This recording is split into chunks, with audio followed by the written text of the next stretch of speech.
days, I pray for better days. Working hard cause I want extra pay.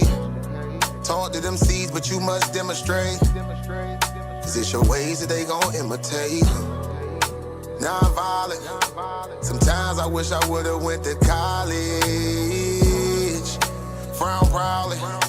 Cause where I'm from, they hate you when you smiling. Your faith should be your gun. You can't leave home without it. The children being grown cause all the parents acting childish. You show them your reality, I bet they doubt it. You tell them all about your dreams, that's when they out it. Your own blood. Ain't no family no more. They do you badly for show. You try to patch up your soul, Lord knows you on a mission to show him you so submissive. The prayer said in silence, you know the devil can hear him, pay attention. Know the war's within, how much time do you spend? Try to balance your zen, then again, losses is lessons. You tell me you trying to win, we know about saving money. You tell me you trying to spend that blood on it. Sweat, tears, you put that love on it. Your best years was just a dumb moment. You tired of going hungry, can't deal with fake making your life lonely. Your lack of faith that left your soul boning. But you gon' work and you gon' strive, do what it takes to survive. What is truth, what is a lie? You know that war's inside. Some get draped into the fake, they don't know what to decide. Wrong choice, meet your demise, keep that between you and I. You realize, some people you gon' let go, you visualize. The things you need to feed your soul is on the rise. They not gon' wanna let you go, but it's alright. It's cool to bury what's gon' grow. Went from wrong to the right and to the dark to the light. It was a hell of a fight. You give it all your might. Gotta hold on tight and you stay strong and precise. You fight the war that's inside, cause it might change your life. Wrong to the right and to the dark from the light. It was a hell of a fight. You give it all your might. You just hold on tight and you stay strong and precise. You fight the war that's inside, cause it might change your life. I ain't the person that I used to be. So what I do today ain't things that you used to see. Stay the same, no, things change usually. Some folk I may know might get reintroduced to me. Yeah, I ain't the person that I used to be. So what I do today ain't things that you used to see. Stay the same, no, things change usually. Some folk I may know might get reintroduced to me.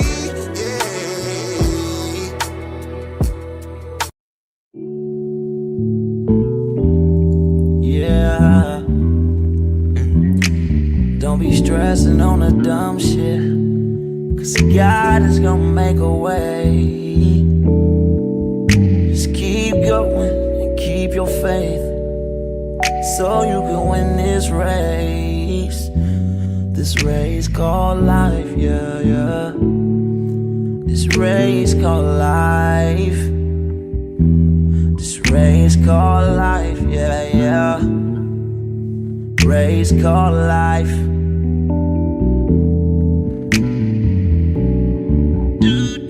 Yeah, yeah, yeah, yeah, yeah, yeah. I'm grinding 'cause I know that I'm gon' get it. I just gotta have vision, keep faith and be humble. Have some patience with it. I've been A1 since day one, been always on my job. I never been a fake, never had to steal and rob. Cause I do good business, I'm too good with it. And even though I'm on this road, I'm still daddy to my children. You know I do good with them, and don't like being missing. But I hate when my bills are thicker and my pockets get thinner. But I can't stress up on the dumb shit, cause God is gonna make a way. I keep going and keep my faith in my pace, so I can win this race. Win this race called life. This race called life. I'm just trying to win this race called life. This race called life.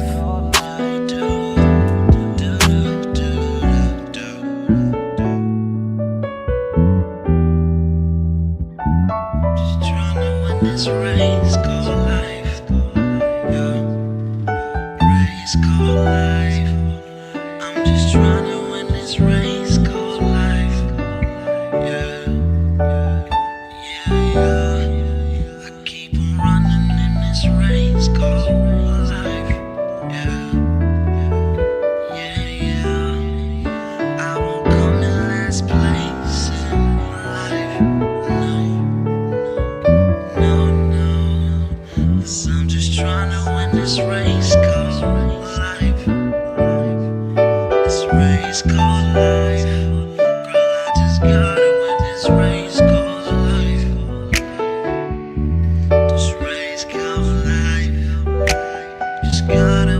this race called life.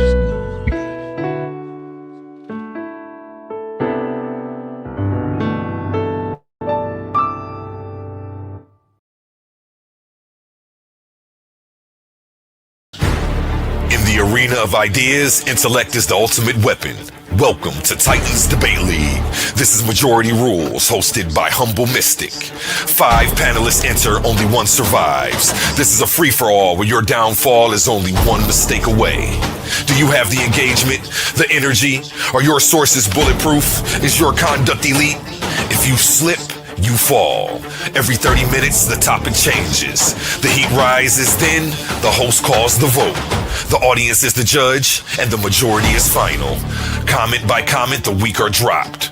One by one, the ranks stand until only a single Titan remains standing in the fire. The winner takes it all. Here on Coliseum of Arguments, hosted by Titans Debate League. Only the brave speak here. Are you not entertained?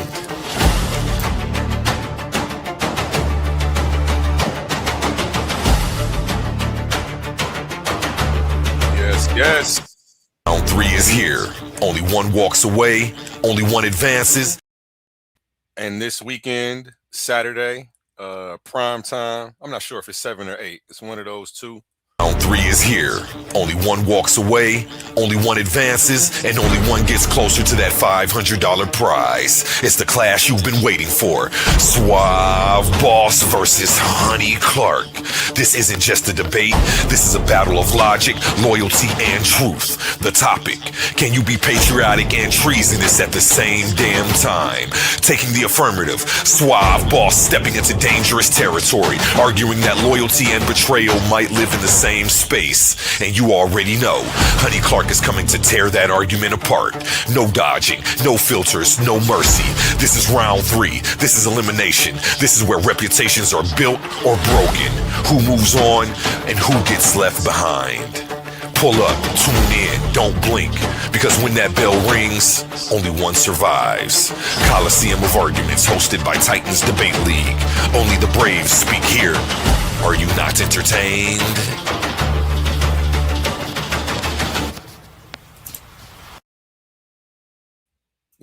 Yes. That's this Saturday, man. Do not miss it. That is a free debate. We have 2 more free debates left. I'm doing the semifinals free. Y'all got that. So make sure you tune in to that this Saturday prime time. Chaasad, how you feeling? Con, I'm feeling great, man. How you feeling, Knock? Marvelous. I can't stop smiling, man. Life is good. Thursday night takeover, man. It's about damn time, if I do say so myself. You know what I'm saying? I appreciate you pulling up. I already know this about to be lit, man. The topic today is Israelite culture. You call this an open panel smoke session, so everybody share that link out. Share this link out. Share this link out. We want all the smoke tonight. Send your best shooters. Send your best hitter. Shout out Eaton. Shout out Sapphire in the chat. Yeah, send your best debater, man. Talk to us. You got the floor, Ken. Con, of course, I always want to start off by giving all praises to the Most High God, Yahweh. But yeah, man, I thought it was about time I came over and did a little presentation. But you know me, I'm not just gonna give a presentation. I also want the smoke and the feedback, and so of course I hit the brother A1 and shout out to that brother for lending me the platform. So we're gonna come together. We're gonna go a little bit in on the Israelite culture and the real understanding of Israelite history, Israelite culture. We're gonna hit a few topics, hit a few subjects, and then we're gonna let y'all come up if you want to test your luck, or if you want to agree, whatever. We're gonna let you come up and voice your opinion.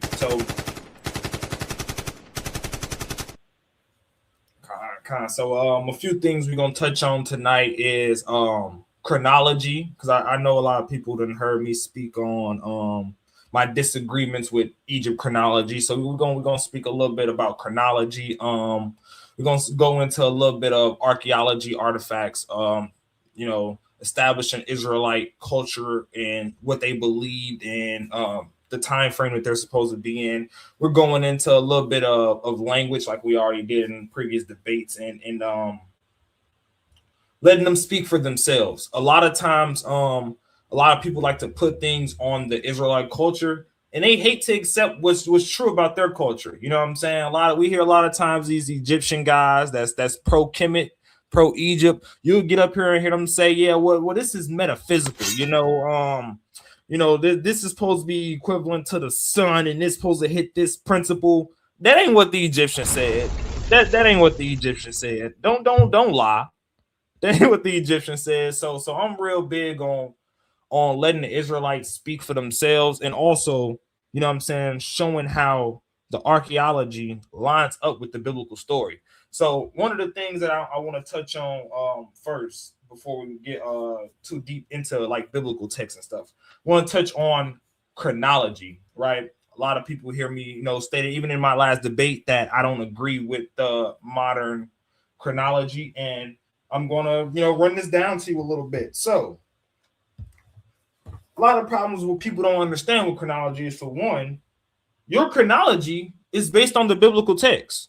A lot of people don't know that. Your chronology is based on the Bible. It's based on misinterpretations on the Bible, but it's based on the Bible. It's based on biblical history. They use the biblical kings and kings list for Egypt history. Y'all know that, right? So here, I'm gonna read, this is to show y'all, because a lot of people don't, gotta deal with actual scholarship.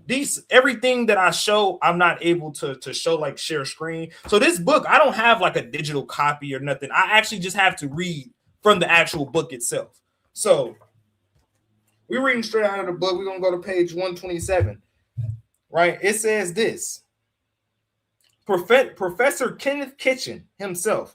For all y'all that don't know, a lot of people uses Professor Kenneth Kitchen.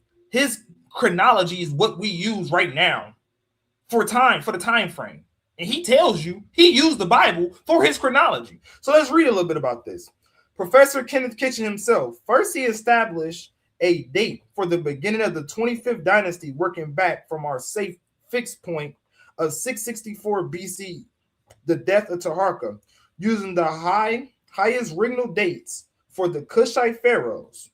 He thus arrives at a date between 716 and 712 BC for the year 1 of Shabaka, founder of the dynasty. Kitchen then reveals the conventional chronology's crucial reliance on the Bible to establish the third intermediate period chronology. Over 2 centuries earlier, the 21-year reign of the founder of the 22nd dynasty, Shoshenq I, can be set at a circa date 945 to 924 BC, thanks to his synchronism with the detailed chronology of Judah and Israel, itself linked closely to a firm Assyrian chronology, and 2, to the series known of regnal years of his successors, which fill up the intervals 924 through 916 /7 Salakim, 924 BCE to 716 /712 BCE, almost completely. Note that the regnal years of Shoshenq I's successors are made to fill up a period of time which had entirely been established its length by the biblical synchronism between Shoshenq and Rehoboam, which in turn is dated by the biblical chronology of Edwin Thiel. This is straight out the book. This is straight out the book. Straight out the book. This is something you gotta pay for. This isn't something you can just you gotta actually go buy the book. Yes, right. So what a lot of people don't understand, they try to bash the Bible. These biblical characters and stuff isn't real. This biblical history isn't real. But yet, Egypt chronology relies on a synchronism with the biblical chronology in the biblical text. A lot of people don't understand this. You do not have an inscription that tells you the list of the kings of Judah and Israel down from King David, Saul, all that through all the way to the divided monarchy. You do not have an inscription or a chronology for that. That is, it's only established in the biblical text. So yes, they use the biblical text for Egyptian chronology. This is a fact, right? Let's get into some more things, because a lot of people don't understand not only inscriptions and stuff is used to unlock this, but also what's the word I want to use? Astronomical sightings I want to use. Astronomical dating I should use, which is the writing down of lunar eclipses and solar eclipses and things of that nature. So a lot of people don't understand that's actually how Assyrian, and that's what helped unlock Assyrian in biblical chronology, right? The dating or the writing down of these astronomical sightings, right? So I'm finna pull up some real quick.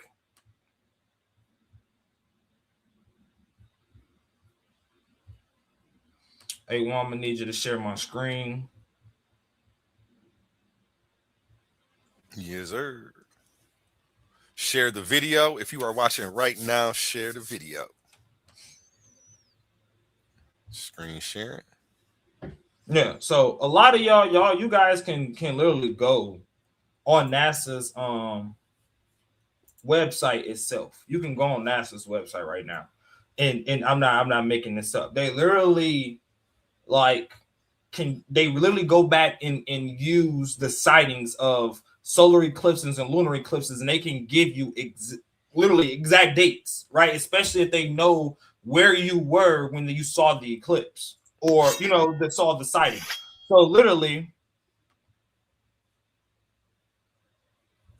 I want to make sure y'all still can see my screen. Mm-hmm. This is literally how they really got the key to Assyrian chronology and unlocking it.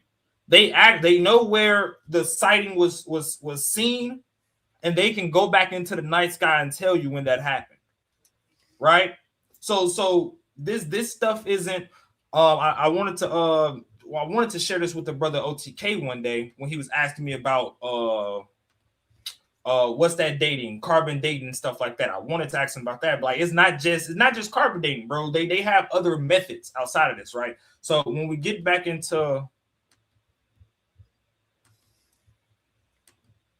share my screen real quick. When we get back into this, bro, they actually, yes, it's not just Assyrian chronology and biblical chronology, but they also have other ancient documents. Like, yes, we've seen this eclipse, and they can go back and tell you when it happened in time. Now, I started to think like, dang, when can I do this? If I can do this, right? And I think about it. My senior year in high school, 2017, it was like literally around my birthday, because I had to start school in the summertime, which sucked, right? We had literally a solar eclipse, bro. And I remember that they literally stopped school. They gave us glasses and stuff and let us go out and see it, right? And I thought about it, like, dang, do you think they got that? They do. They did. They literally have the solar eclipse that I can remember right here, literally August 21st, 2017, literally around my birthday. Craziest thing ever. I ain't gonna tell y'all what my birthday is, but this is literally the eclipse that was over America, right? That they can literally tell you this is when it happened. So this isn't something that we're making up. They literally can tell you when these dates and stuff happen in ancient chronology, right? So, well, y'all throw all this biblical hate. Yes, they actually do use the biblical text for your chronology while y'all running around talking about this stuff isn't correct, right? This Bible doesn't hold any actual historical documents and artifacts, right? So a few things I wanted to touch on is, right, because I brought that out for a reason, right? That link between Shoshank, and this is kind of going a little bit into my debate. That link between Shoshank and Shishak, right, and Rehoboam, right? What if we told y'all that link isn't exactly correct? What if we told you that chronology with ancient Egypt isn't exactly correct, right? So I'm not gonna really go into that one because then I gotta I'm gonna pull up the meta netter, and I don't really want to dive too deep into that just yet. But I do want to bring up something that I showed a few times that I think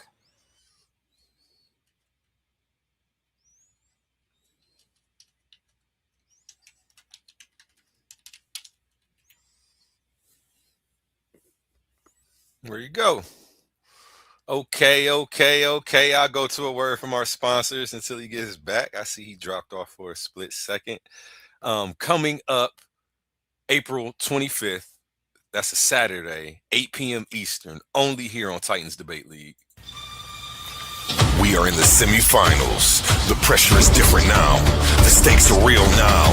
$500 on the line and $50 just as five this round. Two minds, two worldviews. One will advance. In one corner, Pandemus the African atheist. A man of logic, a challenger of belief, coming to dismantle faith piece by piece. In the other corner, Emmanuel, standing on conviction, standing on scripture, ready to defend the existence of God at all costs. And the question that will shake the room: is there evidence that God exists, or is it all faith-based? Evidence or belief? Proof or persuasion? No running, no hiding, no second chances. This is where arguments get exposed and contenders get eliminated. Semifinals, $500 on the line, $50 just to advance.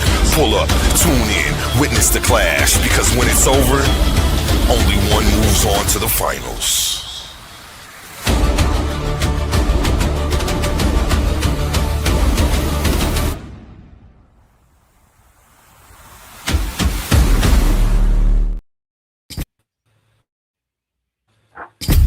Ladies and gentlemen, welcome to Coliseum of Arguments. 8 women step into the arena, not to play games, but to wage intellectual combat. This isn't trash talk, this is logic versus logic, sources versus sources, scholarship under the lights. Win a round, win $50 cash. Keep winning and walk out with $500 in the crown. Each competitor represents a brand, an ideology, a team they're ready to go to war on the hill for. Every claim challenged, every source checked, every moment judged. So we ask you, are you not entertained? Enter the Coliseum of Arguments. Only the strongest minds survive. This is Titans Debate League.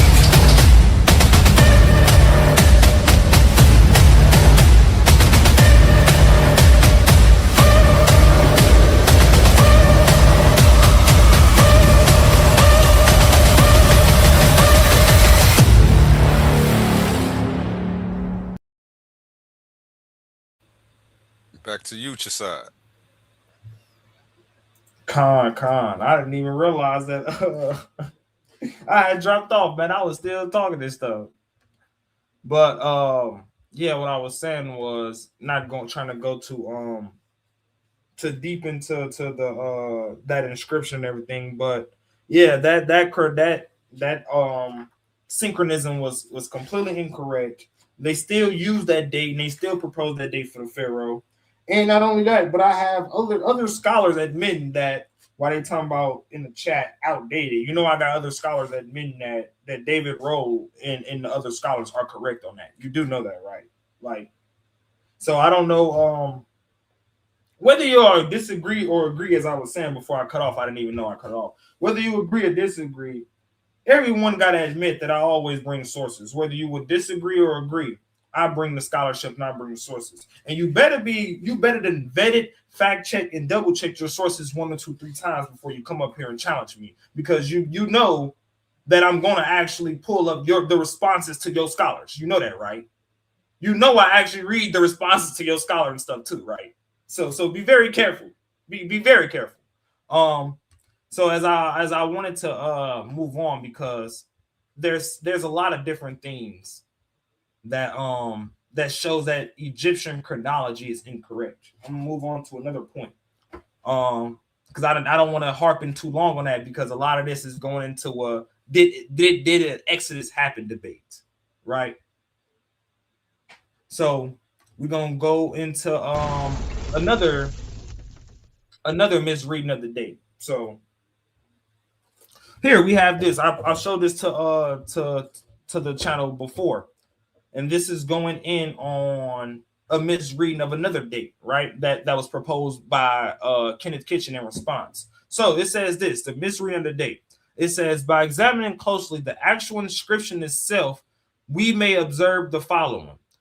A. The 4 vertical strokes which represent the year and months of the inscription do not read 1, 3, i.e., the year 1, month 3, as with Spielberg in 1921, but rather 2 and 2, i.e., year 2, month 2, as Labeling originally had it in 1900. This can be demonstrated by observing that the first 2 strokes, reading from right to left, are taller than the last 2 and start at a higher position, right? Let's keep reading. It says, line carvings on the rocks begin at the top of the vertical stroke or at the right of a horizontal stroke. The start position of a stroke therefore indicates the intended relationship, distance and height, between one stroke and its neighbor rather than the end of a stroke, which may be deflected by imperfections in the rock surface. Any measurements must therefore be made from these starting points. Point B, moreover, the crescent glyph, which represents the month sign, only covers the last 2 strokes. It begins after the second, taller vertical stroke and does not cover it. This is clear evidence that the scribe meant to indicate 2 months, not 3. Point C, the space in between strokes 1 and 2 at the top is wide, whereas between 3 and 4 it is narrower. The gap between strokes 2 and 3 also greater in between 3 and 4. Let's get down and read a little bit more. It says, stroke 2 is therefore a year stroke and not a month stroke. The date is unequivocally year 2, month 2 of Marimpata and not year 1, month 3. Right? It says this. Let me go down a little bit. It says,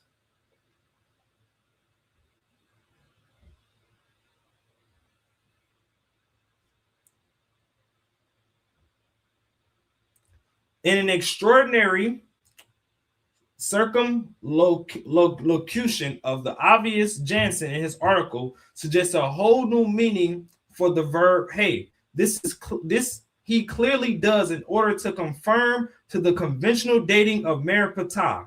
How else can one understand his remark? The date proves this, i.e., his translation is indeed what is meant.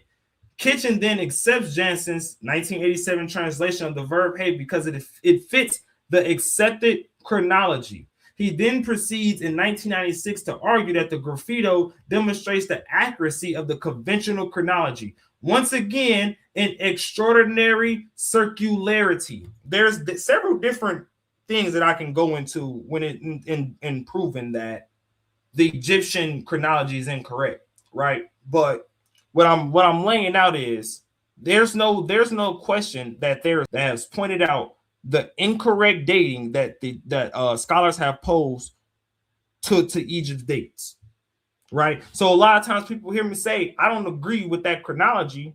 It's a reason behind that. And on top of that, they're trying to smash, and what the problem is, they're trying to smash a lot of biblical history down, right? Because it's a reason a lot of people tell you that Israel came into the land during there's a Ramesses Exodus and da. There's a reason they try to link Shoshank with Jeroboam or Rehoboam and Jeroboam in that time frame, because now it gives Egypt a much older date than what it really is. In reality, as the Bible tells you, the destruction of Jericho happens in the Middle Bronze Age. That's not a late Bronze Age conquering. That's not an Iron Age entry into the land. That is a Bronze Age entry into the land, right? And that's also supported by documents outside of Israel. Let's get into this.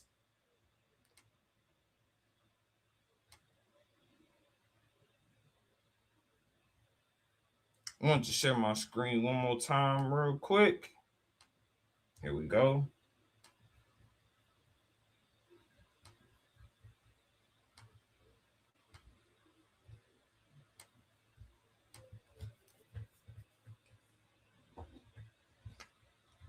You see my screen, A1?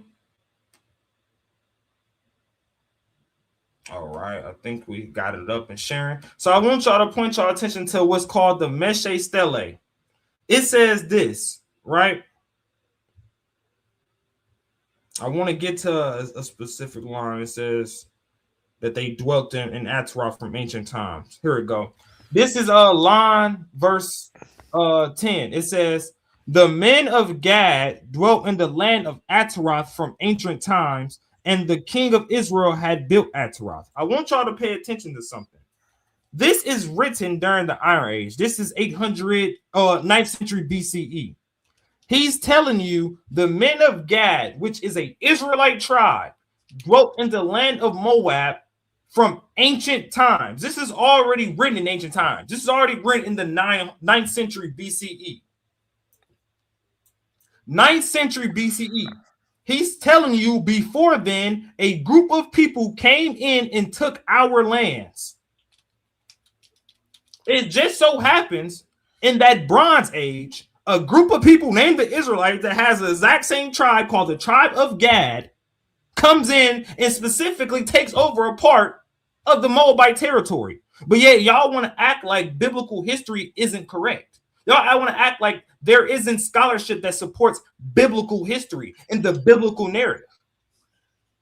This isn't just David Rowe, or maybe I can name Bobby Yankee, or I can go into more as in John Bimson, multiple scholars, but artifacts itself, the history itself, the documentation of Israel itself tells you that they made an entry into the promised land during the Bronze Age and conquered the territory. But the Bible says this happened in the Middle Bronze Age during 1406 BCE. It didn't say it happened during 1200. It didn't say it happened during the Ramesses period.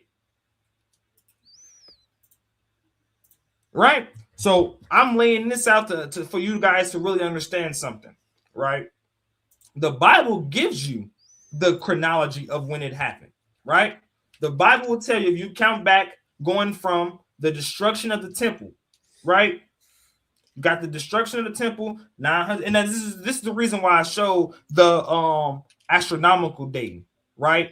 Because what they do is they have the dates for Assyria, and Assyria has detailed accounts with them in the kings of Judah and Israel. They constantly are messing with the kings of the south of Judah and the kings of North Israel, right? From there, the scholars use the biblical text to date the kings backwards. This is how the chronology works. They use the biblical text to date backwards and get the kings' reigns in their list. This is pure facts for all the Bible haters.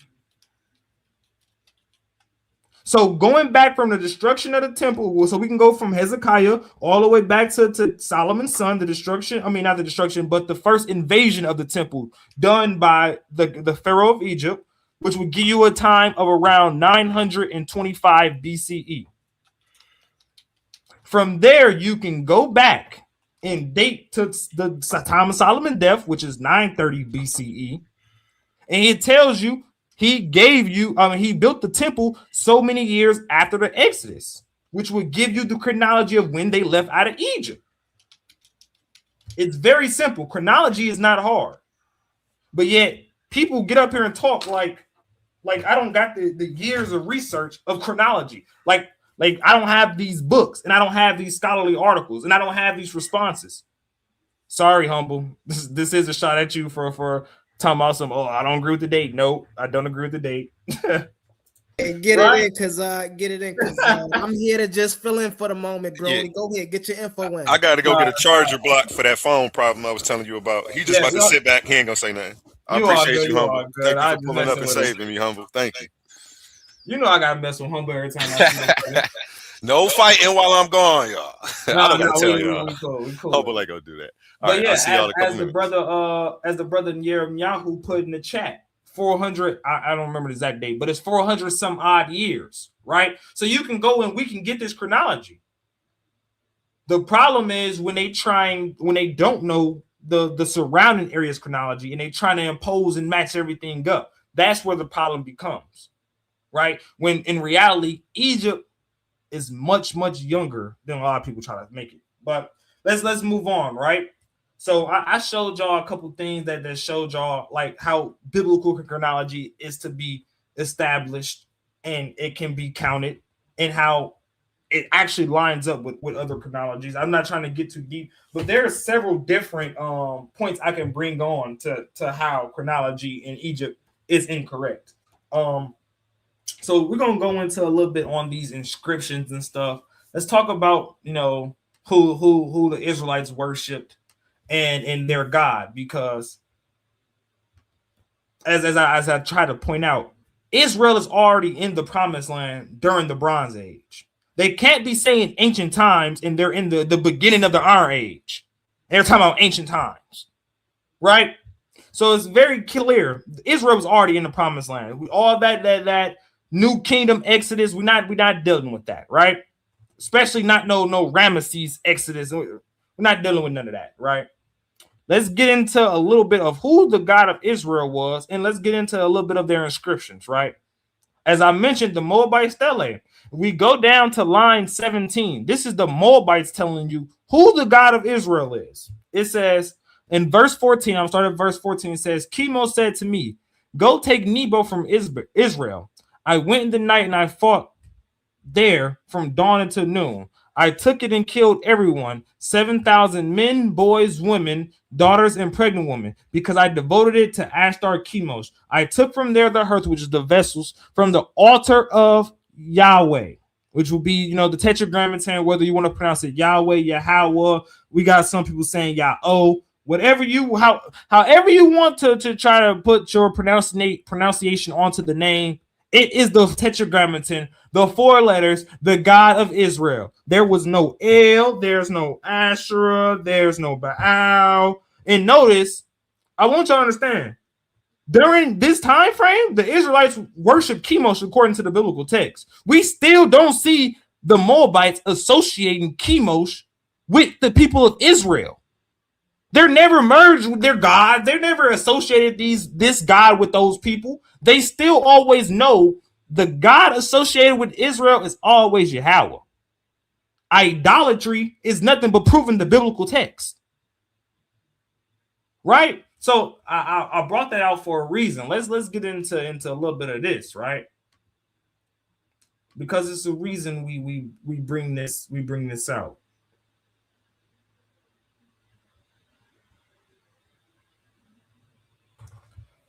I want to start off by reading this. It says, as such, ancient inscriptions are of great importance to any study of Israel's past. However, all archaeological evidence must be coordinated with biblical data to effectively understand ancient Israel.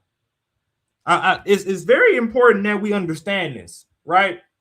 Meaning you cannot grab archaeological evidence and then begin to misinterpret it based on your own theories and opinions, right?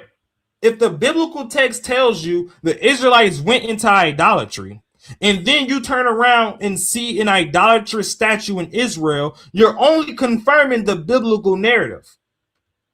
You do not get to then make up your own interpretation about Israelite culture and then start talking about polytheism and all this other stuff that has nothing to do with actually what the Israelites said. Right? It's very. Let me read that statement one more time. Let me read that statement one more time.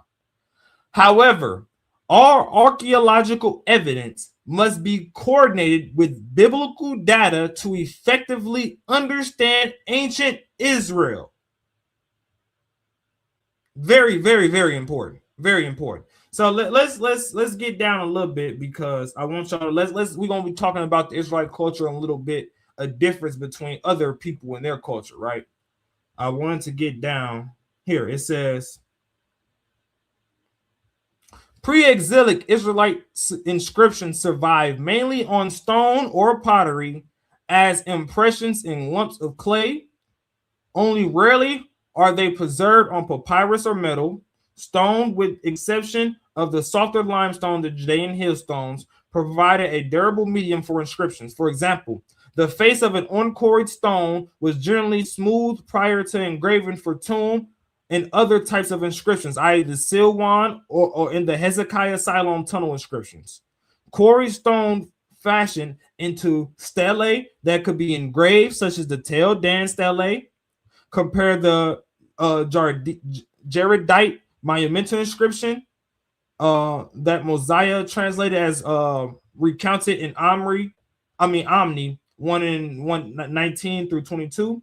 Unfortunately, only a few relatively short and fragmentary pre-exilic Israelite inscriptions in stone have been discovered in Israel, right? And none of them date to 640 to 586, which is the time frame that this article is wanting to focus on. So it's not going to dive a lot into those inscriptions, such as the Gezer calendar inscription, which is a Hebrew inscription, which dates to like 10,000.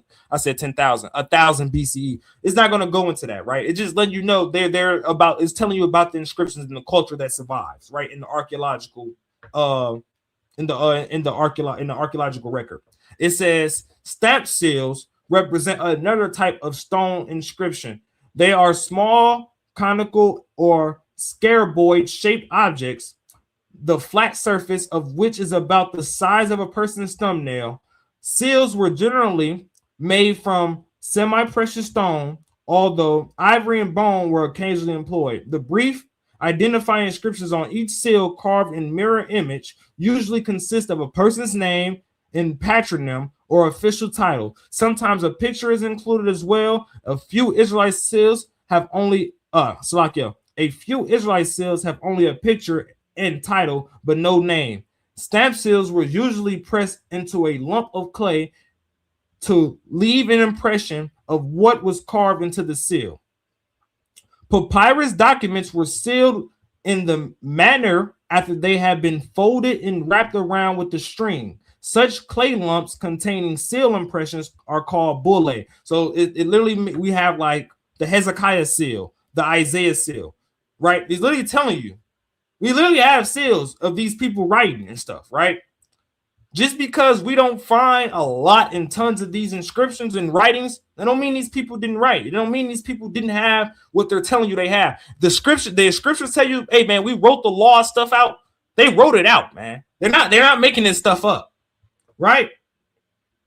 It says over 700 pre-exilic Israelite seals and seal impressions have been discovered. However, most of them were not found during controlled archaeological excavations. Looters of ancient sites have discovered some, but there is legitimate concern that some are forgeries. Given the ambiguous nature of pottery in antiquity, pottery sherds, broken sherds, or fired pottery provided a ready and inexpensive source of scrap paper, ostracan or ostraca, right? Inscriptions on pottery sherds was usually produced by writing with a pen and ink, although the text of a small number of ostraca were incised with a stylus on a fired pot sherd. Additionally, stamp seals and style were sometimes used to mark the handles of shoulders of pots to indicate ownership or the place of production before such pots were fired, right? So I'm gonna get down here. It says, scroll down a little bit. It says another medium of inscriptions for which the little archaeological evidence from ancient Israel is ink on plaster. Moses instructed the Israelites that after the crossing the Jordan River, the subduing the land of Canaan under Joshua's direction, they should assemble at Shechem. The fulfillment of these instructions as recorded in Joshua, right? Which is literally the standing stone of Joshua. Remember that book that I pulled up, right? They actually found the standing stone of Joshua. We actually know where that's at. We actually have that digged up. They actually have it, like the excavation. But you know what? That's a little too early for the Israelites, right? That's a little too early for the Israelites. Chronology problem, which is why I always tell you, I don't hold to the modern chronology of the ancient world. It's incorrect, right? But let's get into a few more things. It says, while metal was occasionally used as a medium for text in the ancient Near East, very little evidence of this practice has survived from ancient Israel.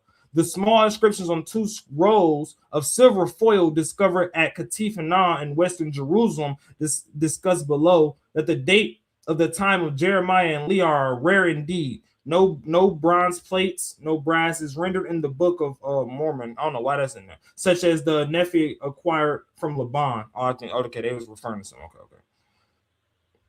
Right, so let's get into literacy in ancient Israel. It may seem odd to discuss Israelite literacy in a study of Israelite inscriptions. Clearly, the evidence of inscriptions indicates that people could write and read. So many times we hear people talk about, oh, the Israelites were illiterate. That is incorrect. That is incorrect.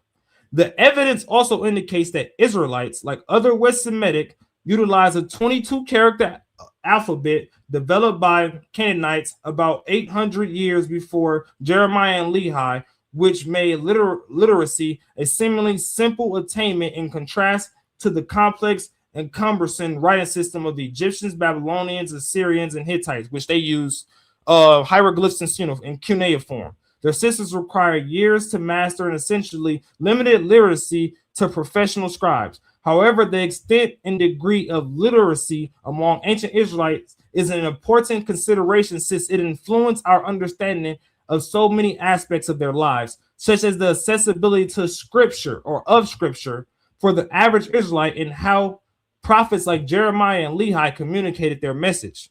While some scholars assert that the majority of ancient Israelites were literate, there is no academic unanimity on this question because there is no way to accurately assess the extent on their literacy. While many Israelites were literate, the majority were probably not fully literate, at least according to our conception of literacy. Literacy requires not only the training to master the skill of reading and writing, but also the opportunity to employ and reinforce those skills. The majority of Israelites during pre-exilic period were involved in agriculture and pastoral occupation. The political and religious leadership constituted about 5% of the total population. The upper class, using the modern terminology, those engaged in administrative and mid-level management positions in the military palace or temple, along with those in mercantile activities, traders, shops owners, and large producers, probably constituted about 20 to 30% of the population, the middle class. This means that approximately 2/3 of the Israelite population were in lower class of the socioeconomic system, not unlike the situation in many less developed countries today. Those Israelites who lived in urban areas like Jeremiah and Lehi in Jerusalem undoubtedly developed some degree of literacy, but those majority of the population probably had relatively few opportunities to read and write, decreasing the motivation of literacy, right? So I want y'all to understand something, right? Just because we don't find a lot of inscriptions, or because they will tell you that the Israelites are illiterate, that is incorrect. It is a known fact. Priests had to know how to write. Kings, they all tell you that they wrote and that they had to know how to write, right? When it comes down to like the poor population, like the commoner, is no different than what you would see in ancient Egypt. Everybody in ancient Egypt could not read and write those hieroglyphs. The common person that just lived in the city did not know what that stuff meant. It's the same thing. The elite, the traders, the kings, the noblemen, they knew how to read. They definitely knew how to write. So all this that y'all did not have this biblical tradition, that is incorrect. Specifically, when it's instructed by Moses and for them to continuously write this stuff down. All the scribes are instructed to continue to write this down. Every predecessor that comes after and becomes a leader are instructed to keep these laws and write them down. So why do we keep trying to push that the Israelites couldn't read and that they couldn't write and that they were illiterate? They are just as much as illiterate as the ancient Egyptians would have been. Right? It says this. However, there is no indication that these or other prophets copied or circulated their teachings from public distribution in writing from the reoccurring instruction of the Lord is to his prophets to go and speak to the people. Moses taught to the early Israelites to keep these words that I'm commanding you today in your heart. Recite them to your children and talk about them when you are at home and wherein you are away, when you lie down and when you arise.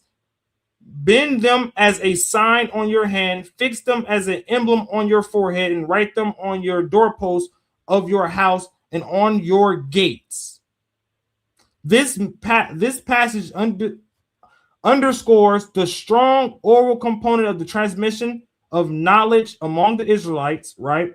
To provide other indications of this oral dimension, but the injunction to attach scriptural texts to doorposts and gates and to wear them, even if figurative, implies a certain level of literacy. Why would he tell them to go and write these on their doorposts and write this and literally wear them? As we see with the silver scrolls, literally people wearing scriptures. Why would he tell them to do that if they can't read and write? If they don't know what this stuff means, if these people don't have no literacy.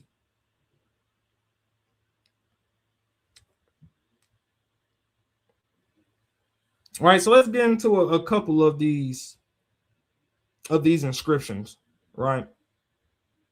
All right, we got the Rad Astrakhan. We got the Rad Astrakhan 18. It says, to my Lord, Elishai, may Yahweh inquire after your well-being. Once again, we see who's the God of Israel, Yahweh, right? Now, and give to Sherem-Yahu a measure of flour, and to the Chaasad you will give a measure of flour, and concerning the matter about which you commanded me, it is well. He is staying in the house of Yahweh. Now, if you go into this, it's going to talk about the house of the Lord is referring to the temple. A lot of people will tell you there's no archaeological evidence for a first temple. That stuff never happened. But yet, we see it in writing. They're talking about the first temple, though. Just because people aren't able to go and dig it up in modern times, it don't mean that the stuff don't exist. Don't mean it didn't happen. Right? But I really wanted to get down to the Silver Scrolls real quick. Because we got the Lachish Astrakhan mission, name of the Lord. I want to get down to the Silver Scrolls real quick because I mentioned them literally wearing the scripture. So this here is where the Silver Scrolls was found, literally in a burial cave, right? We see the pottery, literally all the stuff that you will find in the burial cave. Let's get into actually what the Silver Scrolls actually says. It says, as it comes from the book of Numbers, it says,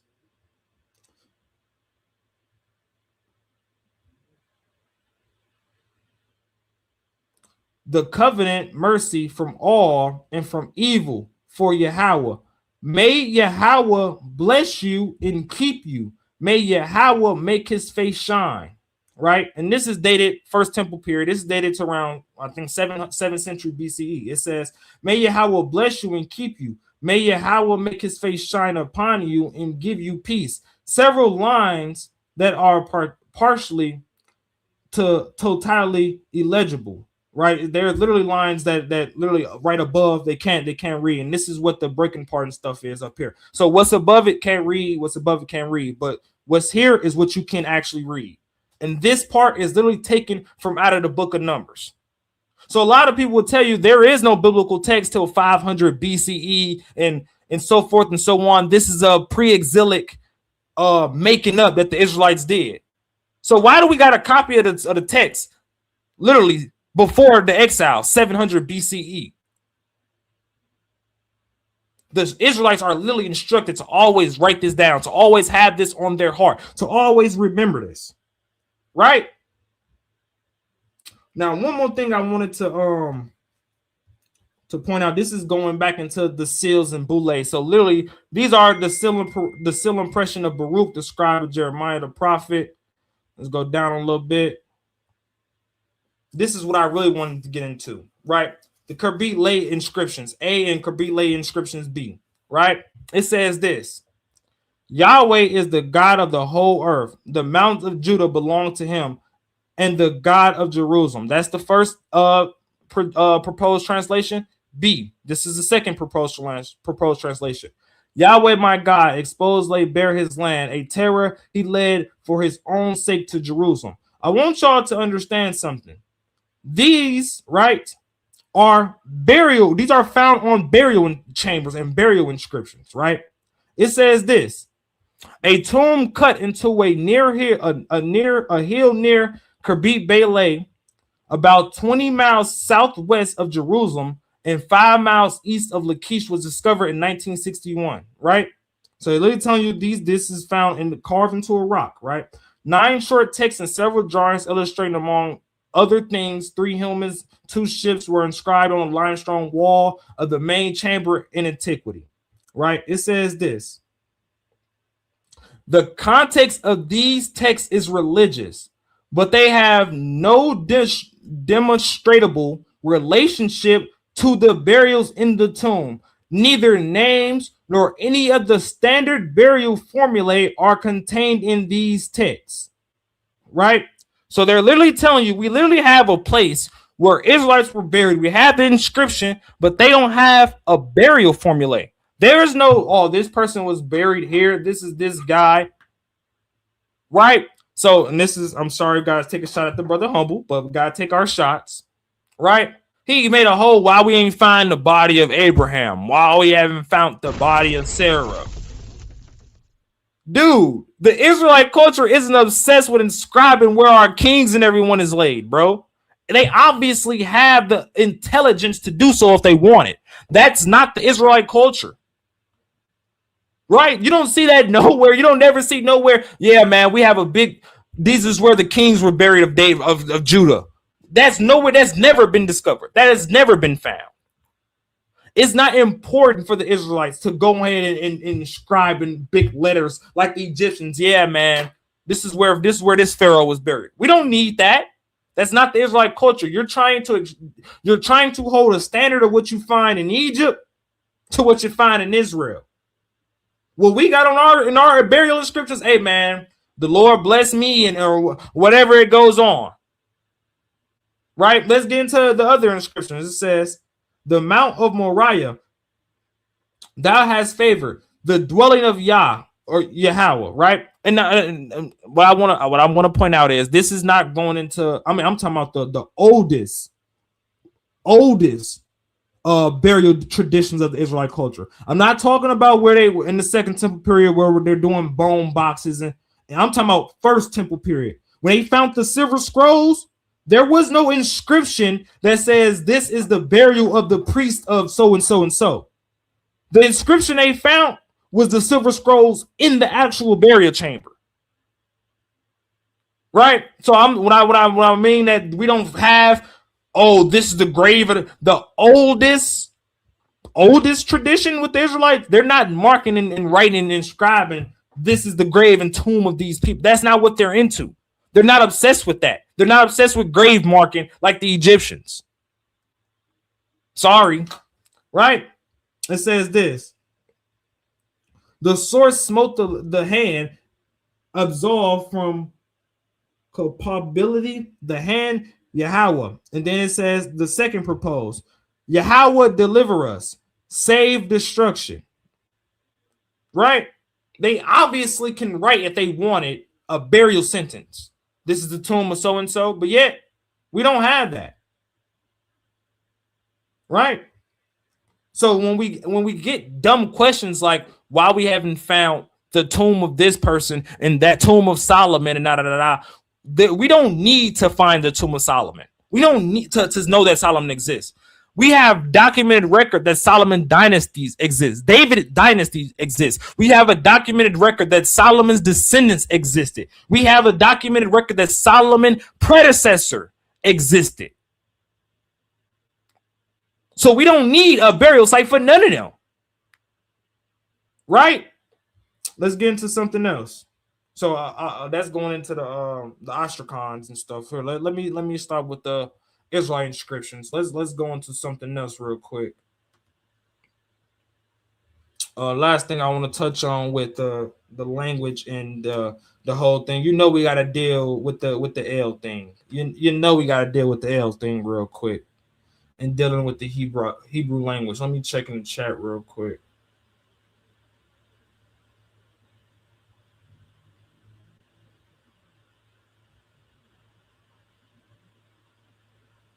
I'm just looking in the chat. All right, let me get into some with this.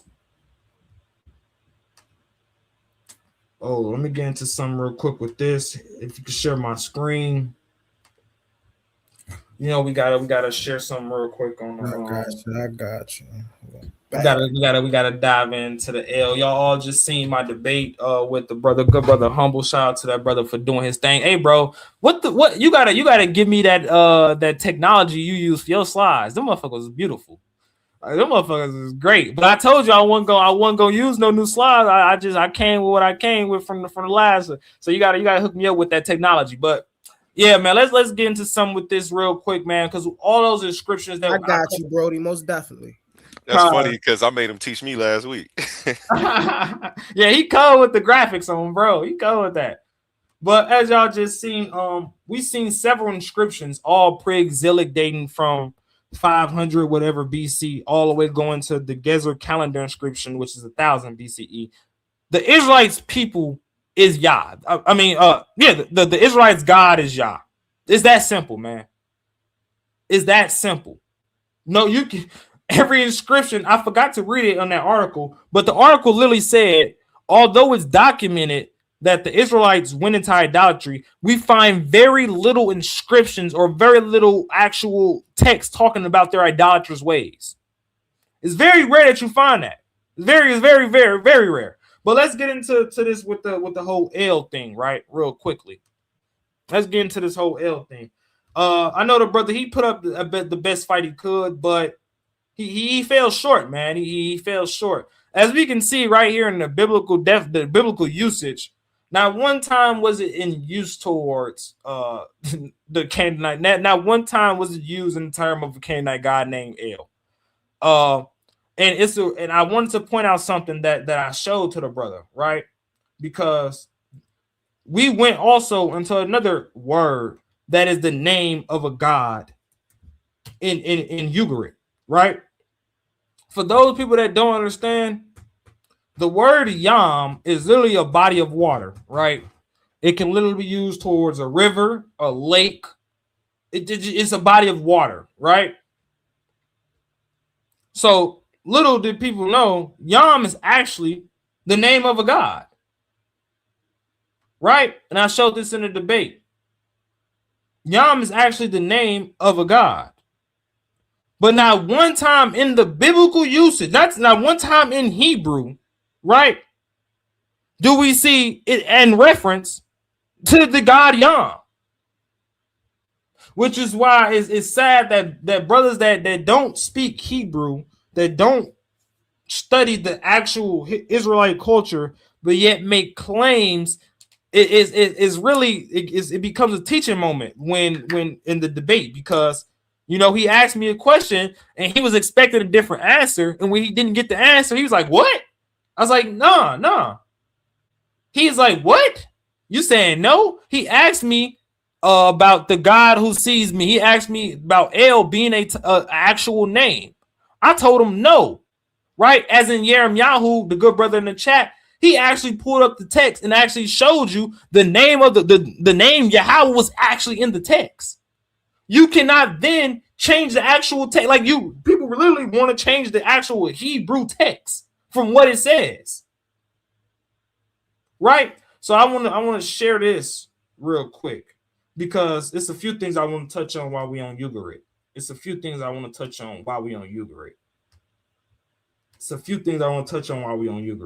a lot of people they never read Ugarit. They don't know nothing about Ugarit.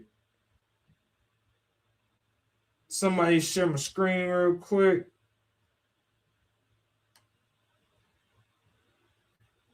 My bad, it's a queen. I don't know how long you was back there. Screen sharing. I'm trying to figure which book is it. And it's right in my face. I hate when I got too many books. Here it is. It's right here in my face.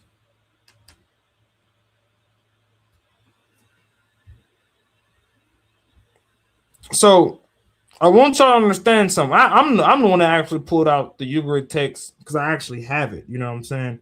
So when we actually get into this, Yam, right? The word Yam just doesn't actually function as the word see in the Ugaritic text. There's actually a god named Yam.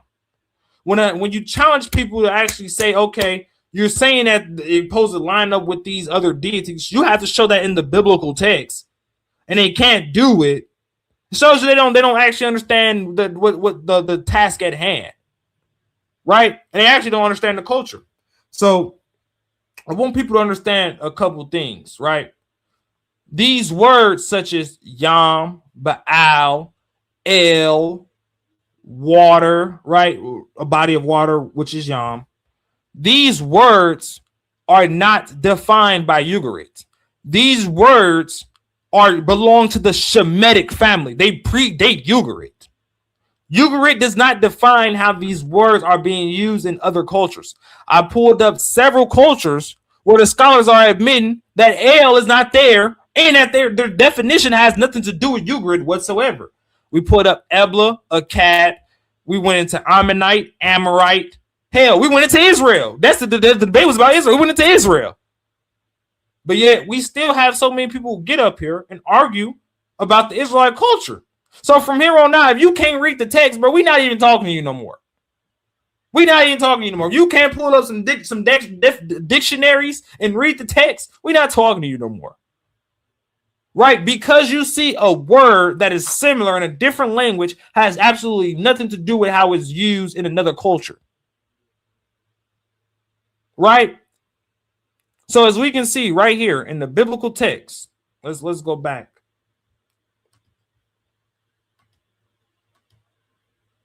Let's go back into something, because I shared this in the debate, and I want to share this one more time. I'll share this one more time real quick. This was a good source from the debate, and it was actually specifically on hell.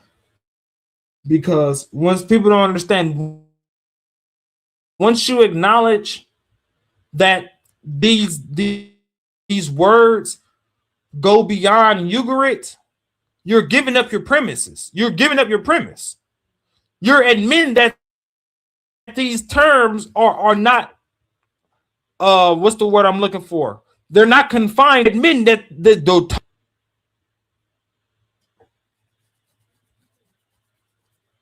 right, let me get into some right here. I just want to get into page 10. Hey, you want to share my screen real quick, A1?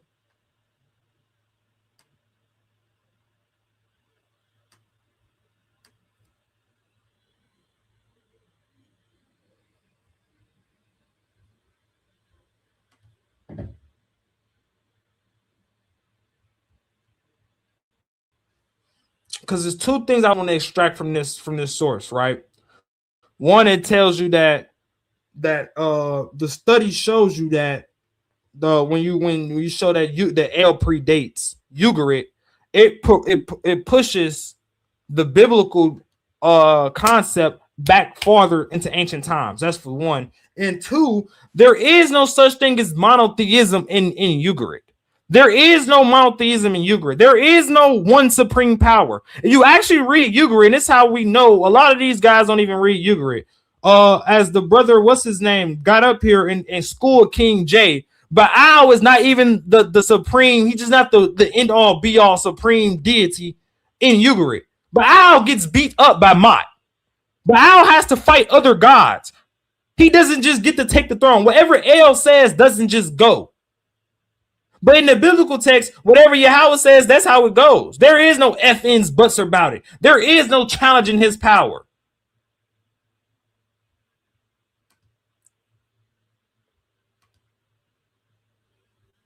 Right, that thing's taking a second to load. But here, I'm gonna share this instead because that was taking a minute to load. Here, I'm gonna share this back instead, right?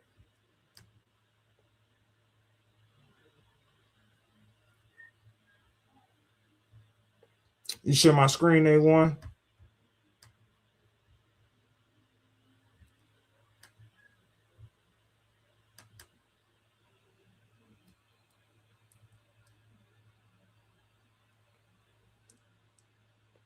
Calm. So when we get into this Baal text, this is how we know y'all don't actually read the Baal text. You see my screen, right? A1, it should be sharing.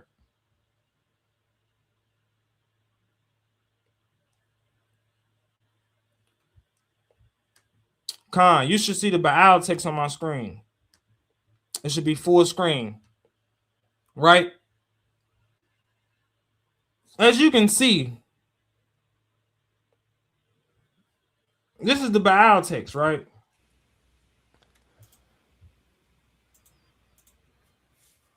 It says this. Dang, I hate when I go out of full screen and it messes it up. I'm finna adjust this real quick. It says this. I gotta unfull screen it because it messed me up. It says this. He sat on the throne of Valen Baal. Why is he sitting on the throne of Valen Baal, right? When we go up, it says this. For dead is Valen Baal, for perished is the prince, Lord of the earth. Aloud, it cried El to the great lady who trampled Yam. Listen, O great lady who tramples Yam. Give the first of your sons, I shall make him king. What y'all don't understand is what goes on is El doesn't have supreme authority in what he says and is the end all be all. King J got schooled on the after show talking about some, oh, I don't know what you're talking about. Baal doesn't die and doesn't lose. Yes, he does. When you read the story, El wants to make Baal the second the person who sits on the throne. Baal's supposed to be Elyon. He's supposed to be the one that's in charge. In this story, Baal has to fight the other gods to keep his authority. That ain't nowhere near in the Israelite culture, in the Israelite text, nowhere. Y'all trying to merge two whole different cultures and two whole different texts.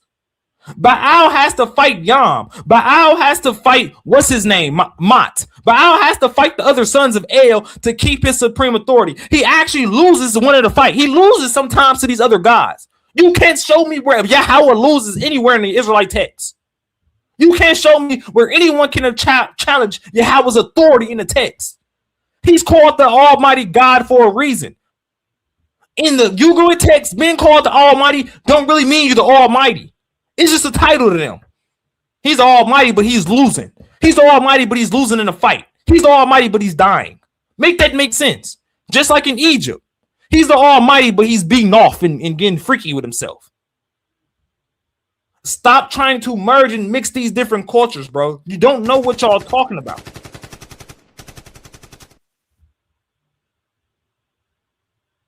So yeah, El has to improvise. El has to go to someone like, hey man, I'm finna make somebody else king. And guess what? The nigga ain't tall enough to sit on the throne when they try to go get the nigga. Right? So and this is another thing that I really want to talk about, right? That nobody ever addressed. The Israelites are instructed to not deal with these other gods, with these other peoples, these other cultures. They are instructed to destroy, not to follow the ways of these people. But yet y'all want to keep posing that the Israelites merge their culture and their God with these people, right? But yet in the biblical text, we constantly see them at odds. We all remember the story of Elijah and Baal and the challenge of the prophets of Baal. I want to point some out because y'all know in the story, right? The prophets of Baal start cutting themselves, right? Why do y'all think they start cutting themselves? Because they're following the Ugaritic text. You read the Ugaritic text, Baal has to get aroused and get brought back by what's her name cutting herself to get him back roused up, to wake him up. And why you think Elijah mocking the nigga? Elijah mocking him like, dang, that nigga must be asleep somewhere. Y'all gotta go get him. Y'all gotta go wake him up. They're not merging guys. They're talking trash. They're telling you your God is stupid, bro. Your God can lose. Your God can get beat up. Where is that at in the Israelite culture?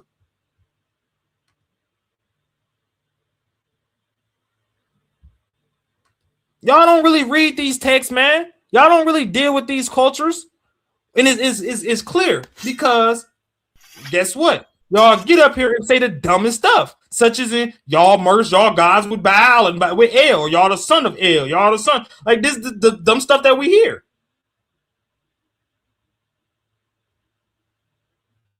Right? I'm kind of mad, man. My thing ain't loading and freak. Like every time I try to go back to the page, it's not loading. But it just, I just let it load. I'm trying to get this source pulled up out of here. It's making me mad.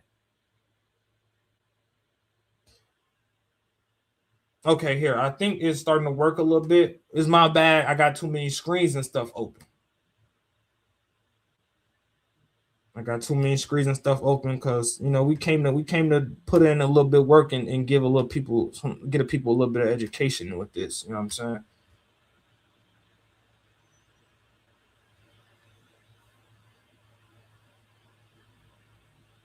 It says this right here. It says, despite my screen should be sharing.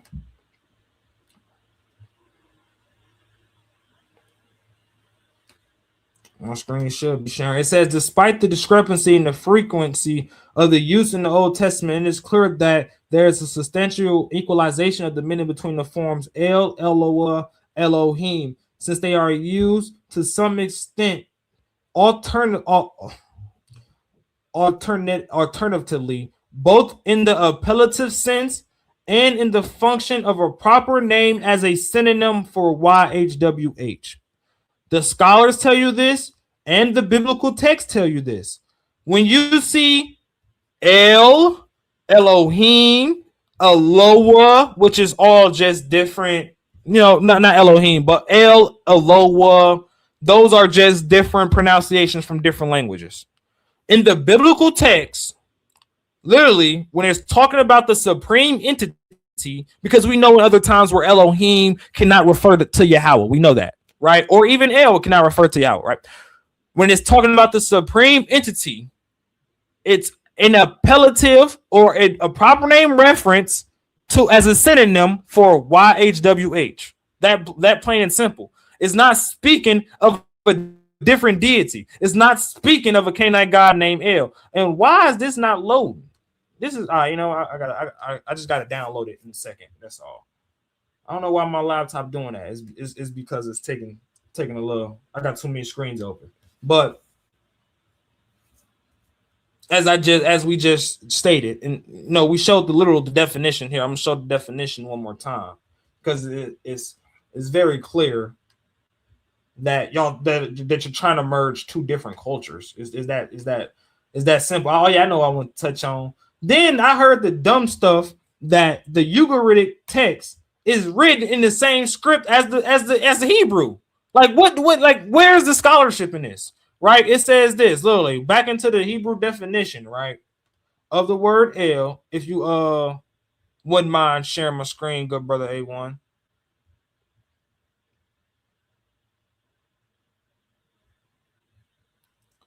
Literally in the definition, it says this: strength as an adjective, mighty, especially the Almighty, but used also of any deity. El. The fact that it can be used towards any deity lets you know it's not someone's name. I cannot say A1 and then be talking to Yahoo. I cannot say A1 and be talking to my brother Ben Eden. I cannot say A1 and be talking to Issa Queen. I cannot say A1 and be talking to King J. That is not how a personal name. That's not how a proper and personal name work. That's not how somebody's name work. Right?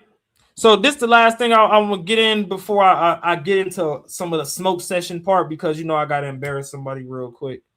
I gotta embarrass somebody scholastically. Let me show y'all that this is ridiculous. So can anybody read this? What's on the screen? It says, right, the Ugaritic text, right? For y'all that don't understand, this is what's called cuneiform. I say cuneiform sometimes, so excuse me if I mess up. This is called cuneiform, but I say cuneiform sometimes. He called this stuff an Aleph. He said this is the same thing as Hebrew. How dumb do we gotta be, bro? How dumb do we have to be? Anyone here sees an Aleph? Does anyone see an Aleph? Do anyone here actually know what an Aleph is? Does anyone know what an Aleph is? This is an Aleph, right? Or you can go into the ox head. It's also sometimes, this is more the square script, but it's also look kind of like a sideways triangle sometimes, you know. Some people might say it look like a flag flying, right? Whatever, right? That's an Aleph. Where in the blue hell is there an Aleph anywhere in this text? So for the King James in the back, right, is cuneiform and Hebrew the same, right? For dumb, for the one in the back that's the King J. No, cuneiform and Hebrew are not the same. They are distinct writing systems and from different cultures and areas. In different eras. Yeah, I don't want to hear this dumb foolishness no more. I don't want to hear it no more. For the fact that you actually can come up here and say out your mouth, and I have it on recording several times, that Ugaritic and cuneiform is the same thing as Canaanite in Hebrew is ridiculous, right? So let's get into some of these because I'm sick of this guy running around.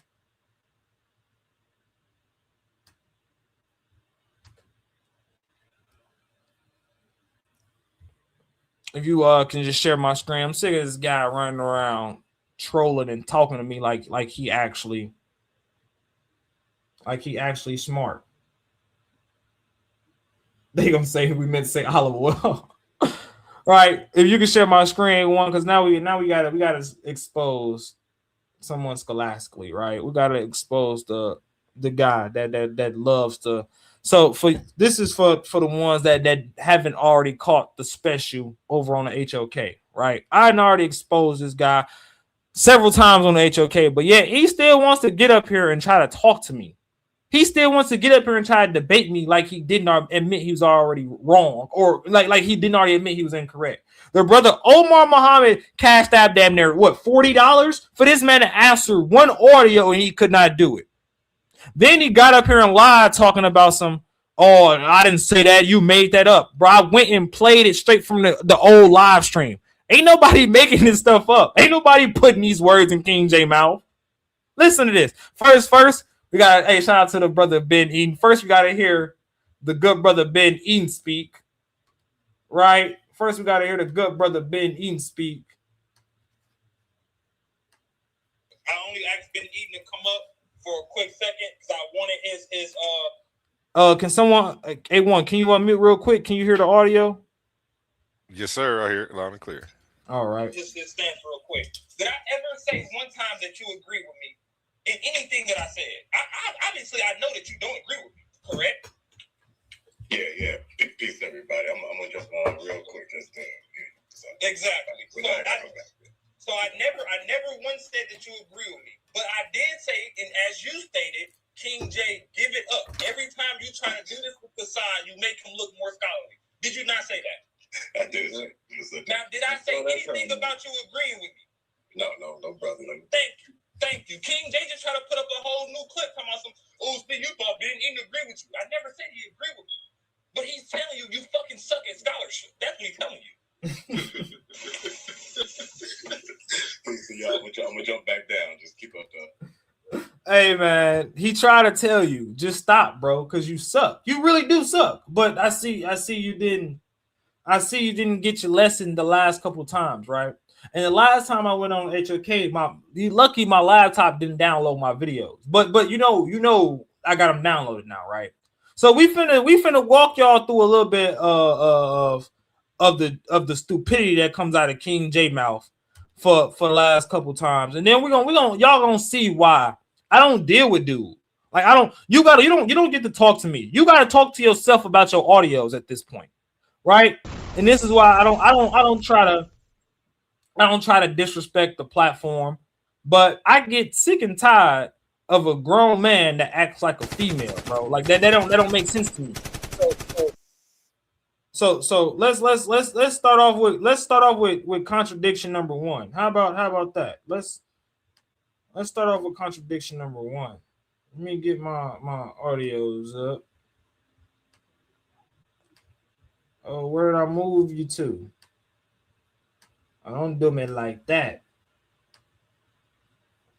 That's what cut them up court, and that ain't the one I need. Oh, you gonna do me like that? Okay, hold on. Give me 1 second. Here, Take your time while you doing nope, that. I got it. Okay. Yeah, you know I got it. And then I just had to zoom in a little bit. I got bad eyes, I got bad eyes. But let's get into this. Let's get into a little bit of this. This is from our literal debate. Listen to this. In the Ibla tablets, Il or El is a divine name referring to the supreme God. If Simon was here, he'd drop a bomb. And the number one problem. First of all, where is this source coming from? Everyone, as y'all can see, Google. Let me tell y'all this. Now, one of his rebuttals in his rebuttal round, he came from a source. 2 out of 3 of his rounds mostly came from Google. For his entire third round, he spent on Google. For an entire 15 minutes in the debate, he spent his round on Google. And it's the guy that really want to go around and talk to me about debating. Let me repeat this one more time. For 15 whole minutes, this man did not leave Google in a debate. And this is the guy that said that just going around talking about he won and talking about he want to get loud on the panel with me. Really? But it gets even more crazy. Listen, man. Let's go back to this. Listen to this. Y'all see, this is not. You see, I'm not making this up, right? Let's go back. Ibla tablets. In the Ibla tablets, Il or El is a divine name referring to the supreme God. If Sai was here, he'd drop a bomb. In the Ibla tablets, y'all heard him. If Sai was here, he'll drop a bomb. Are you sure, bro? Are you sure? Let's keep listening. Il or El is a divine name referring to the supreme God. El in the Ibla in the Ibla pantheon. The brother doesn't. The brother doesn't research very well because he's. Hey, I don't research very well, right? That's so funny. Listen to this. You are correct in saying the earliest accounts in those pantheons don't show the deity El. They don't.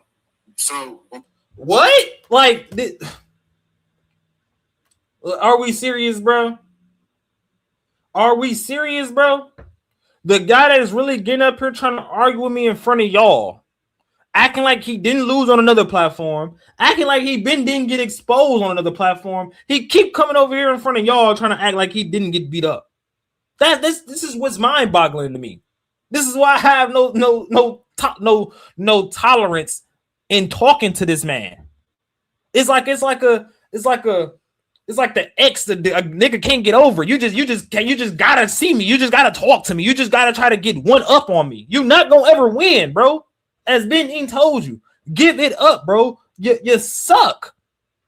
Your scholarship suck. Right? Let's listen one more time. This is crazy. Look, y'all can see, bro. This ain't nothing but my phone. Look. You see the screen. This is nothing but a screen recording. I'm not chopping up no audio. I'm not making this stuff up. This is nothing but my screen recording. Hey, you seeing screen, hit record, play audio. Let's go to the Ibla tablets. In the Ibla tablets, Il or El is a divine name referring to the supreme God. If Cyrus said he'd drop a bomb. Really? Oh, really? Listen to this though. You are correct in saying the earliest accounts in those pantheons don't show the deity El. They don't. So when they're saying the Ebla tablets and they're speaking about those deities, I mean that. Like, what is he talking about? He admitting that he's wrong on the same thing he tried to argue with me about in a debate. What is we talking about here? You are correct in saying, and I want y'all to pay attention. This is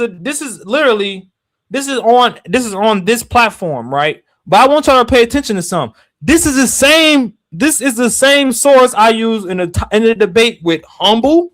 I used with Asaram Ka, and I used with King J. This is the same source.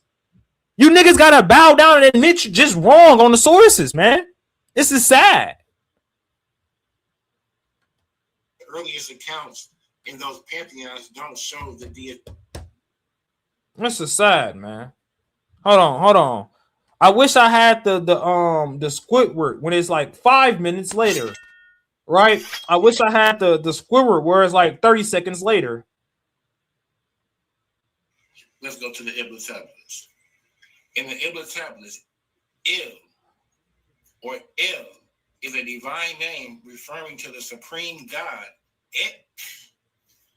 If Cyrus said he'd drop a bomb. 5 seconds later. So you are correct in saying the earliest accounts in those pantheons don't show the deity El. Oh, this is sad, man. This is sad. The receipts is self-incriminating. I'm trying to tell you, bro. Anybody just don't try to talk to me. Just don't try to talk to me. I'm trying to tell you, bro. And look, I realized I had to start keeping receipts on these dudes because they would get up here and lie through their teeth and act like they didn't say what they just said. They would sit up here and lie and act like they don't gotta stand on their point. They would get up here and say anything and act like they didn't say it, like they didn't say it. Right? Let's play some more. Let's play some more. Here, let's get into this. This is ridiculous.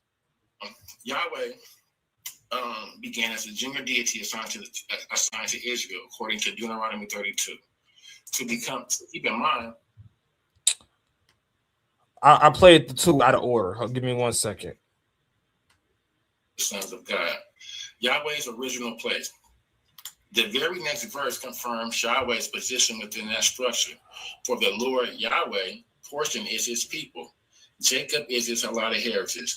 Mind you, this is coming out of Deuteronomy 32 from the Masoretic text. So he literally first made that up, and then for two, he just said, right? Listen to him. He just said this is coming from the text.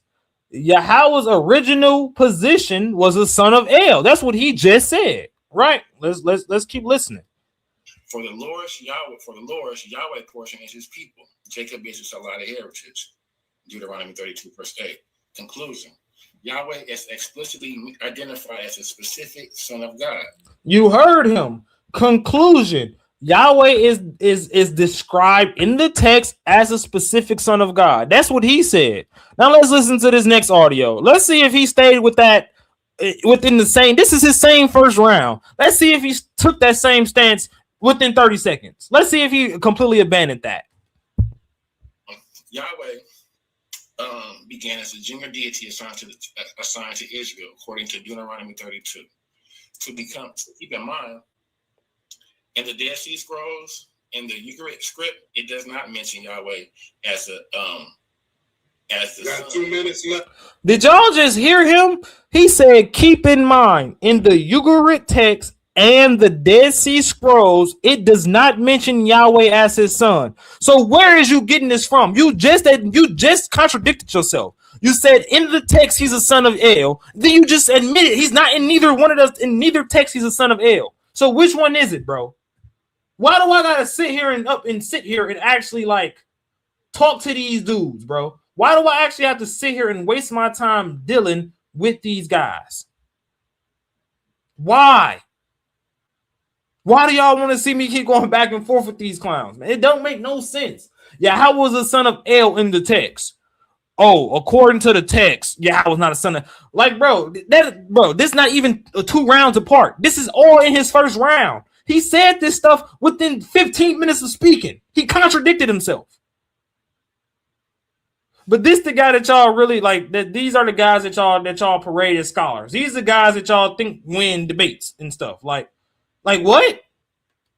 El Kadem. That was definitely a rookie mistake. We played with Sarah B. El Kadem, right? So I told y'all every single rebuttal, this man did not bring one source. This man, bro. Sarah B. I'm off the dome with this. I'm off the dome with this in a debate. Hey, bro, I can be off the dome with a lot of stuff. If I wanted to, I can make up a whole lot of stuff. I can be off the dome. That's not what we do in debates. It's sad that somebody that your opponent got to tell you how to grab a source to rebut his information. Your own opponent got to tell you how to grab a source to rebut his information. Nigga, I rebut my own information better than you do. Like, this is sad, bro. I'm off the dome with it in a debate. That's what we doing. That's what we doing. How many scholars? How many degrees do you have, King J, for you to be telling me you off the dome with this, as if you're some type of authority in the matter? Rookie mistake. We played with Sarah B. El Kadem, right? So when we look at Sarah B, I'm off the dome with this. What? I'm off the dome with this. This supposed to be, y'all call him King J. I was finna say I call him Queen, but I ain't gonna do that to him. But look, man, anyone that cannot read bro, I'm not even trying to make it seem like you have to have the greatest reading capability. I'm not telling you that. You have to at least know basic words such as water, God, to speak, to go out. For you to sit here and argue with me about what the Bible says in the Hebrew culture, I'm not saying you have to have the greatest understanding of Hebrew, but you have to have some basic understanding of the text to come and deal with me and try to tell me about what the Hebrew is saying. Listen to this, man. Listen to this. What does that first word mean? Huh? What is that? What that first word? The first word with the arrow. What does that word mean? And no. What does the word mean? It says and the. That's not what it says. What does this first word right here, where the arrow's above, the red arrow, what does that word mean? What does that say? That's a yod. What does the word say? Lamed, yod. There it is. I didn't ask you what the characters are. Yo, y'all heard him. He said it so low. He said whatever that is. This nigga don't even know what all the characters are. Y'all, I hope y'all heard that. He said Lamed. He said Wa Lamed Yod, whatever that is.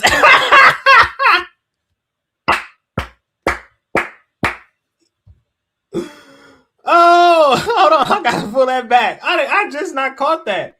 I just not caught that my dang self. He said whatever that is. Bro, what are you talking? You don't, bro. What does that first word mean? Huh?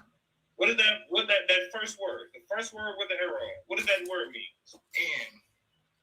No. What does the word mean? It says and the. That's not what it says. What does this first word right here, where the arrow is above, the red arrow, what does that word mean? What does that say? That's a yod. What does the word say? Lamed, yod. There it is. Lamed, yod, whatever that is. Ask you what the characters are. What does the word say? If this is Lord and this is God, what is it? What is it? I didn't ask you about the tetragrammaton. What does that first word right here say? That's not what it says. What does it say? That's how I know you don't read Hebrew. What does it say? Hey, who played the one pony? Hey, I can't read Hebrew either, so I shouldn't even play it. I thought about it before I did it like that. I can't read Hebrew flavor. Oh, the One more time. And I'm not on here flexing like I do either. So bro. Look. I'm not saying you have to be the most experienced Hebrew reader. I'm not saying you have to know what every word means because I still have to go to a dictionary. I'm still in class to read Hebrew. You understand? But I have a basic. I know how to read the script. I have a basic understanding of the language. You don't have any understanding of the language whatsoever. But yet, so many people get up here and try to have a biblical in a Hebrew debate. When you sit up here and try, I say, shout out to the brother. I say, man, shout out to everybody in the chat. Ben Eden, Yahoo, good brother. Shout out to everyone. Gideon, I forgot to mention out to the brother Gideon, Omar. Shout out to everyone in the chat, man. GN Capone, shout out to everyone, man. Right? When niggas getting up here talking about some I read this and I know you don't. When people up here trying to put their incense onto a text, no. See, it's certain brothers that I will listen to when it comes to saying this is in a text. When it comes to Yahoo, that brother can teach me something in a text. You understand? King J can't say nothing about nothing in a text because he can't read the text. Sorry, Humble. You can't read the text either. But you admitted it. You get what I'm saying? Which is why I'm not clowning you. You admitted it. You told me where your understanding was. I said you can't read it, but you're telling me what your understanding was. So I don't have to clown you. You don't pretend as if you know what you're saying. Right? But that's how you lost the debate. So wait, King J out here floss flagging like he a Hebrew linguist and shit. Look. So man. you on his head. Look, man, it's sad out here. Look, Why I got more audio. I got more audio, but I'm shy. I gotta give Humble his props. You get what I'm saying? Which is why I want people to understand, bro. I don't go at everybody off the walls. Once you channel that energy with me, then it's up there and it's stuck. Me and Humble can debate, and I still go and shake Humble hand because I fucks with Humble. Me and I say can debate. And I still say hand because I fucks what I say. He'll admit where he's wrong, and he'll admit where if he believes he's right, he'll stand firm on his shit.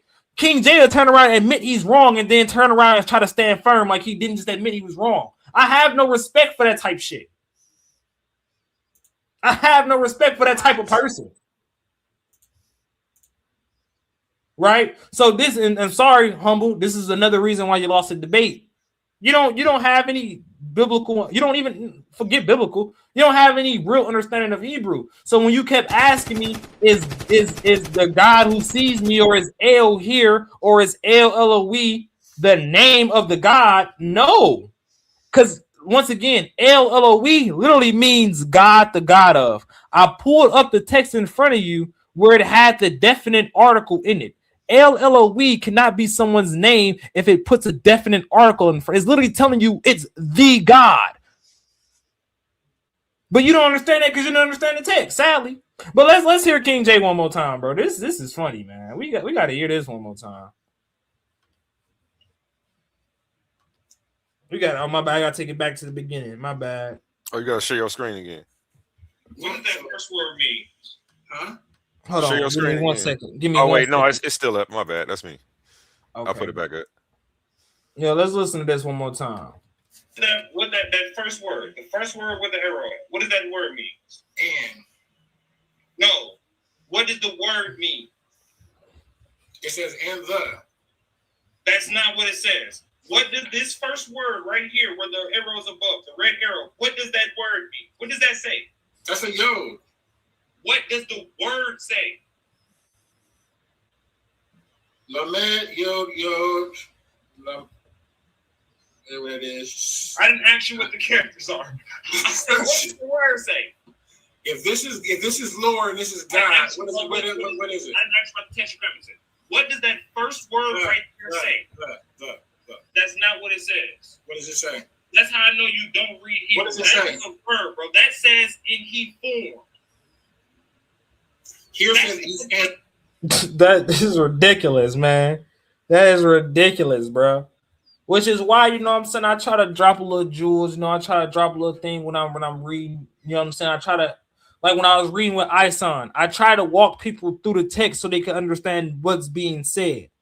But Ison is a clown, and this guy's a clown. Oh yeah, I got some on Ison too. But let me finish up on King J, man. Let me finish up on this guy, man. This guy's it's sad, man. So for y'all that don't understand, also King J trying to get up on Side Netter platform and argue with me, but yet he, like I said, he's the king of contradiction. The only King J's is the king of contradiction. He tried to get on me and talk about Hebrew and the Sinai, da. But listen to what he said to Humble. I get more than 10 seconds out before you filibust and cut me off. That's a debate tactic, I know. Terrible, man. Let me get my information. Hey, this is one time I agree with Humble. You terrible, man. You terrible. I love it when Humble say that. You terrible, man. You terrible. Can we pull out the 2-minute clock, or can we just act like adults? All right. So when I brought up the proto-Sinaitic script, right, and said that's the Hebrew, I stand on that. I stand on that. This ain't no cut debate. I'm not cutting audio, mixing it, nothing, bro. These are his exact words, bro. He literally got up on, I want this, and this is the type of guy I want y'all to know who I'm dealing with. He will get up on Side Netter platform and argue with me, and then be over here like agreeing with my stance. Like it don't make sense. Listen to this. Cutting me off, humble. Why can't I get more than 10 seconds out before you filibust and cut me off? That's a debate tactic, I know. Terrible, man. Go ahead. Let me get my information out. Can we pull out the 2-minute clock, or can we just act like adults? All right. So when I brought up the proto-Sinaitic script, right, and said that's the Hebrew, I stand on that. You sat here and you're.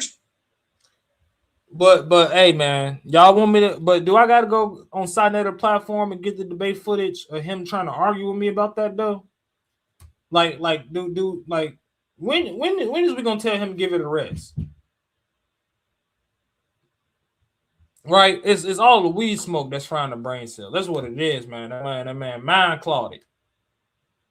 Man, mind clouded off that blunt. Got him thinking slow. Right? But here, I know what I wanted to. I know what video I was missing. I know exactly what video I was missing. If A1, if you want to run to the sponsors real quick, man, while I grab this, it's all on you, Ark. Yeah, you want to run to the sponsors real quick? Say that again. I said if you want to run to the sponsors real quick while I'm grabbing this audio. Gotcha. This Saturday on Titans Debate League. Round 3 is here. Only one walks away, only one advances, and only one gets closer to that $500 prize. It's the clash you've been waiting for. Suave Boss versus Honey Clark. This isn't just a debate.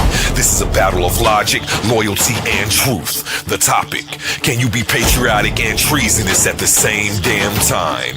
Taking the affirmative, Suave Boss stepping into dangerous territory, arguing that loyalty and betrayal might live in the same space. And you already know, Honey Clark is coming to tear that argument apart. No dodging, no filters, no mercy. This is round 3. This is elimination. This is where reputations are built or broken. Who moves on and who gets left behind. Pull up, tune in, don't blink, because when that bell rings, only one survives. Coliseum of Arguments, hosted by Titans Debate League. Only the brave speak here. Are you not entertained?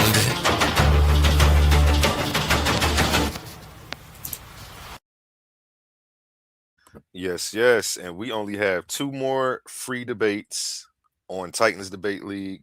After these 2 semifinals debates that we have, you're going to have to sign up for the $3.99 members package to catch all the debates. Attention all debate fans. You've been watching, you've been arguing, you've been picking sides. But now it's time to level up. From this point forward, all debates on this platform are going members only. That means the hottest clashes, the wildest arguments, and your favorite personalities going head to head will only be available to subscribers. You want real scholarship, you want the smoke, you want the unfiltered action, then don't get left outside looking in. Sign up today for as low as $3.99 and get full access to every debate, every moment, every knockout argument. This is Titans Debate League, where legends are made and debates get real. Join now or miss out.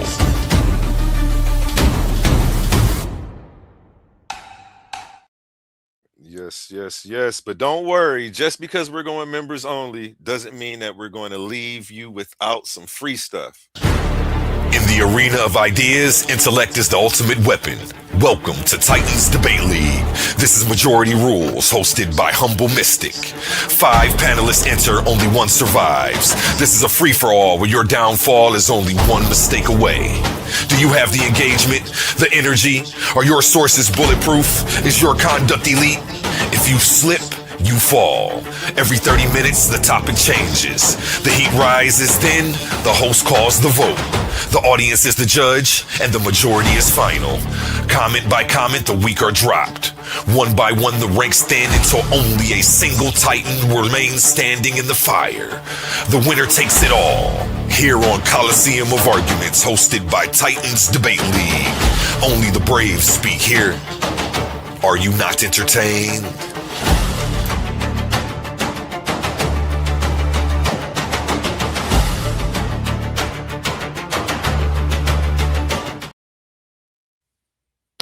Back to you, Chaasad. Can you hear me? My bad, my mic was turned off. You can hear me? Yep. All right, let's get back to a couple of these audios, man, before we open it all the way up. You said the one thing I want to fight King J on, you said there is no evidence no history when we get to late Bronze Age. I would challenge you on that with simply an Iron Age stele that's called the Moabite stele. You know they talk about the Israelite coming in and conquering the land of Moab. There is no history of that outside of the biblical story, and that does not happen anywhere in the Iron Age. They talking about a conquering of the land of Canaan. So that's actually a fact. That's like 900 BC though, right? 850 BC, right? I thought that was like, that's Iron Age.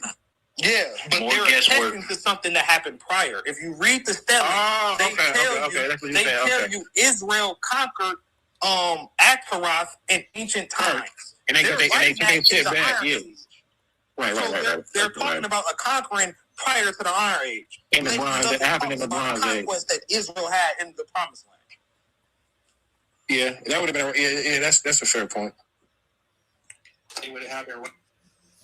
Y'all heard it. Y'all heard it. Y'all heard him.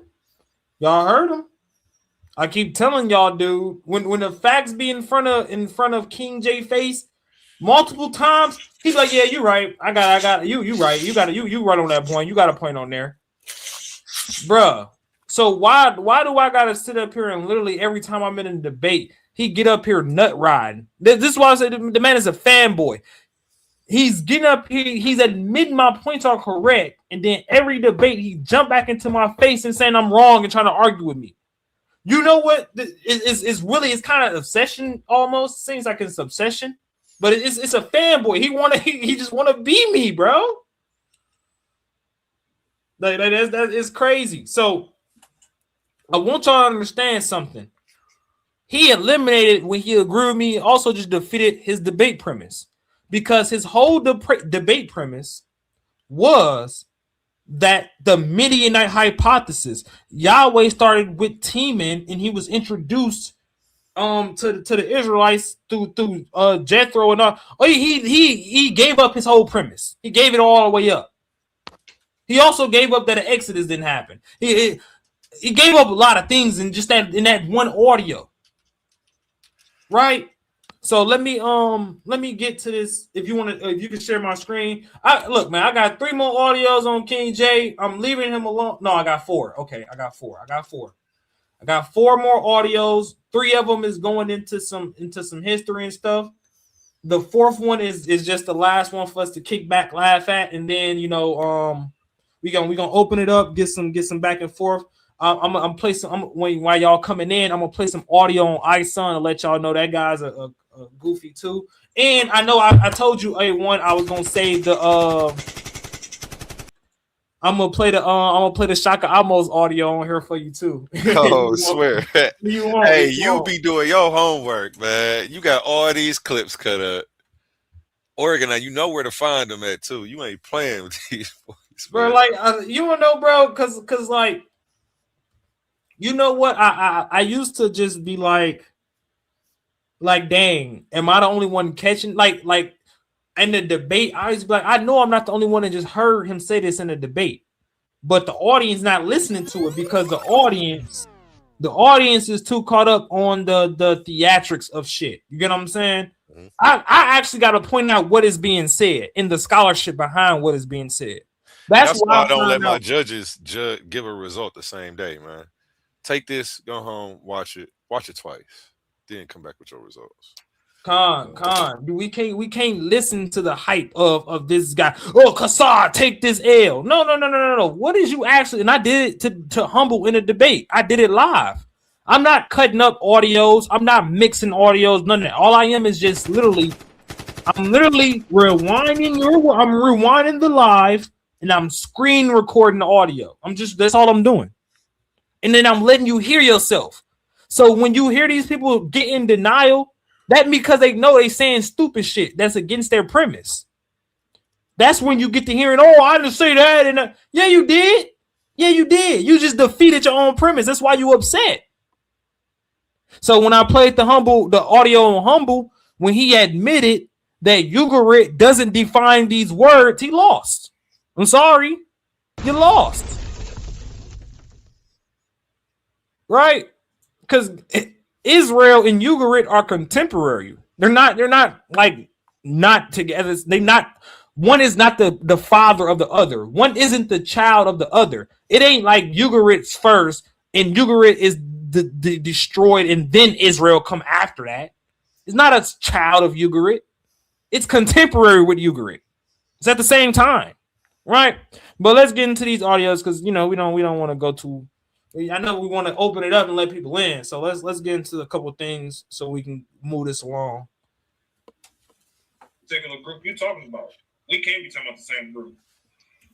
You named him a bishop, right? You knew his name at first, but you don't remember. It's a bishop. I literally said that's not the generation of this. That's not Joseph. That's not his people. I literally said that. Yeah, but the people that come, those are the lower class people. For all those people that try to promote for all those people that try to do the Hyksos thing, the Israelites are not the Hyksos. The Israelites are. I do not hold that the Israelites are the rulers of the no. Those are not the Israelites. Those aren't. Those, I do not hold to that. That's an incorrect chronology. Those groups. No, they're not related to them at all. They're not. So okay, so. Tell me, because now we've identified that Amu coming from the Levant in Canaan, not the Shashu, right? So tell me now where the Shashu are. Bro, I'm talking about in the Middle Kingdom, because what I believe the video sign is the Middle Kingdom depiction, right? There is this by 1900 BC. 1900. So that's Middle Kingdom, Egypt. That's probably about like 12 that's Middle Kingdom. Probably about 11, 12 dynasty. Probably. That's Middle Kingdom. King James. I'm not disagreeing. The Shasu in what you're referencing is New Kingdom. I want y'all to understand something. He's merging like a whole 500. I ain't gonna say 5, but he's merging like a whole like 400-year time span into one. Right? Let's keep listening. 14th dynasty. So how you just jump from the Middle Kingdom to the New Kingdom? It's about 100 years difference. No. Y'all heard him just say the New Kingdom, the Middle Kingdom to the New Kingdom is about 100-year difference. Nick, what? Bro, he's literally trying to merge the Middle Kingdom, the second intermiddle period, and the new kingdom all into the one time frame, bro. Do y'all not see what I gotta deal with? Do y'all not see who I have to debate? 19 to the 14s, that's a 500. And I didn't even notice. He said the 14th dynasty was new kingdom. I thought he said the 19th dynasty. When he's mentioning the Chaasad, that's a new kingdom inscription. That's 18th and 19th dynasty inscriptions. That's new kingdom. I'm thinking he talking about the 19th dynasty when he said the 14th dynasty. That's not new kingdom. That's not contemporary with Ramesses and Akhenaten. Right? Let's listen. Difference. You know that the 14th and the 17th, the 18th, and the 19th are all happening at the same time? Don't try to talk to me. I know what's happening at the same time and what's not. But this is my argument. This is my argument.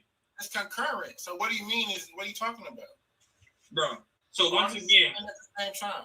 This chronology that you just said. So you saying the 12th dynasty is happening at the same time as the 17th and 19th? Is that what you just said?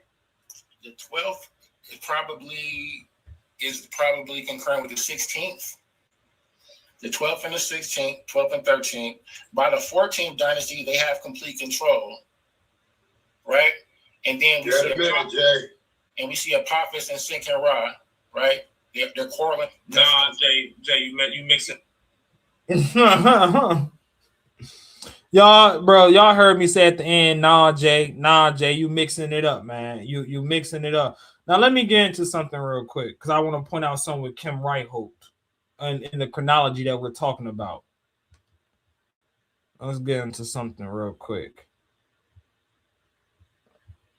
Because I know a lot of people try to go at like David Roll and his chronology, but hey, man, with y'all, for one, I don't care if you go at it, you got to bring the scholarship. I fight with scholarship, right?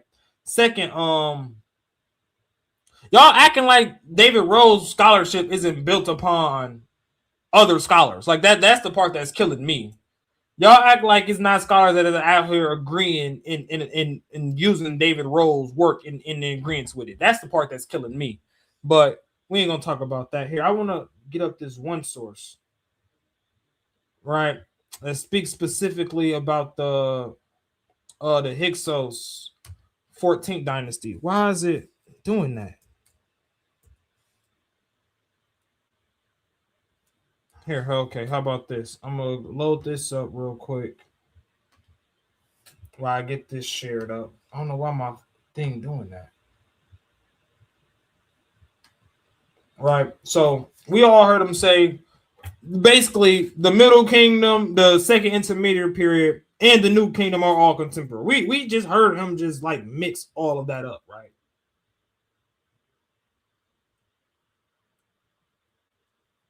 Just mixed it all up. So we finna pull up some scholarship on the end of the Middle Kingdom, the start in the contemporaneous reigns of the pharaohs with the Hyksos, and then we're gonna go into how it's supposed to be labeled out with what other scholars agree, which is why I was trying to get into Kim Reitholt, but for some reason it's acting up on me a little bit. You know, sometimes when you got so many sources and stuff out, and so many pages and stuff open, you know, technology can only think so fast, you know. But I think I got what I was looking for. I just might need A1 to reshare me. Hold on real quick.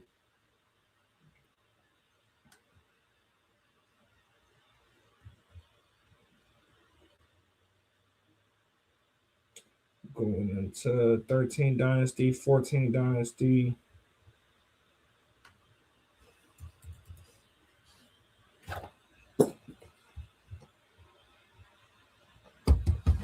No, it might just be faster for me to read off my phone, especially because I got all these tabs open on my laptop. So I'm gonna just read it off my phone. Sorry about that, guys. I'm gonna just read it off my phone. So it says this. I'm reading from I'm reading from the book Exodus Myth and History. It says this. It says, like Professor Kim Reicholt of Copenhagen University, I am tempted to identify these early Hyksos rulers with Manetho's 14 dynasties, kings of Zois, Egyptian Saka, which I and others before me believe may be a confusion with the term Hyksos, Egyptian Hekakasu. So I want y'all to understand that a lot of people try to go at David Rose. Hold on. It says, in that regard, I should add, he is an Egyptologist, respectfully. Yeah, David Rose is an Egyptologist, exactly.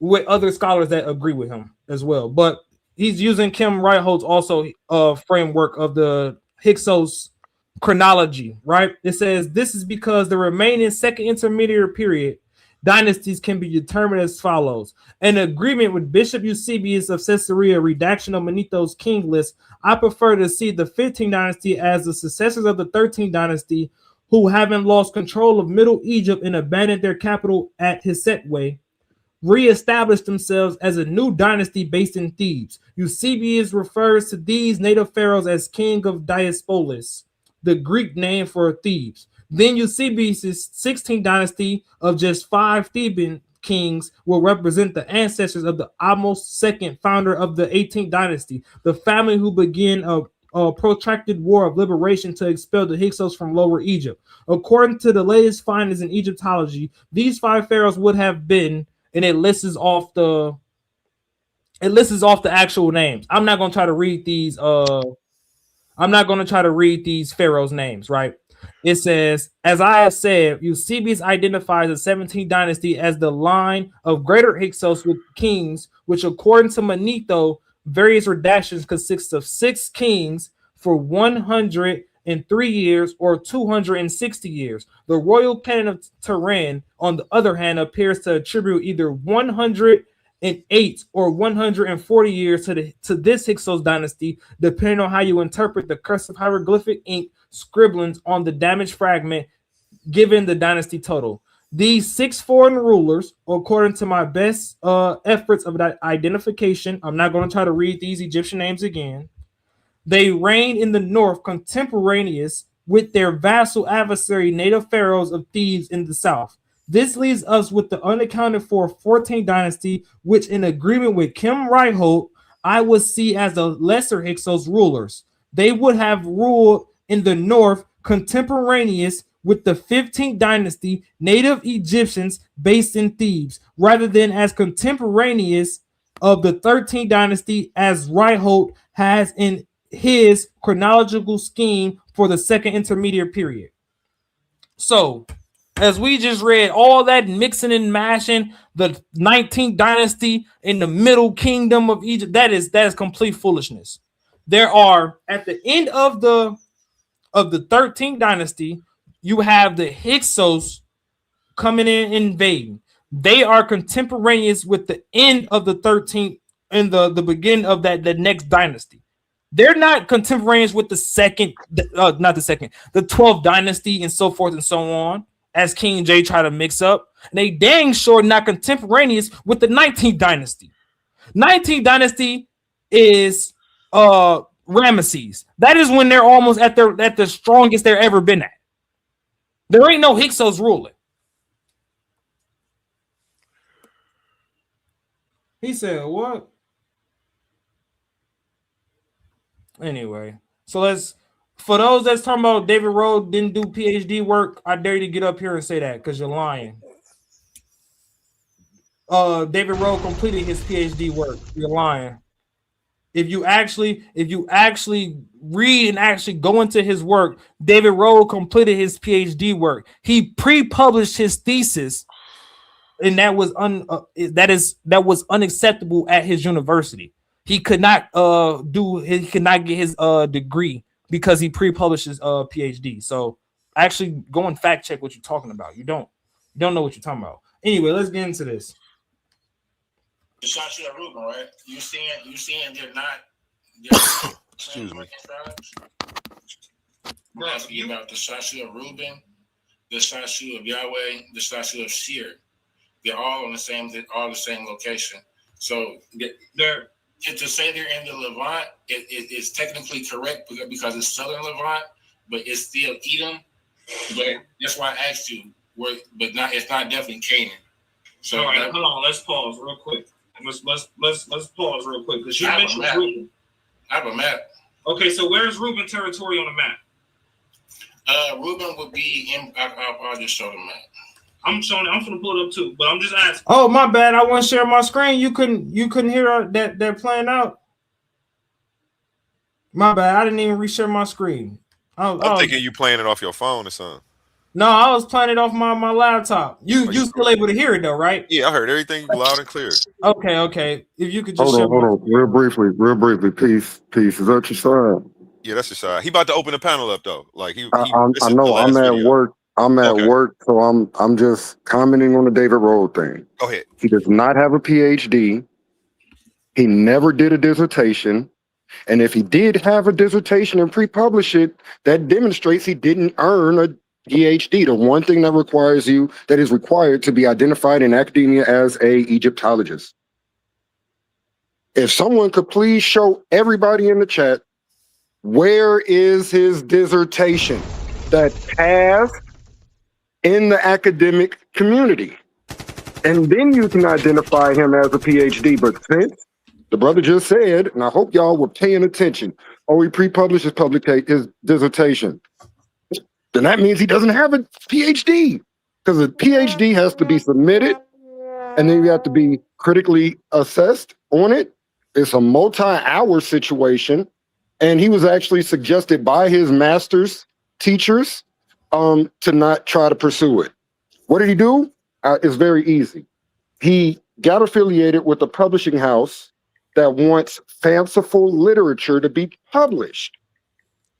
And that's what he did. He started to publish all of his theses, all of his ideas about the Bible in that community. And he uses that credential. It's not even an academic community. And they say it very clearly on their website. We are looking for people with innovative ideas to publish literature. And yeah, he's not a PhD. No Egyptologist will say, that's my peer. What? David Rowe is my peer. Not one.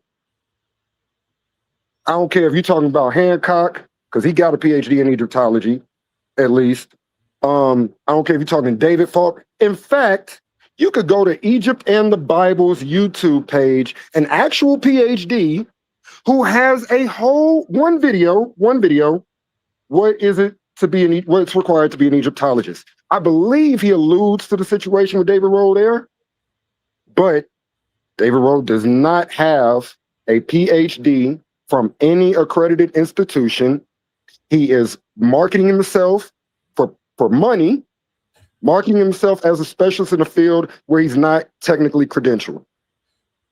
I'm gonna leave it right there. I should be done at work in about an hour, so if y'all still on, I'll come back. But I'm listening. All right. I was gonna say, how long you gonna let him go? He interrupted when he could have came in after. But very simple, it says this. Very simply, it says this: David Rowe holds a degree in Egyptology. It's that simple. Like I don't understand he has a master's degree. Master's degree is not required to be identified as an Egyptologist. Can I finish? Can I finish? So you try to get up here as if he didn't complete the actual schooling to actually be called an Egyptologist. Once again, he has a master's degree in ancient Near Eastern studies. He does not have a PhD in Egyptology, which is the only thing required in order to self-identify as an. I mean, sure. I would love for you to show us that he has a PhD. That's it. But I'm gonna leave. Y'all continue. I'll try to jump on in an hour. All right. I appreciate you, Courtney. I appreciate you. I appreciate you too. I want you to get up here and show one time where I say he had a PhD. Say he's an Egyptologist. Exactly. Like you rewind that clip, Courtney, like he be doing. Rewind that clip like he be doing. Go pull it back, please. Hey, you the master of rewinding the clip, man. I ain't seen nobody do it like that. That's crazy. Please go pull it back. Once again, I called him an Egyptologist. He's a scholar, right? That completed several degrees, right? And completed, like as I stated, completed his his work to get a PhD. He pre-published his thesis, which at the University of College London, I believe it was. You cannot do that. All the work was done. All of the work was done. You can go and look it up. You can pull up the videos, everything. All the work was done. So for you to say, "Oh, he's not an Egyptologist. He does not have his PhD." For one, I called him. For one, never said he had a PhD. Called him an Egyptologist, which he did complete his degree in Egyptology. Any other scholar that you want to go to, reading the language, all he completed his degrees. The work was done. Fact or not a fact. My point exactly.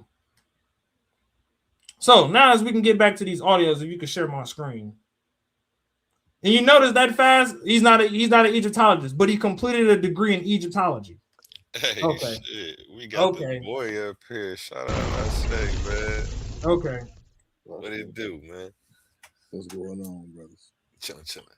So let me get back into these real quick. What's up, I say? What's going on? The shot for Ruben. Oh, hold on. That's the wrong one. Let me get into this. My apologies. I'm asking you about the statue of Reuben, the statue of Yahweh, the statue of Seir. They're all on the same location. So they're to say they're in the Levant, it's technically correct because it's southern Levant, but it's still Edom. But that's why I asked you where, but not it's not definitely Canaan. So all right, hold on. Let's pause real quick. Let's pause real quick because you mentioned Reuben. I have a map. Okay, so where's Reuben territory on the map? Reuben would be in. I'll just show the map. I'm gonna pull it up too, but I'm just asking you: is it in the south or is it in the north? Is it above Moab or is it beneath Moab? It's in between Edom and Midian. No, it's not, bro. It stretches. Depends. To the south, if you'll let me finish, to the south is a whole other group of people in a whole different culture that's living beneath them. Their land does not stretch to no Edom or to no Midian, bro. Okay. Hold on, let me share the screen. So it says this. Literally. Let's get into something real quick. Y'all heard him talking about some it stretches and da. My bad, because Court threw me off on that one, man. He came up here and tried to argue about Egyptology and shit. Man, I messed around and pulled up the credentials of all the schooling David Road and then completed, man, because he threw me off with that. But here, let me get into this. So you heard him talking about the fucking territory of Reuben. Stretches. Look, listen to this, man. I mean, look at this. Look at this real quick. I'm gonna share my screen.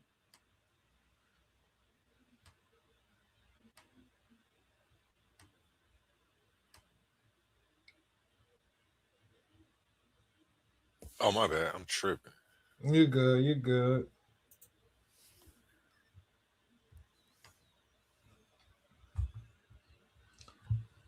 So I want you to take a look at Israel on the map, right? Here we see the colors. You know, the colors in the thing is Israel allotment. Let me see what y'all can see. Here and then you can see like what is kind of white is kind of just like another map here. Let me get into this. Let me see if this one is a little bit better. You still can hear me out? Yeah, I'm over here still stuck on the PhD argument, but we'll come back to that. Here, so we can see, man, this is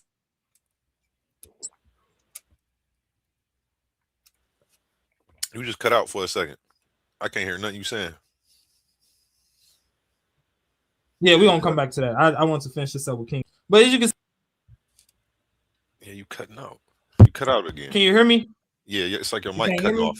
I can hear you now. It's like your mic cut off in the middle of your sentence or something. Twice. You can hear me right now, though? Am I clear? Yeah, you clear. Okay, so we can see the map. I mean, this isn't the best map, whatever, but we can see this is the map. He keep on talking about the Chaasad of Reuben and the tribe of Reuben. If he wants to identify the tribe of Reuben as the Chaasad of Reuben, look, the tribe of Reuben has a whole nother group of people bordering them to the south. He's nigga talking about their territory stretches from, sometimes it depends, into Midian, into Edom. Look, listen to me. There's never a time where Reuben is going into Midian and Edom. There's never a time when their territory stretches that far. You made it up. Let's get back into this. To the south, if you'll let me finish, to the south is a whole other group of people in a whole different culture that's living beneath them. Their land does not stretch to no Edom or to no Midian, bro. Hold on, let me share the screen. Y'all heard that, right? Y'all hear the audio, right? Hey, one, yeah? Oh, yeah, I can hear everything. Yeah. So we see on the map, it ain't no damn the Reuben territory stretch to no dang Edom or no dang Midian. Making stuff up, man. Tag that boy. Somebody tag that boy, man. Hey, you want me to open this panel up now? Yeah, Con, go ahead, man. Let me. While we do that, man, I'm gonna go to a word from our sponsors, man. The 23rd of this month, we have a new show with Humble Mystic. In the arena of ideas, intellect is the ultimate weapon. Welcome to Titans Debate League. This is Majority Rules, hosted by Humble Mystic. 5 panelists enter, only one survives. This is a free-for-all where your downfall is only one mistake away. Do you have the engagement, the energy? Are your sources bulletproof? Is your conduct elite? If you slip, you fall. Every 30 minutes, the topic changes. The heat rises, then the host calls the vote. The audience is the judge, and the majority is final. Comment by comment, the weak are dropped. One by one, the ranks stand until only a single Titan remains standing in the fire. The winner takes it all. Here on Coliseum of Arguments, hosted by Titans Debate League. Only the brave speak here.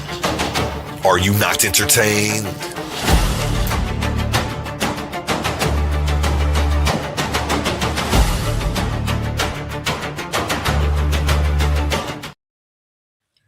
And coming this May, only to Coliseum of Arguments, Titans Debate League, the all-women's tournament, $500 grand prize. Ladies and gentlemen, welcome to Coliseum of Arguments. 8 women step into the arena, not to play games, but to wage intellectual combat. This isn't trash talk, this is logic versus logic, sources versus sources, scholarship under the lights. Win a round, win $50 cash. Keep winning and walk out with $500 in the crown. Each competitor represents a brand, an ideology, a team they're ready to go to war on the hill for. Every claim challenged, every source checked, every moment judged. So we ask you, are you not entertained? Enter the Coliseum of Arguments. Only the strongest minds survive. This is Titans Debate League.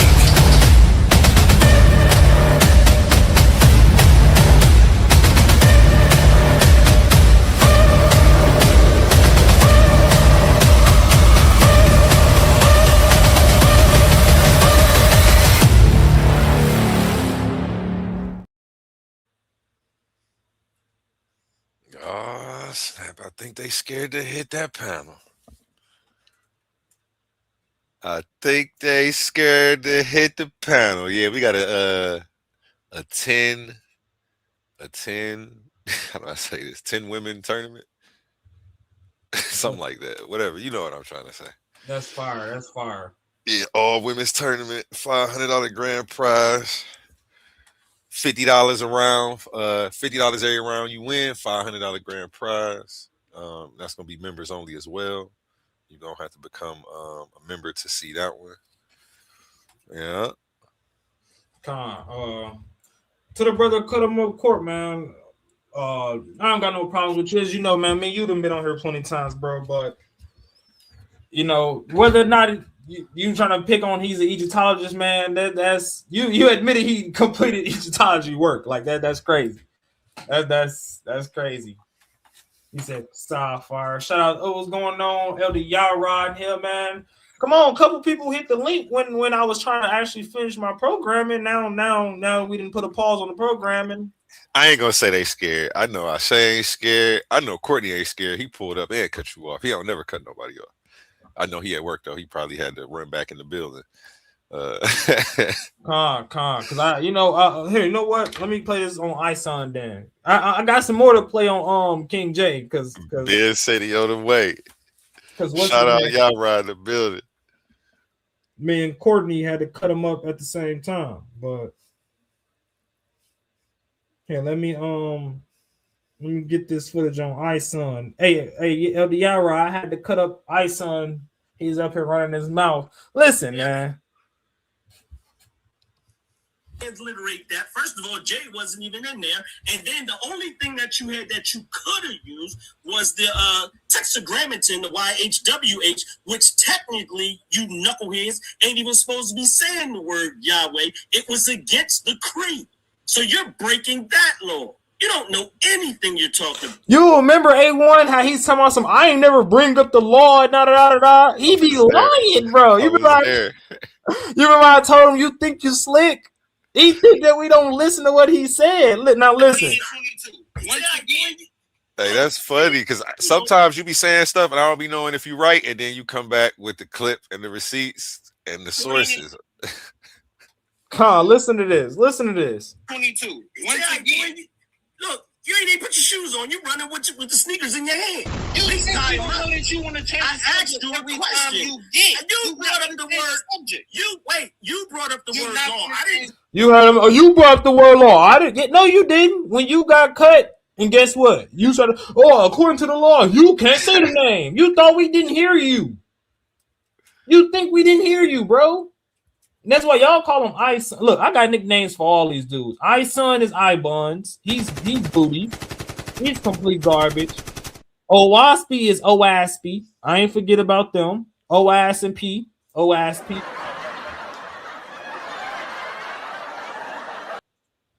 I got nicknames for all these guys. So iBuns. Nobody take you serious, bro. All that mystic stuff is garbage, bro. It's complete garbage. The Aspy boys. Yeah, them Owaspy boys. Them Owaspy boys. Listen. When you gonna stand on your text? You always keep on talking about some God this and the creator gang. And when you gonna stand on your text as if it's even historical? When are you going to prove your text has some actual relevance? When are you going to prove your text is not a remake of our text? While you sitting up here trying to run around and talk about everybody gods? Every time I make these boys try to stand on, show me an artifact with your God's name on it. Show me an ancient people or ancient culture in which your God is tied to. Can't never do it.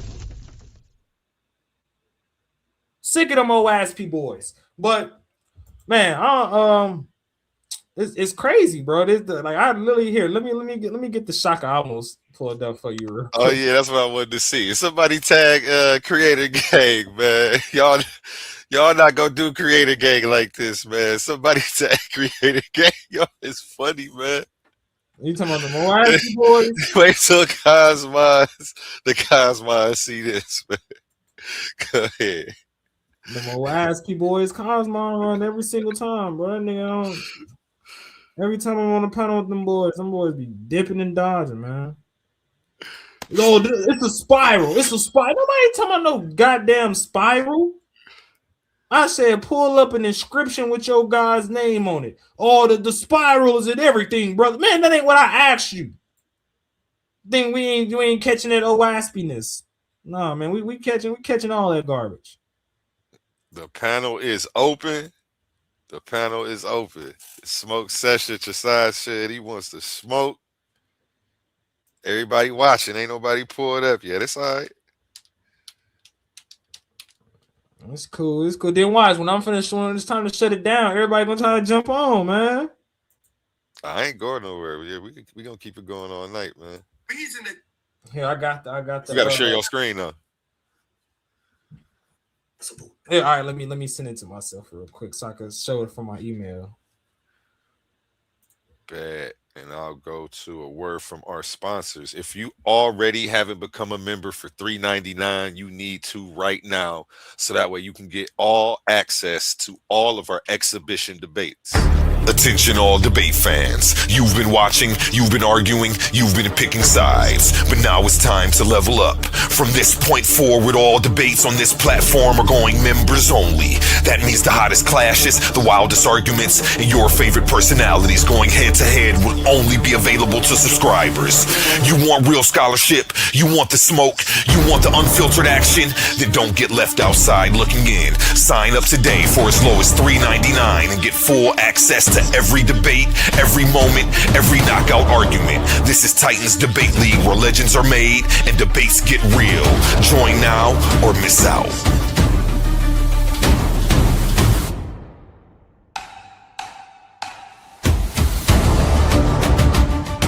$3.99 will get you access to all of our exhibition debates. $14.99 will get you access to one pay-per-view event. And yeah, we got a couple tiers. We're going to be having at least 4 exhibitions a month. That's going to be $3.99. We're going to have some bigger pay-per-views as well. Be looking for me to book some big debaters coming real soon. It's going. I just got to get everything set up. Back to you, Chaasad. Con here. I got yeah, let me pull this up for you real quick. I'm gonna share my screen. He said, "I want to see it. I don't want to just hear the audio. I gotta see this." You think I made it up? You think? Yeah, I gotta share my whole screen.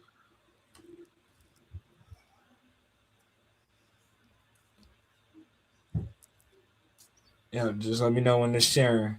Oh, okay, I see it. Yep, it's sharing.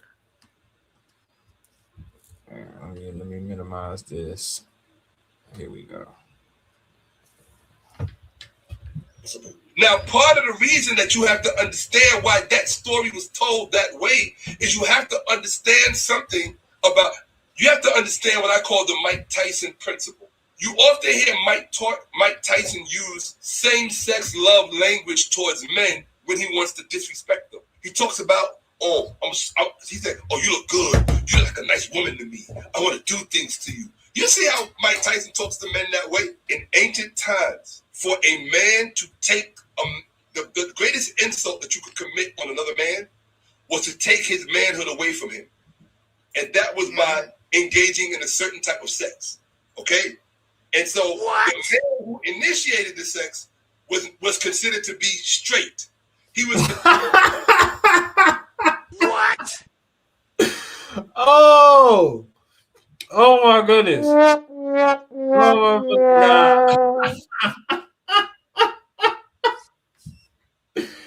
God.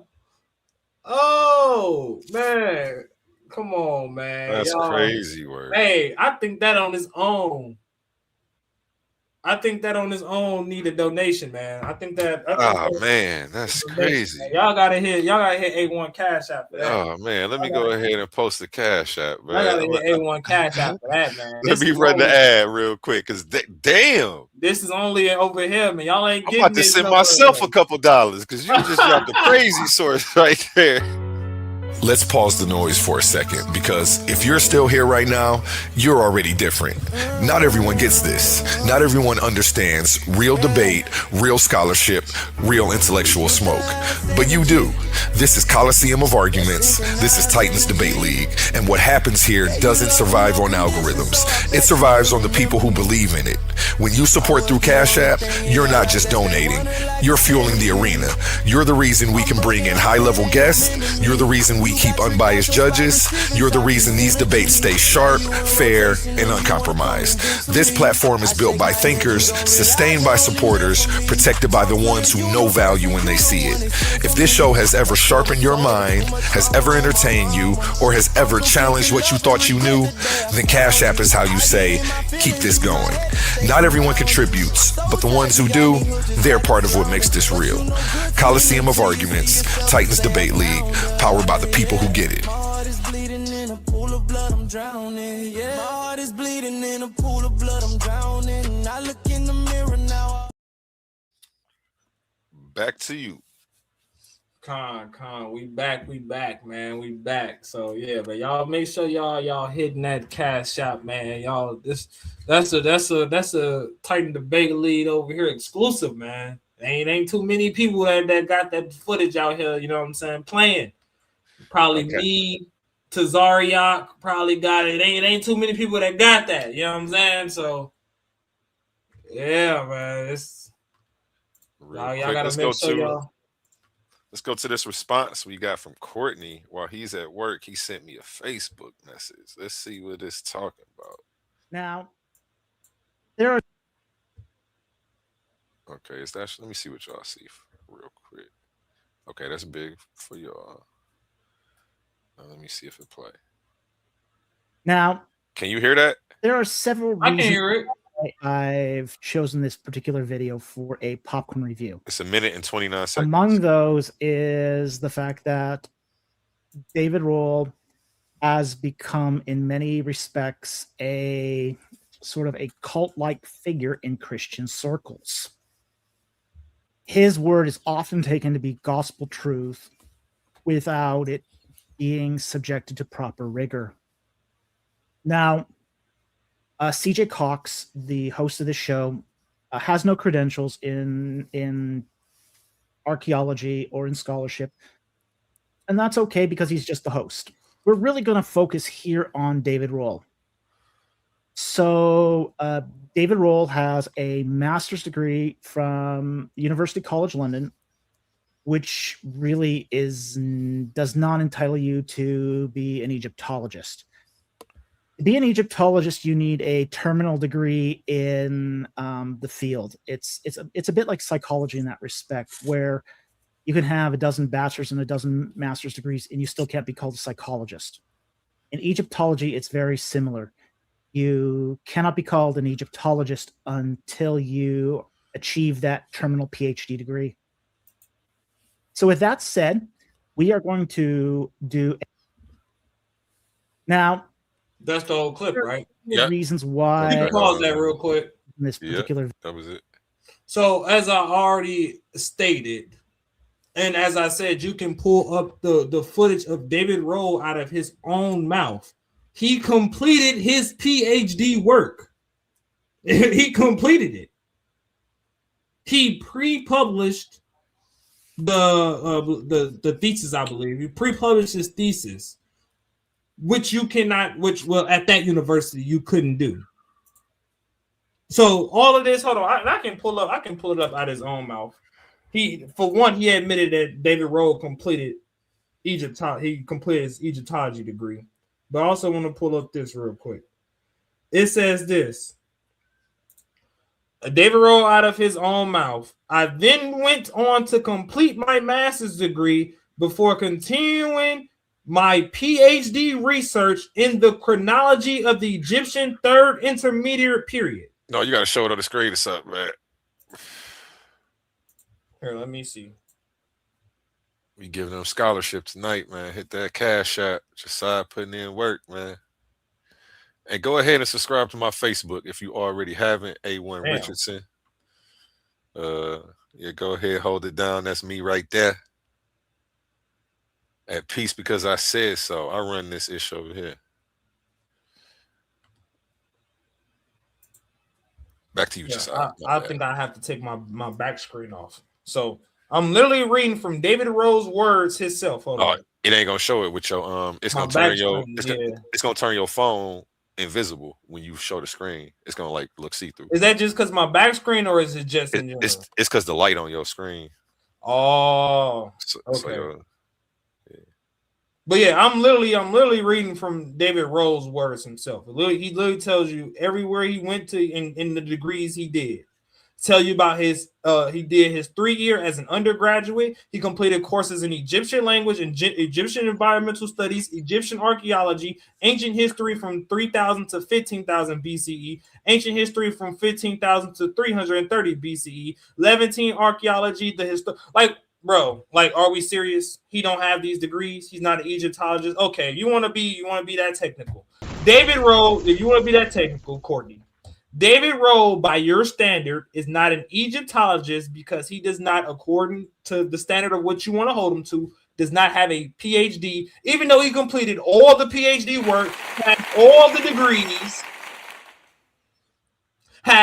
the degrees, and completed all the work to be considered an Egyptologist.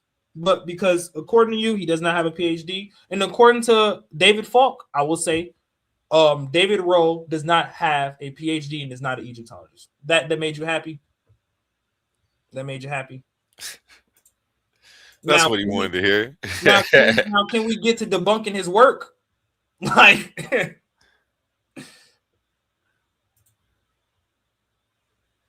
hey, don't be scared to hit that link now. If Courtney wasn't at work, he'd already be up here going back and forth with you about that. Well, I hope he heard. See, he ain't playing with you. He said my standards. I can hear him say what I hope he heard. I hope you heard this, Courtney. I went on to complete my master's before continuing PhD. I thought you said he didn't have. No, the work was completed for a PhD. Let's be honest when we're speaking about him. Because a lot of that is just to undermine the research and the, what is it called, the scholarship behind the person. When people just be like, well, he's not an Egyptologist. That's you didn't get up here and debunk the actual source. Like that didn't prove anything.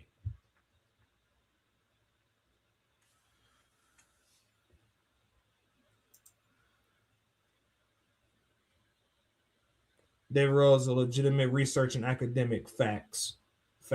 He actually has more degrees than what a lot of people in his field actually has. So while we talking, I'll debunk it when he gets off. He's gonna be off shortly. I want to see this. I'll fuck with Courtney when he get in the ring. When y'all get to talk about something he passionate about, that's when he get to turn it up, man. Because he be calm, cool, and collective. So you get to misquoting scholars and stuff like that. I want to see what I misquoted. I'll put it up on the screen. No. I'm not saying you did. I was just throwing random stuff. Hey, Courtney, I want you to here. Hold on. I'm just throwing random stuff out there. Yeah, don't let me my good brother don't take Courtney, my accusations serious. My good brother Courtney, I want you to you said you're gonna rebut it. I want you to rebut. Like this actual, you share my screen? Yeah. If you're gonna get up here and say rebutting, I actually want you to rebut like inscription decipherments and stuff. Like, hold on, don't get up here and try to argue. Go ahead. Hold on 1 second. I'm about to share it again. I gotta edit this screen. Add media slot. Okay, there we go. I'm trying to keep us up top. I don't want to be on the side over there. Okay, update layout. There we go. I like that better. Con. Yeah, you talking about refuting. I hope you actually going into like the same like inscription, like this is incorrect. That's what I mean by like refuting what I brought up. You know that, right? Like I don't want to get up here and like, well, this person said is a pseudo, and like that's not rebutting my actual source. That's not refuting my source. But Courtney's is an intelligent brother, so I think he knows what rebutting something is. But you know, I gotta say that because it is some guys that'll jump up here and never actually rebut what you're saying and just talk around you. So when you say you're gonna get up here and rebut, you're gonna get up here and rebut this inscription, right? You're gonna get up here and rebut the Shawshank campaign inscription. That's what you're gonna get up here and rebut. I would love to see that. I've been waiting on that. You know I've been waiting on that. You know I've been waiting on that. Tighten up, man. Hey, this was the perfect background, man. This background came up on some humbug stuff, but it was the perfect background. I'm glad I didn't do what I was about to do. You got me on some Birdman hand rub, man. I'm on my Birdman hand rub. Hey, man, you done ran everybody off the block, man. What? What's going on, man? Well, I'm trying to hang around a little bit, man, because I know you said you want to close them down, but I'm not trying. You know me, I got the. Pull up, y'all. Even if y'all agree with him, man, pull up and comment on the. Yeah, I'm trying to hang here. Let me. I got one more video I wanted to play on the King J because me and Cut Him Up Court was tag teaming him. That's what I said. I ain't got no problem with Court, bro. I'm just like, bro, you got up here to argue because you about being an Egyptologist, like me and you can argue about way better stuff than that, bro. Like, you know what I mean?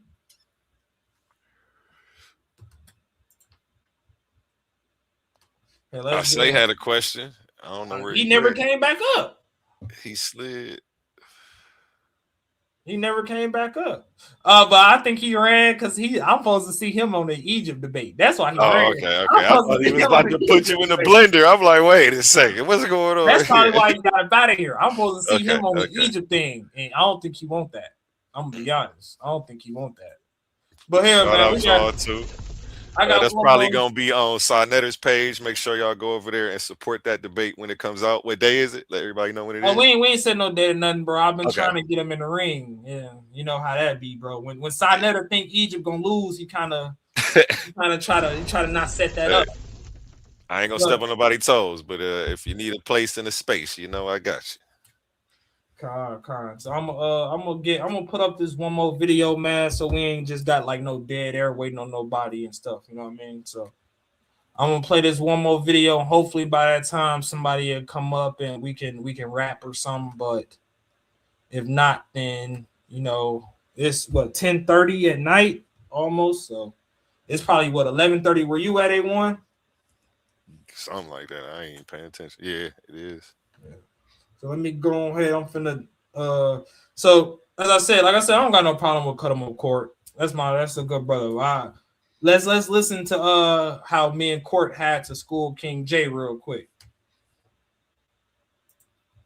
Real quickly, I was going to say, when you first asked, do we see the tetragrammaton in the name, you're now referring to a theophoric. Theophorics are abbreviations of the particular deity's names or the common noun for the particular individual's deity. That's the whole purpose of how they function. They can be as suffixes at the end or prefixes at the beginning of a name. So, I mean, some of the things you suggested, implied, asserted, and I completely agree. The way you were trying to read the text to be saved, to be like completely weird modes of it. See, Cut Him Up Court didn't even know I had him in here as a shout out. Now he no, I'm just playing. Shout out to that brother Cut Him Up Court, man. To just read the root. Like literally etymological fallacy in order to try to interpret the text from the original wording. And you're missing all of the basic aspects of grammar, syntax applied to the language itself, which is causing a lot of confusion when you're asking certain questions.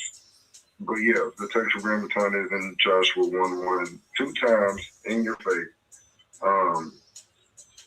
Period. And according to the way you were trying to read Joshua 1:1, it would technically then be 3 times because Joshua's Yahweh. That's exactly what I was going to say. It's 3 times.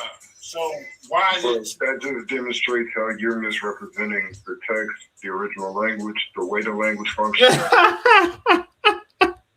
King J thought he had a friend. I was going to say it's 3 times. Yeah. And that just shows how you misrepresenting the text, misrepresenting the language, misrepresenting the syntax. Put him straight in the blender. Cook that man. I gotta get the blender sound effects. That's what I need next. Let me look that up right now. Hey, he cooked that man so fast. Like I said, hey man, I don't got no problem with my brother Court, but hey man, just come with that scholarship. Don't come with the denial, man. Come with that scholarship. Yes, sir. Here, let me get some more going. Let me get some more going. Man, you got receipts on everybody, man. I'll be trying to tell people. Yeah, you definitely the new receipt king, man. Functions and even the word system. It's not about the vowel points at this point. Point blank period. And that's not an innuendo. So why are there three occurrences of the tetragram written three different ways? There's not. There's not. You have the tetragram. Tetragram means 4 letters. If you're going by the root, you're not reading 4 letters. That demonstrates that you have a major confusion in the way you're trying to assess the letters. The only time occurring we see the 4 letters is in the name Joshua. When you said you said yes. When you said Yahweh previously, Yahweh, the root word so that was not with the yo, it was just Hava. It was just 1, 2, 3, 4, 5, 6. It's the 6th and 8th word. The 6th and 8th word, which I shared in the back chat and in the comments. Well, you said the root is Hava. No, I said that's the way you're trying to read it. And the word yours is bringing up abundance of confusion and conflation. Would you like to present? Because I want to talk. All you got to do is pull up the Hebrew of Joshua 1:1, and you're going to read 2 instances of the tetragrammaton, which is a particular academic mode of synthesizing 4 Hebraic letter configurations. The Yod, the Hey, the Vav, the Hey, the Yah, the Ha, the Vav, the Wav, however. Because I also found it very intriguing. The brother mentioned the ayin that was in Joshua, and you didn't say there's no aleph there, which it was our whole argument the other night. So I do find it quite interesting the way you oscillate and the way you interrogate and attempt to make points. Oscillate meaning you go from one side to the other side, and you don't even realize it because you think you're making a very profound statement, and at times it's. And this is in all honesty. I want y'all to hear what Courtney just told him. He don't even realize what he be saying because he think he be making such a profound statement. Like he really think King J be really sitting there thinking he's spitting that hot stuff to y'all, bro. Like he really think he be out here dropping dimes and jewels on y'all, bro. And really, I'm glad I'm not the only one that be hearing the complete nonsense that come out his mouth, right? It's not that profound. Not to take he said not to take a dig at him, but it's not that profound. I'm taking a dig at you. You suck. I'm sick of it. You suck. Are you looking at the screen?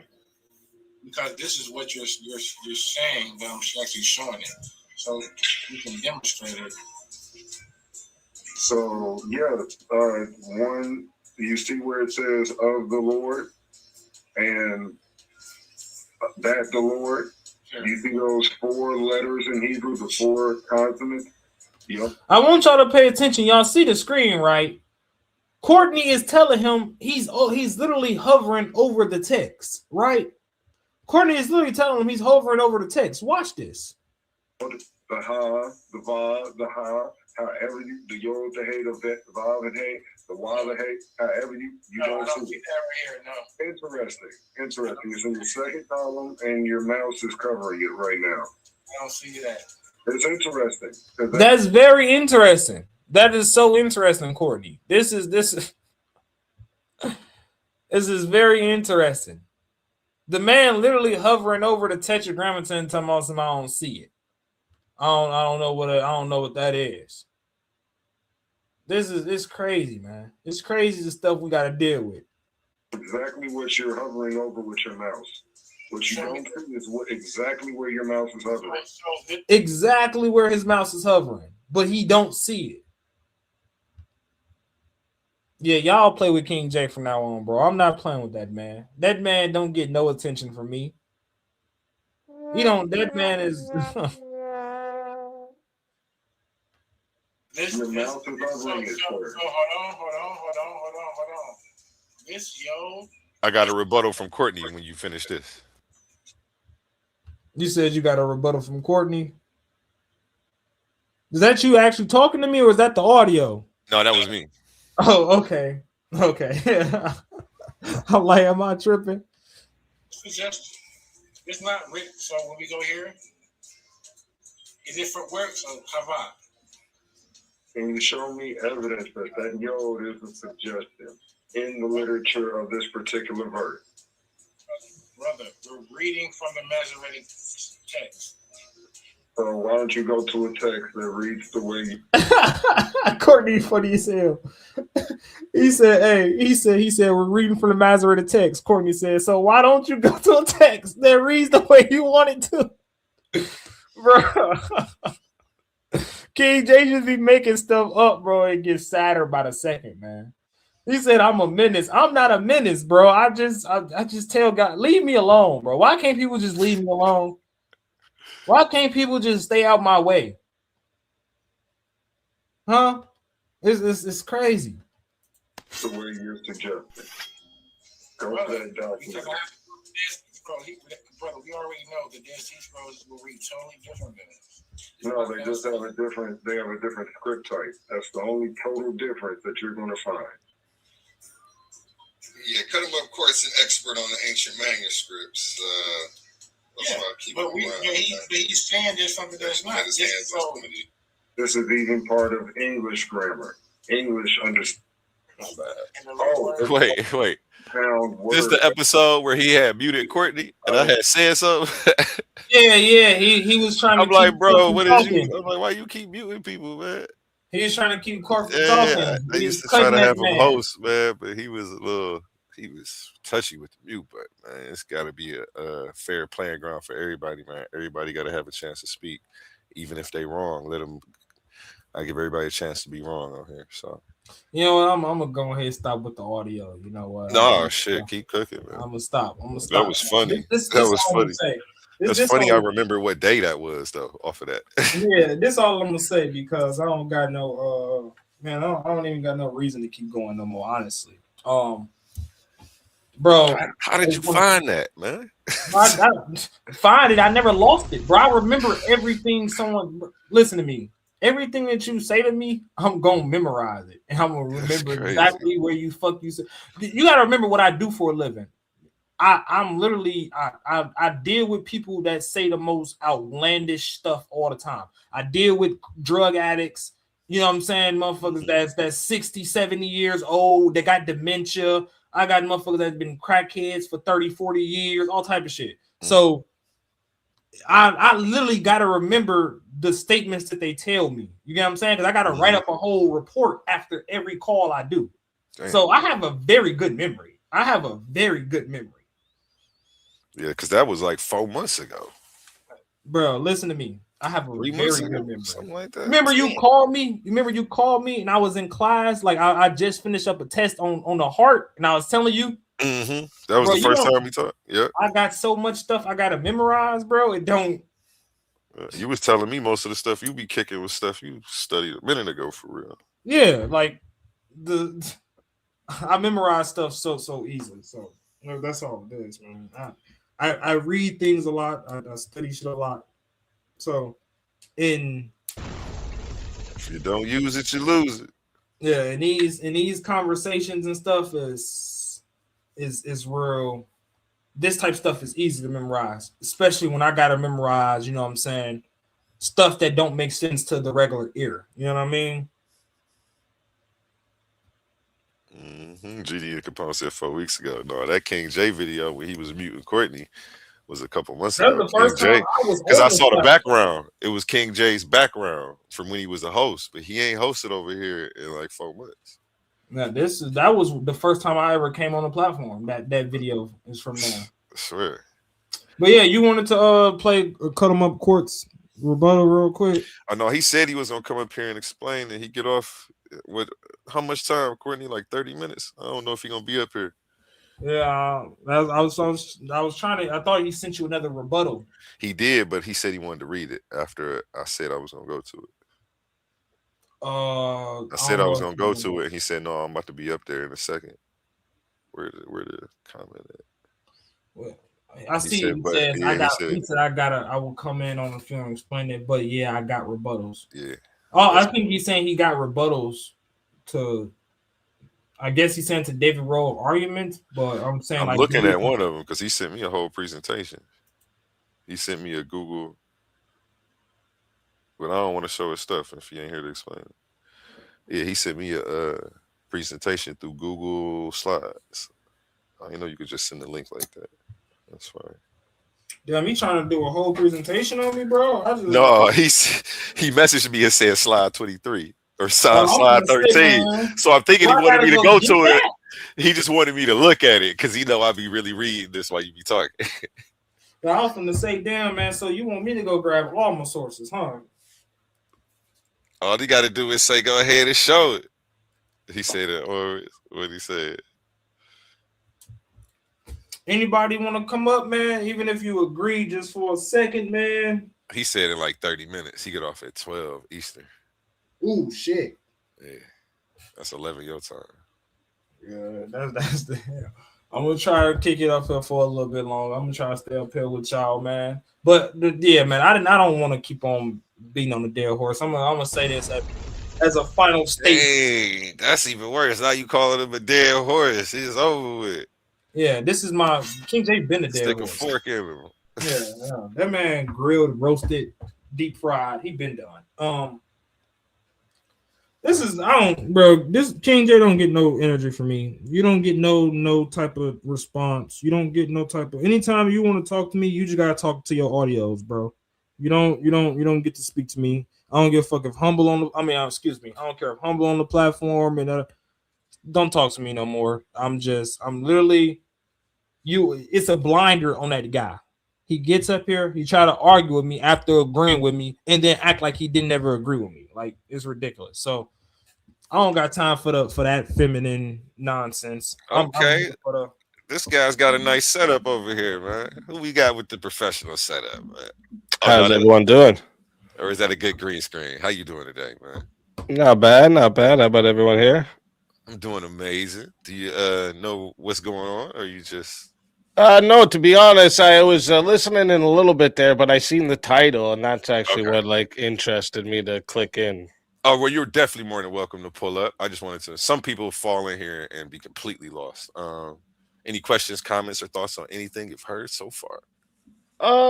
Based off what I've heard, not yet so far, but I'm curious. Are any of you two Israelites? I'm the host, and we have one of the top Israelite debaters right here, Nice. Chaasad. Any questions? You can go ahead and pose them to him. Yeah. So, I would just my first question is how do we know if you're an Israelite? Like, what is it based off of? Is it just like a mindset, or is it genetics, or several things? The Bible, prophecy, your descendancy. So, gotta go and look at your history. I don't know if you ever seen. I don't know if I could shout out another platform. Man, you know I'm not no hater like that, and I ain't no gatekeeper, man. No, because I don't care if they hate on me. Go ahead, still shout them out, man. Yeah. It's all love, man. I don't got no ops. They might hate me, but so a lot of people don't. I got hugs for them. So a lot of people just do the camps and stuff. A lot of them they don't necessarily know a lot of their history and stuff. They don't have that deep history. My grandfather, you can go and actually look at an interview I did. My grandfather told me I was Israelite, so that's not something that I learned from. I don't want to make it seem like they just a camp group, but that's not something that I learned from someone on the street, bro. Like it's literally black people who are their family teach them this. You know what I'm saying? So. Yeah, no, I understand that. That's why I was so I've talked to a few different Israelites, and a lot of them say it comes down to genetics. But how far do we actually know our genetics to be able to say this is what makes us an Israelite or not? Like, how would I know if I was an Israelite? Like, if someone died, because if I'm not mistaken, you can correct me if I'm wrong. It's something to do with like your father. It has to be of the father. Yeah, you would definitely.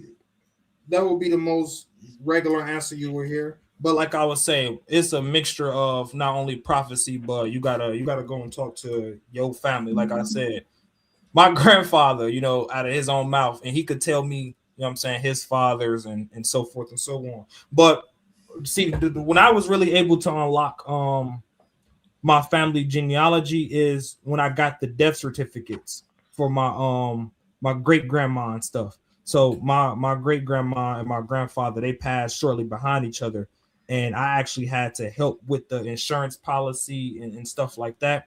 So I was actually able to get the names and stuff from my grandfathers and stuff like that. So I actually was able to get their names and stuff and track that stuff.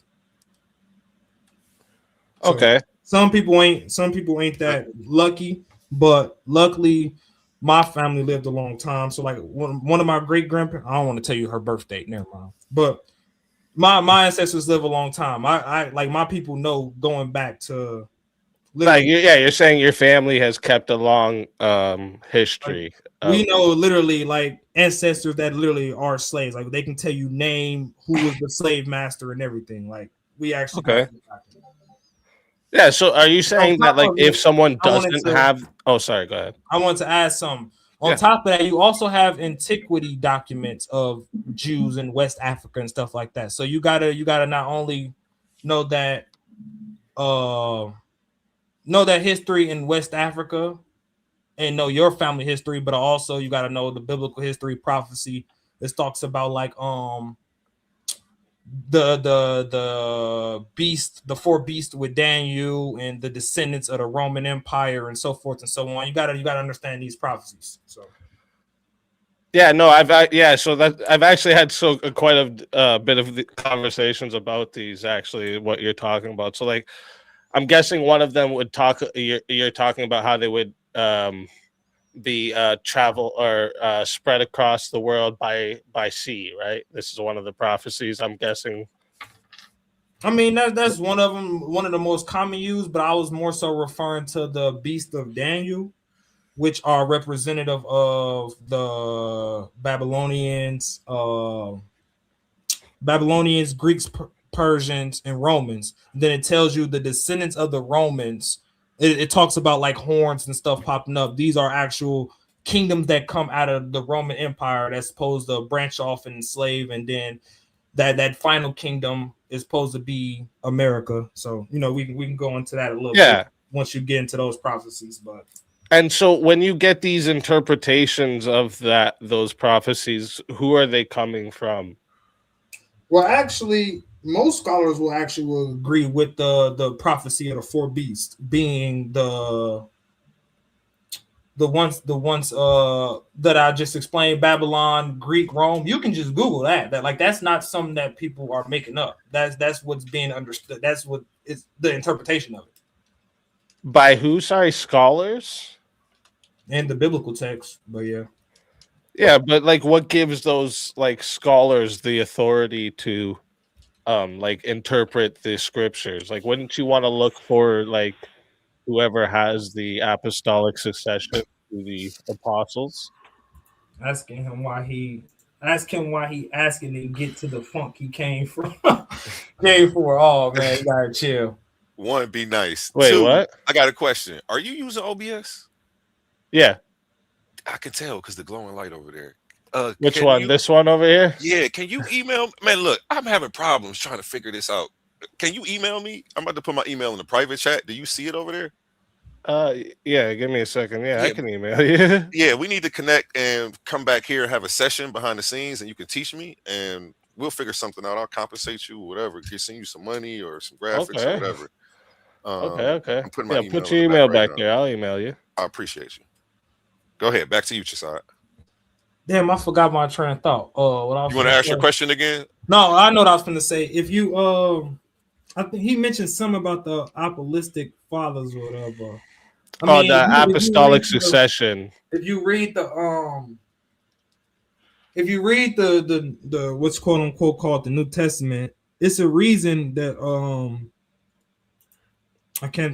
it's in the book of John. They tell you this is who we've been looking for. They tell you that we're looking for this person in this time frame because of the prophecies. If you read the book of Luke, it tells you that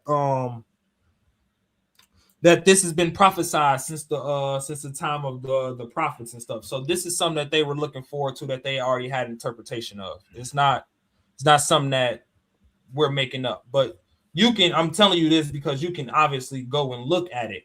Like, it's a common understanding of who the four beasts are. That's not my private interpretation.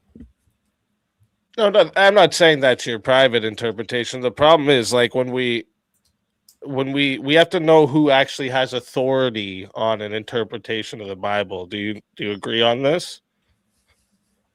The ultimate authority is the biblical writers. Right, exactly. The people who wrote it, right? That's what I'm saying. So, like, that's what the apostolic succession is, right? The direct chain of the interpretations of the Bible being passed down. There's an unbroken chain when it comes to Orthodox Christianity, right? There's an unbroken chain of apostolic succession. That's how we have an authority. Like, if I think something of the Bible's wrong, or is one way and you think it's another way, we have to have somewhere we can go to actually find this out, right? As I just stated, the biblical text. And for you mentioned Christianity. For you to get for a heads up, I'm not a Christian. I don't subscribe to Christianity. I know you said you're an Israelite. Yeah, I'm a Christian. Okay. He said, because now why you okay? Hey, that makes stuff make a lot more sense. I was wondering, like, what, I can't tell what's going on because I don't know his background ideology, but now I can kind of get an angle. I appreciate you, Speak Easy. Go ahead. He said no in orthodoxy, but not according to the scripture. That's why I keep telling him the scripture is the ultimate authority to me. It doesn't matter about someone's tradition of what they or how this is supposed to be what they say that they believe. I don't go off Roman Catholicism traditions, nothing that you can point to. Yeah, but you just said that you go off of what scholars say it is, right? I said you can reference them. Yeah. Oh, you can reference them. So you don't so look, who's the ultimate authority on the interpretation of the scriptures? So, like, if I have a disagreement with you about those four beasts, who do we go to find out who's correct? The scriptures. Wait, no, we've already gone to the scriptures. I've gone to the scriptures. Okay. You've gone to the so scriptures. Who do you say the four beasts now are? we don't know. We have a disagreement, say. Okay. Who do you say the four beasts are? Well, that's besides the point, right? No, because I'm just trying to get straight to it. Like, if you saying you disagree with some, I disagree with some, we're gonna pull up the text. It's that simple. But that's the issue here. That's what I'm asking you. Or if my interpretation makes sense. So if I'm saying that the four, let's just say I say the. Is it your own mind? You get to decide in your own mind if your interpretation's better than mine? Are you God? I literally just answered your question, but okay. No, you didn't. You said the scripture, where we've both gone to the scripture. We both have a disagreement on what the scripture actually means. Who do we go to figure out who's correct here? Okay, so once again, this is why I asked you to just get specific and get right to it. So let me give you an example. Let's just say I say the second beast is supposed to be Egypt, right? I would have to go into the actual text and show how this beast is Egypt. I can't just say, as we just said, as I just had a debate with Humble. Humble kept saying the whole debate that El is supposed to be in reference to a Canaanite god El. You have to go into the text. It's that simple. The Bible itself, the text will tell you if it's talking about a Canaanite god El or if it's not talking about a Canaanite god El. The text will tell you if the beast is in reference to something else. If you want to say it's in reference to Egypt, well, let's actually put into its let's put into its context and see what you're saying makes sense or if what I'm saying makes sense. It's that simple. You keep asking me, where do we go? And who judges if it makes sense? I just literally just gave you the answer. No, you didn't. You just said, let's say it each. Let's both give our interpretation and see if it makes sense. Who decides that? And then we're going to go to the biblical text and see who makes sense. The biblical text is the ultimate authority. Am I going to keep having to repeat myself here or like what? No, I get your question though, Speak Easy. I know. Yeah, I figured you do. Yeah, like it's in a college setting. But I'm the unbiased host, so I don't. No, that's fine. That's fine. Let me see if I can ask you this a different way. I literally just told you. And this is gonna be the last time I'm saying it. What if I was an Israelite and you have the interpretation? Now, who do we go to? Listen. You have an interpretation on the text, right? I literally debate this all the time. People have interpretations on the text. Yeah, but that's an issue, right? Listen to what I'm saying. When the text does not agree with what they're saying, it does not matter about how they interpret it. Wait, what? Say that again. Sorry. Oh my God. It doesn't matter how it's interpreted? Real quick, man, let's go to a word from our sponsors. Hold that question, Speak Easy. Round 3 is here. Saturday only here on Coliseum of Arguments, hosted by Titans Debate League. Round 3 is here.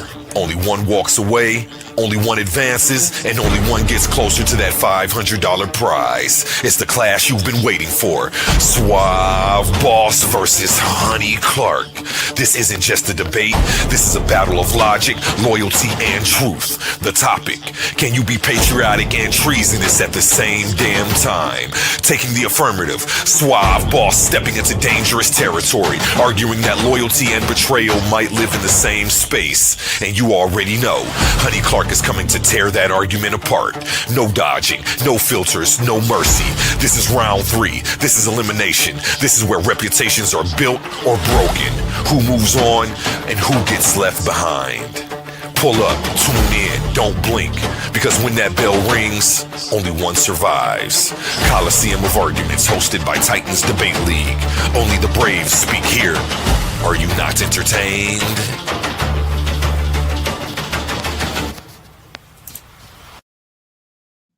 It's a cool little promo, man. I like it. $500 grand prize. We are in the semifinals.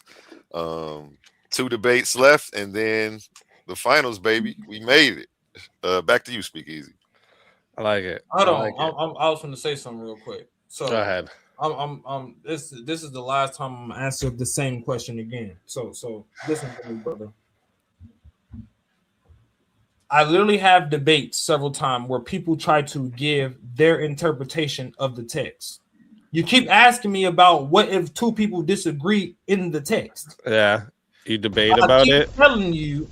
Actually, I think that sounds like a good idea. Chaasad just had a debate, and he's actually looking for another one over here. If you want to go ahead and step in the ring, we have judges. I mean, I would be more than willing to. Yeah, 100%. 2 12-minute rounds. Oh, really? 2 12-minute rounds. 10-minute interrogation. Both of you will get 10 minutes to interrogate the other.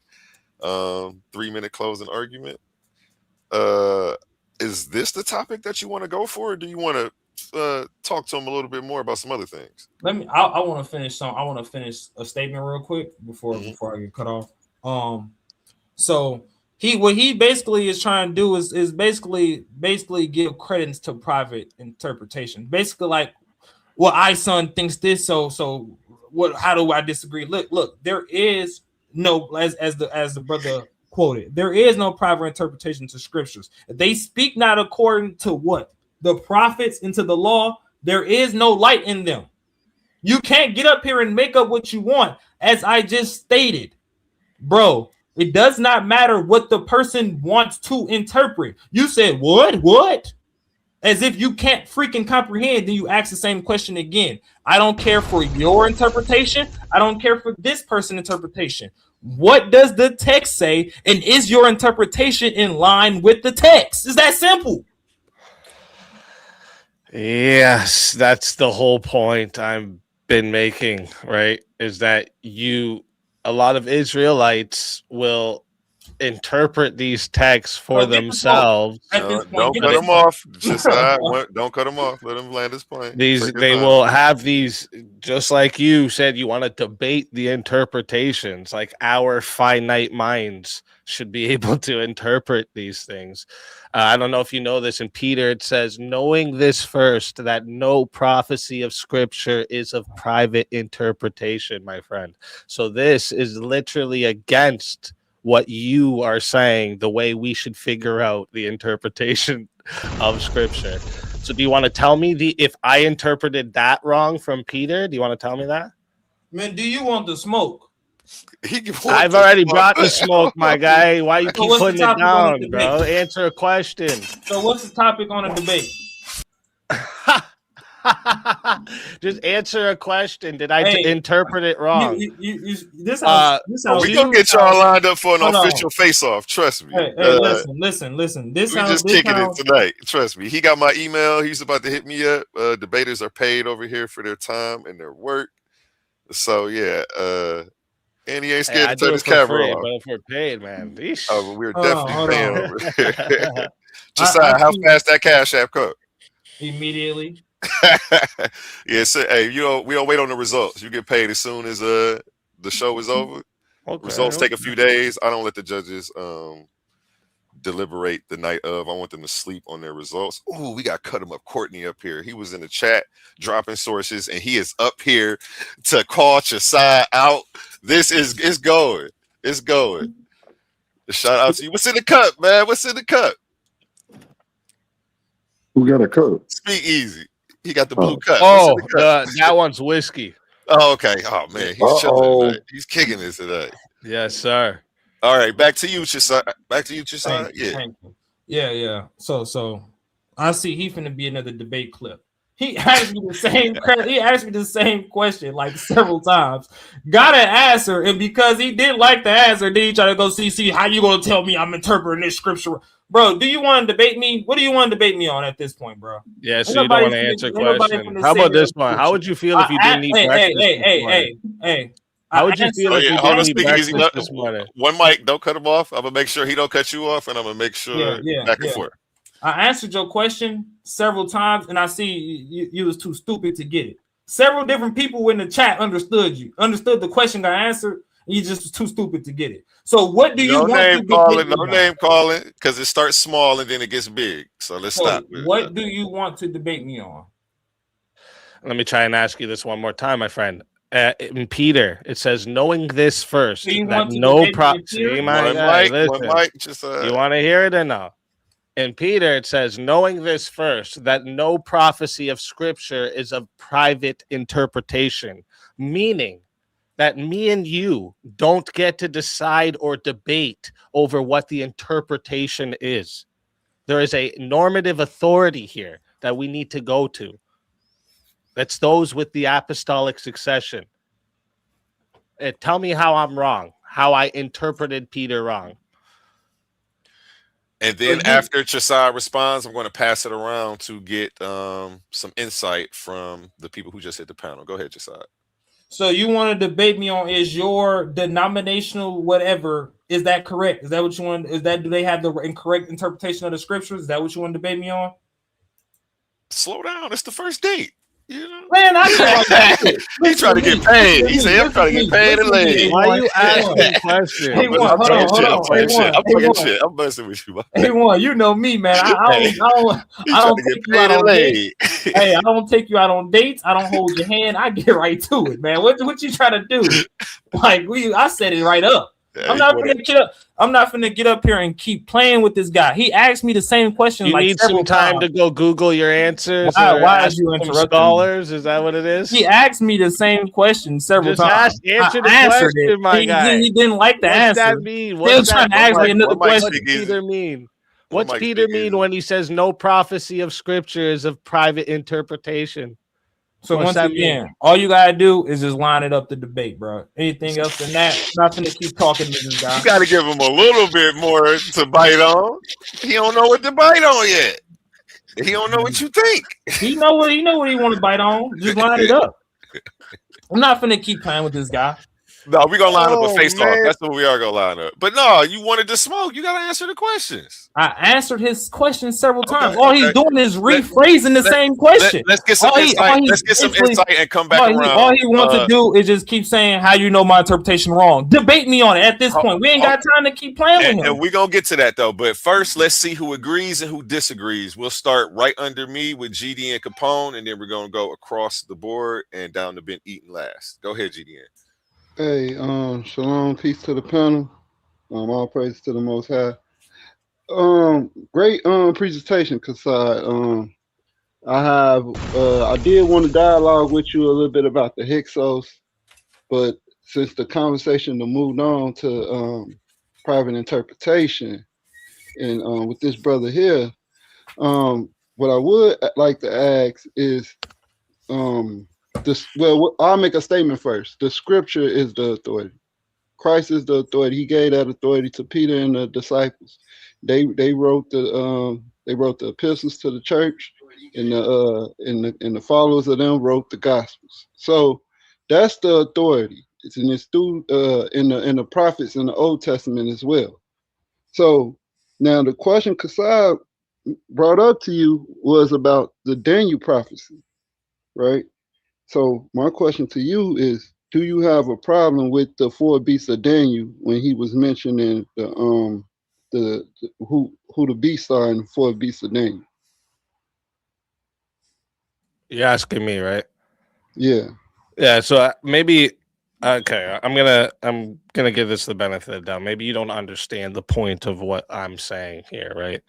The point of what I'm saying, it wouldn't matter if my interpretation was that those four beasts were Barney, Big Bird, Elmo, and the garbage can dude. All right, it wouldn't matter what my interpretation of it is, right? Because I don't have authority on the interpretation of the scriptures. If you read this, if you've read the Bible yourself, who is authority given to at the end? When Jesus rises back, who does he give authority to before he goes to heaven? Peter. Just Peter? Or his apostles? He gave it to Peter. So then why was it fully known to the apostles and told for all of them to... Hold on, brother. And real quick before you respond, GDN, speak easy. I don't know if you know, we do source up over here. There is a share screen button. So like if you have sources, a presentation, if you got Google source, any scholastic sources to help further your point, you can share your screen at any time or tell me to look up something and I'll pull it up and put it on the screen for you. Oh, okay. Appreciate it. Okay. Go ahead, GDN. Yeah, so he gave the authority to Peter, right? So it's right here in, hold on, let me pull this up. This is Matthew 16, I believe. Right? Yeah, tell me so I can pull it up so everybody can get a bite of this at home. Matthew chapter 16. Okay, hold on, let me pull up the blue letter. Okay, I'm there. And you said Matthew, what's the short? M-A-T-T for Matthew? Yeah. Okay, I'll just spell it all the way out. Matthew what? Chapter 16. 16 what? Don't matter. I think 19. You got it up? Yep, I got it up.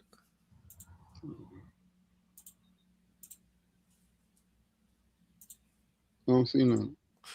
We came to edify tonight. Oh, there you go.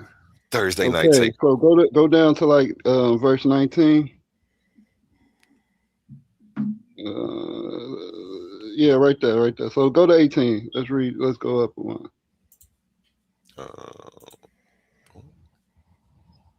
So right here, he say, and this is Christ speaking. It says, Matthew 16 and 18. And I say unto thee, thou art Peter, and upon this rock I will build my church, and the gates of hell shall not prevail against it. And I will give unto thee the keys of the kingdom of heaven.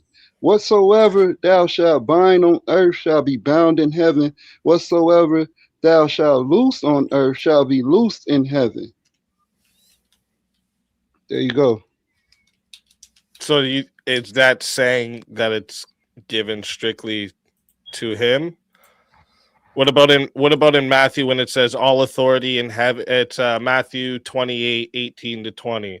All authority in heaven and on earth has been given to me. Go therefore and make disciples of all nations. What was that?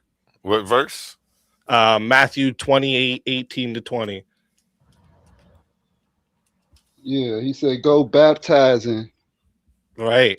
And then the Gospel of He didn't John say. He says didn't the say same make thing. disciples. As the Father has sent me, It's on I the screen. also send you. It's on the screen. We don't got to argue about it. Go ahead. Show me where he say go make disciples. And Jesus came and spoke unto them, saying, all power is given unto me in heaven and in earth. Go ye therefore and teach all nations, baptizing them in the name of the Father and of the Son and of the Holy Ghost. Do you see the word? Who was Jesus speaking to? Peter. Them? He called Peter them? Was Jesus into the go pronouns? Okay, Was Jesus hold into the on, pronouns? hold on. So he's talking to Peter. Hold on. Listen, bro. Chill out. He's talking to Peter and the disciples. Go up. We're gonna see. Scroll up. We're gonna see who he's talking to. And you see the word disciple is not there, right? So it right says, here. then the 11 disciples went away into Galilee, into a mountain where Jesus had appointed them. And when they saw him, they worshipped him, but some doubted. And Jesus came and spoke unto them. Wait, no, hold on. Go. No, wait. Hold on. You don't see the word disciple. Go up, bro. 11? Not one. When they say we have followed you, what is that? One more bomb right there before I go up, because I didn't know that was going to do that to you. Matthew 28:19, right?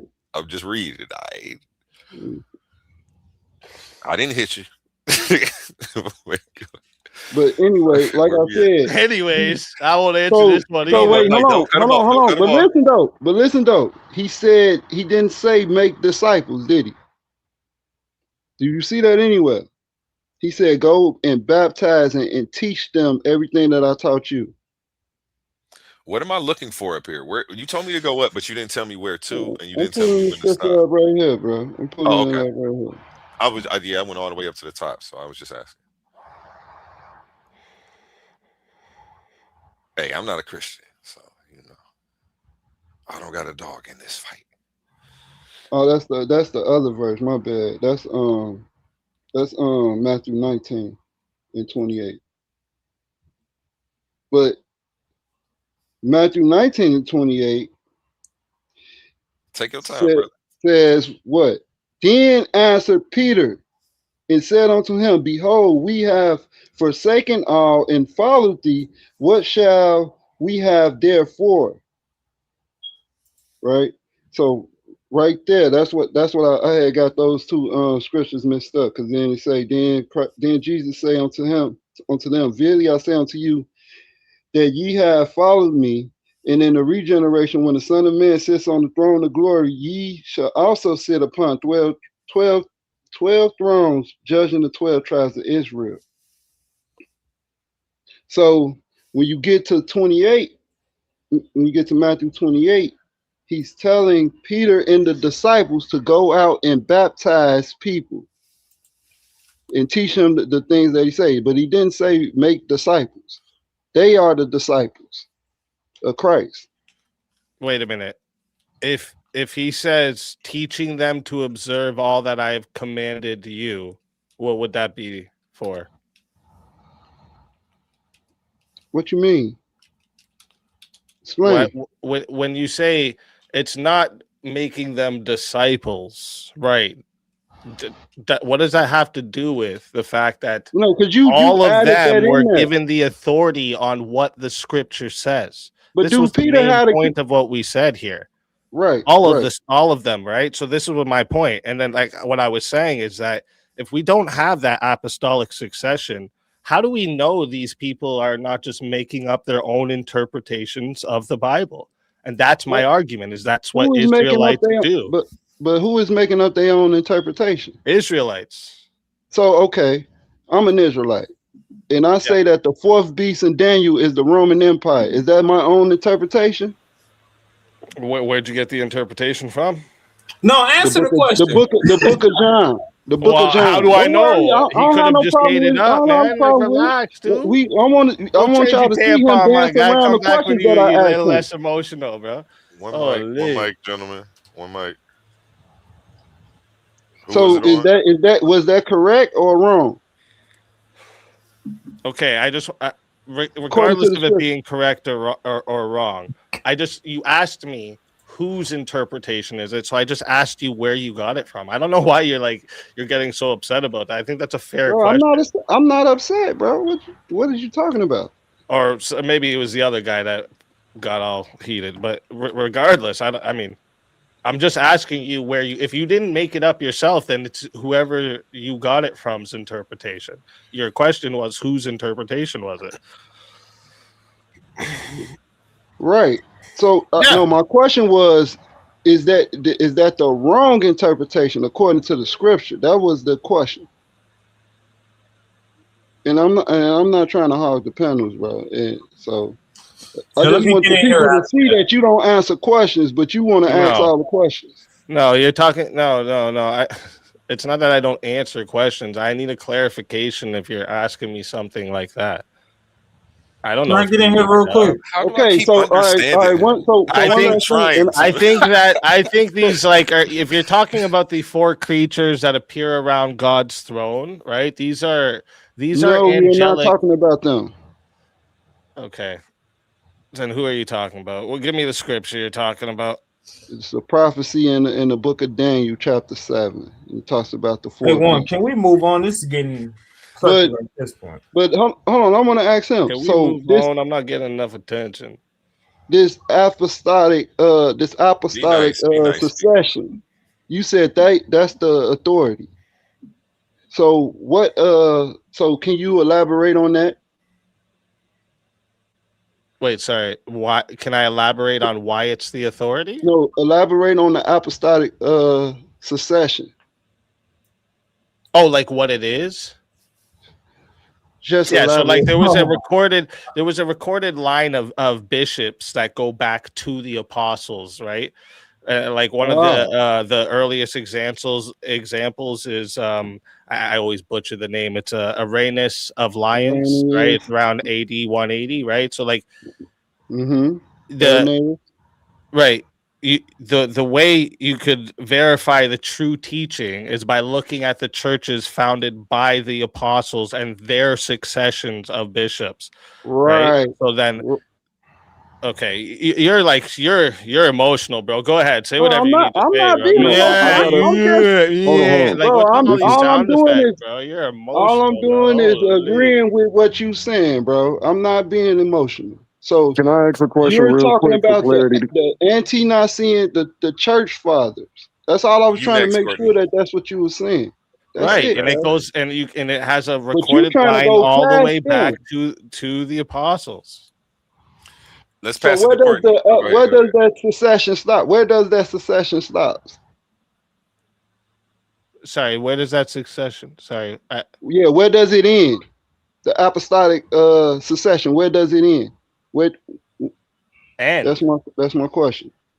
It's never gonna end. So Christianity it's still forever, so bro. that's Buckle up, bro. It's forever. All right, so We all. speakeasy. What do you mean? I'm sorry. Maybe I'm hold confused by your question. on, y'all gotta listen to this, cause I'm getting somewhere, right? So look, check this out, bro. So It doesn't end. saying that the apostolic succession is still to this day. Yes, Apostles, right? It goes like this: there was an apostle, then the successor was the bishop, then another bishop, then another bishop, then another So who the bishop, bishop of and then today? bishop till today, right? It goes So like who's that. the- That's how it so- goes. So So who's can the I ask bishop of Speakeasy a today? question, GD Capone, real quick, because I know what you're trying to get at, but I'm just trying to get better clarity so we can understand Speakeasy's perspective. Speakeasy, are you Roman Catholic or Eastern Orthodox? I'm that position Eastern is held. Orthodox Inquirer. Yeah. Beautiful. Okay, so that position is the apostolic succession is defended by both Eastern and Rome, Eastern Orthodox and Roman Catholics. That's all I was wondering. That's true. But if you notice, Eastern Orthodox, like, so the Catholics will agree with everything about the Eastern Orthodox, but we don't agree with everything about the Catholics, right? Like, there shouldn't be a pope. We know that's not real. No, I just wanted clarity because I didn't know if you were coming from the Roman perspective or the Orthodox perspective. That was Yeah, it. that's fair. And I heard you say the word Orthodox earlier, but it wasn't in the conception of your faith. It was in the conception of Orthodox Christianity. Everybody that's a Christian affirms that type of language. So as long as we agree with the core, depending on the number, the core ecumenical councils. So I was just wondering. Yeah, so I was just trying to find out who the bishop is today. Who's the bishop today? Do you have an Eastern Orthodox church in your area? So any guy that calls himself a bishop, he's a bishop today. No, sir, GD Capone, that's not how it You works. don't just get to call yourself a bishop. That's not how that works. That's what they doing. No. So we even got bad faith, bro. Like that's so bad. We're gonna go to Courtney and then we're gonna go to Ben Eaton and it's a queen. We got two other people waiting patiently, y'all. Go ahead, Chaasad. Yes, sir. Yeah, I just wanted to say something real quick. Let me play this. Agreement with you about those four beasts. He's Who good, do we man. go to find out who's correct? The scriptures. So as GDN Capone got up here and stated, the scriptures is the ultimate authority. As several people have stated in the chat, the scriptures as the ultimate authority. As I stated every time that he kept trying to ask me a question, as if we didn't hear him ask me a question and give him an answer. The scriptures is the ultimate authority. What he tried to get up here to do, and he act like he wasn't trying to do, what he was trying to do is basically try to set me up and be like, hey, I want to argue, is my denomination interpretation correct? That's basically what he want to argue with me by doing it slickly. We not playing with you. Just call it out, bro. What you want to debate me on? It's that simple. We're not finna get up here and sit here, listen to you. We're not finna sit up and listen to you do all these little slick comments, tampon and da. Because I can really disrespect you. What do you want to debate? No disrespect up here by anybody to anybody. Go ahead though. I said I can't. He already didn't talk about tampon and all this other stuff. I can't go in on him. You called him stupid first, but go ahead. So once again, what do you want to debate me on? Give me that topic. Other than that, bro, we're not finna keep sitting here listening to you go in circle and reason. No one cares about your denomination or your interpretation. Point blank. I don't think that's what his end game is, though. The question that you've come to, because you're trying to be 5 steps ahead of him, but I don't think that's where he was going with it. Because I got the rest of the audio. But I'm not trying to jump in the middle of y'all shit. Like, if y'all gonna debate it, y'all debate it. But that's why I think it should be a debate, because I think he's gonna come say something different than what you are thinking. You know, I got the rest of the audio. Of course. Chaasad, just to be clear, the Bible interprets itself. Go ahead. Is that what you're saying? Because you said the authority of interpretation is the Bible. So is that what you're saying? The Bible interprets itself? I just told you set up the debate. That's it. That's all I got to say. Why can't you answer any questions? Let's go to Ben Eaton. He's been waiting patiently. Ben Eaton, how you feeling today? Hey, family. Can you hear me? Yes, sir. Hey, I'm just listening in. Just catching up for real. So I'm gonna pass it on for right now. It's a queen. It's on you, sis. How you feeling today?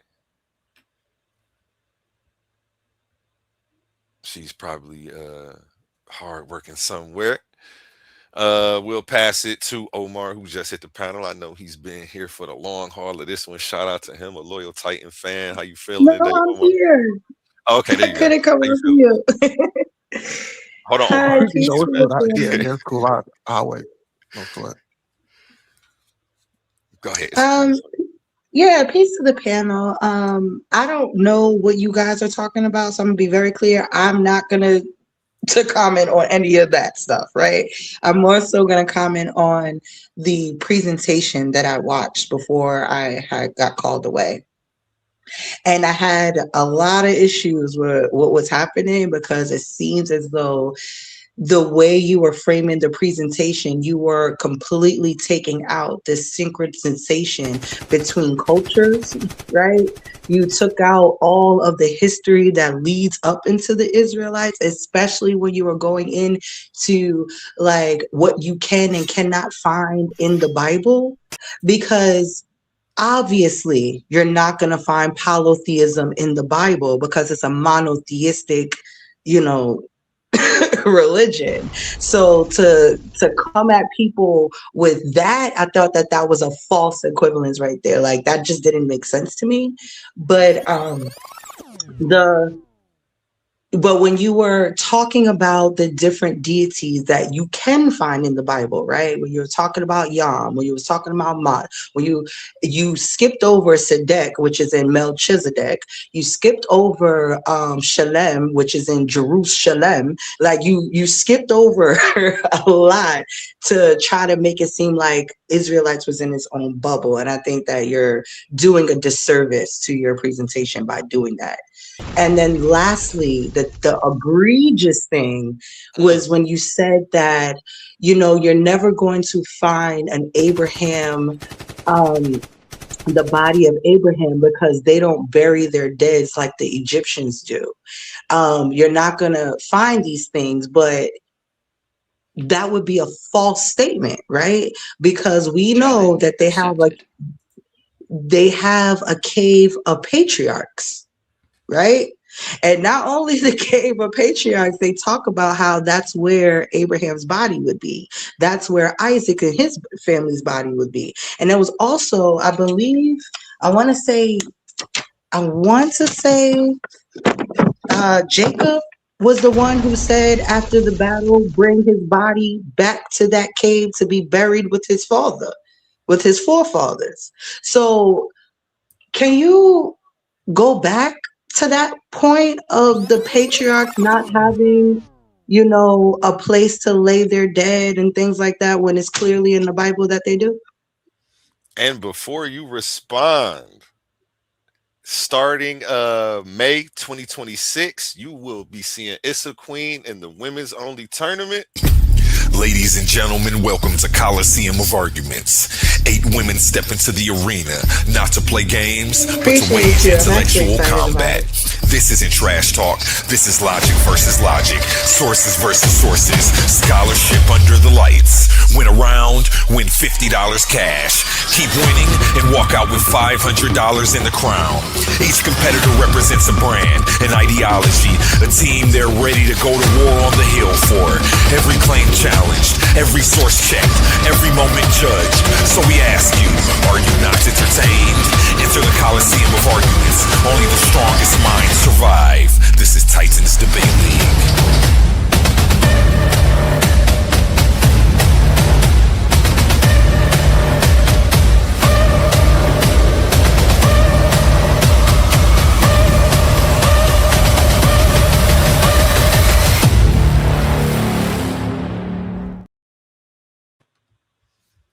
Back to you all. Yeah, I'm able to respond to that, right? Yes, sir. Yes, sir. Yes, sir. Because I gotta respond to that nonsense. So first thing you said, that didn't make no sense whatsoever. No one said that they didn't. This shows how much people listen. No one said that they didn't have a place to bury their dead. They don't mark on their graves, this is the burial cave of this is the king of this person, this is the burial grave of this person, king, da da da da da. You mentioned the tomb of the patriarchs. You tell me where in the inscription on that tomb, in that rock face, whatever, that it says this is the tomb of Abraham, this is the tomb of Jacob, this is the tomb of Isaac. You show me that. I'll wait. You're talking about as a tradition. That is literally a tradition that's the patriarch's tomb. They have not uncovered no body that said this is Abraham, Isaac, or Jacob. They have now found no inscription that says this is the tomb of Abraham, Isaac. Where's that at? It's specifically dated to that time frame. I'll wait. It's the queen. You do realize that you kind of cut yourself. No, I get. Oh, you wasn't done. I'll go back on mute.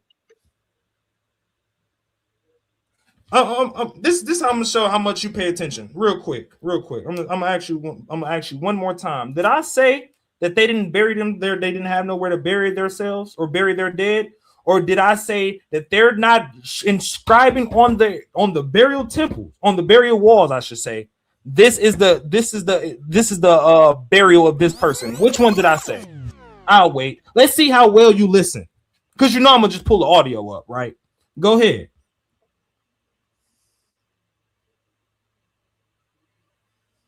Oh, okay. Next, like I thought. Next. I need you to calm down and wait until I hit the mute button. Because unlike you, I'm at work. So slow down, brother. You're a little bit too hyper. And what I heard you say was that you can never find the body of Abraham because that's not how they were burying their dead. You even made an example of saying, Egypt, they were burying their dead how they were burying it. We weren't doing it like that. But according to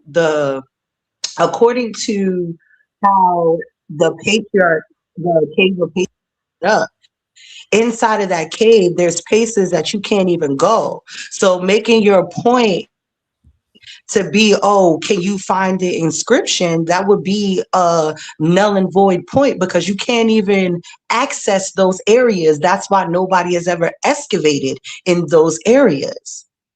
And that's because of religious, priority over that area. So where is it that you found that people went inside of there and then they said, oh, there's nowhere that they're able to see it, say Abraham's, inscriptions on his burial ground, when you're not even allowed to go in there? Scientists aren't allowed to go in there.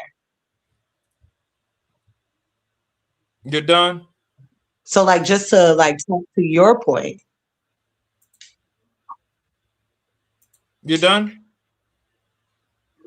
Yep. Listen, here we Sure. go. Damn, how you acting more like a female than the female, bro? That's crazy. Can we not call bad behavior acting like a female? Like he's acting like how he acts. It's That's not it. about bad behavior, it's about emotional behavior.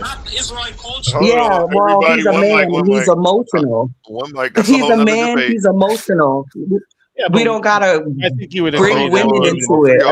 Both of y'all too. Come on. All right, it's cool. Yeah, but Queen, wouldn't you agree Get that over. women tend to All be right, my more God, you ain't got to Easy, keep talking. We speak easy. understand. Obviously, The no. bitch is coming out. Obviously, We no. understand. I don't agree that women tend No. to be any of those things. I Come don't. on, bro. Because I don't I'm want to argue looking at a anybody. bunch of men on a panel that get just as emotional as any other woman that I've ever seen, because people are emotional. Attention all debate fans. You've been watching, So every time- you've been arguing, you've been picking sides. But now it's time to level up. From this point forward, all debates on this platform are going members only. That means the hottest clashes, the wildest arguments, and your favorite personalities going head to head will only be available to subscribers. You want real scholarship? You want the smoke? You want the unfiltered action? Then don't get left outside looking in. Sign up today for as low as $3.99 and get full access to every debate, every moment, every knockout argument. This is Titans Debate League, where legends are made and debates get real. Join now or miss out. Yes, for $3.99, you will have access to 4 exhibition debates a month. $14.99 gets you access to the big pay-per-view, baby.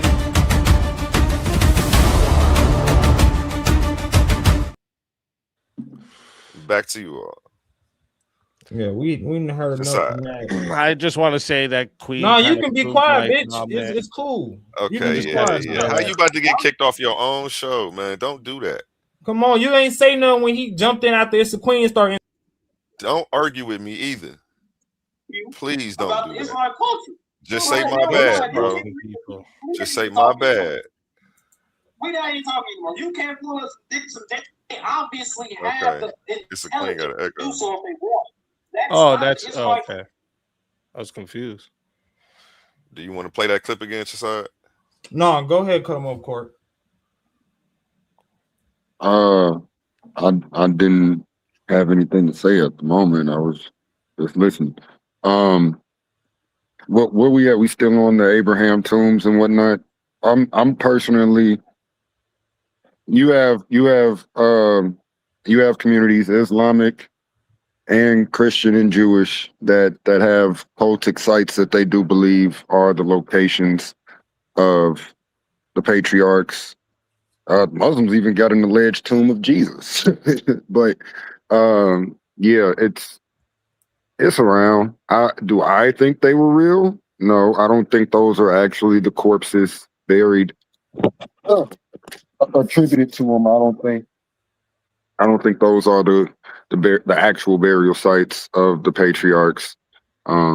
Personally, I don't have nothing really to talk about on this subject. And I'm not going to try to ridicule people in light of their religious beliefs as it relates to reverential locations. I'm not going to criticize that here. I try not to do that personally. I respect people's opinions, even though I disagree with them.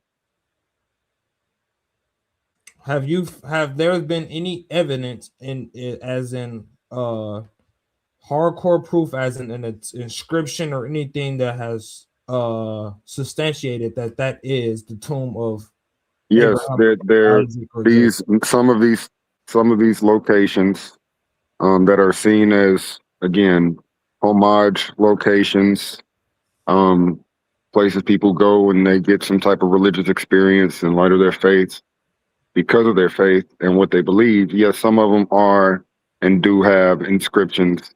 How old?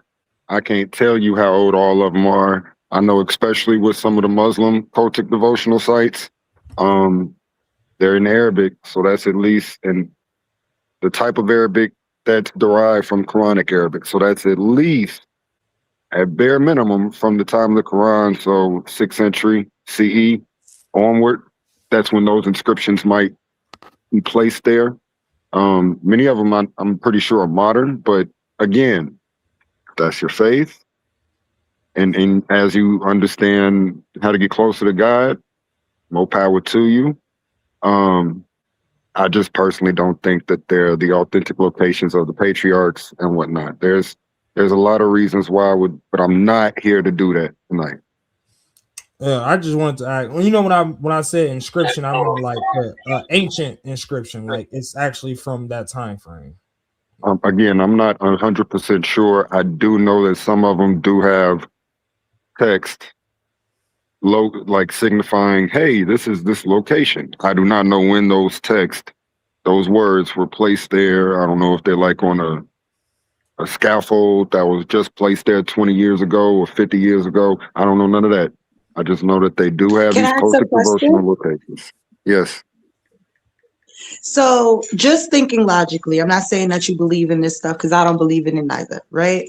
But culturally, if you are stopping people from being able to excavate this land based on the culture and the religious beliefs of those people, right? Is that not said culture and a part? And when you're arguing, I'm Jacob. Hey, I'm about to die. I'm about to die. So what I'm gonna do is when I die, can you take my body back? I'm sorry. I don't know if you can still hear my voice, but when you hear this voice, that means I'm still talking. Yeah, I was That's just what trying to that help means. you. You were roboting. Heard like 10 No, seconds. it's okay. It's okay. It's okay. It's okay. I didn't ask. But I didn't ask. Holy. See, But I this is didn't the ask. attitude and the emotions I was talking about. Speak easy. The more you explain, the more you just drag on. No, you're being weird. Go ahead. Oh man. So basically what I'm asking is that if it's canonized inside of the culture, can you then now take it out of the culture to say, this is not the cave of the patriarchs, when they're literally stopping scientists from going inside of there to to excavate to see if these bodies are there? No. That's a very good point. It is relevant. Now, again, because Islam, Judaism, and Christianity are living religions, and most governments are attempting to respect religious cultural practices, they do not excavate in those locations. That's part of the reason why, when it comes to ancient Egypt, all of their cultic devotional customs and all of that were done with. And so we got Tut and them flying around state to state as soon as they find them, doing international tours with corpses. Now, I mean, there is an ethic some people don't realize that in the modern era, there are ethics to archaeology.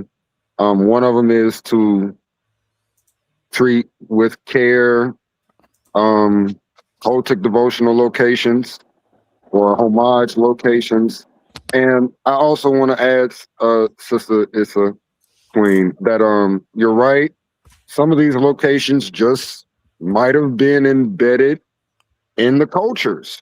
And so that's why the people that go there have had a similar to the Brother Speakeasy's apostolic succession. I'm not saying what he's saying is wrong or nothing, but they might have some type of oral tradition that traces back from their own family, culture, or religious perspective as it relates to some of these sites. So, but yeah, that was a very good point, Sister Ace Queen. Yeah, they don't excavate there. Like, here's a great example. You go to Mecca, and just outside of the box, you know, where the Muslims pray, the Kaaba, just outside of there, you have the tomb of Muhammad.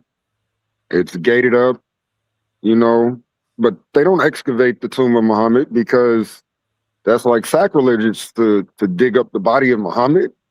And yet you get many scholars that say that doubt. There's a few of them, maybe not many. A few scholars out here that doubt if Muhammad ever existed. And that might be one of the reasons why well, we don't have his bones. But Muslims allegedly also have like fragments of hair strands from Muhammad, I think, in museums. Like, it can get pretty complicated. It's very similar to what was going on during the Reformation period for the Christians, because like during that time they were selling pieces or indulgences and things like this, but you could get a piece of the cross that Jesus was executed on, allegedly. You know, and people like Calvin was very critical of the Pope and those things, but like, yeah, it's things like that. So, but you did make a very good point, Sister Issa.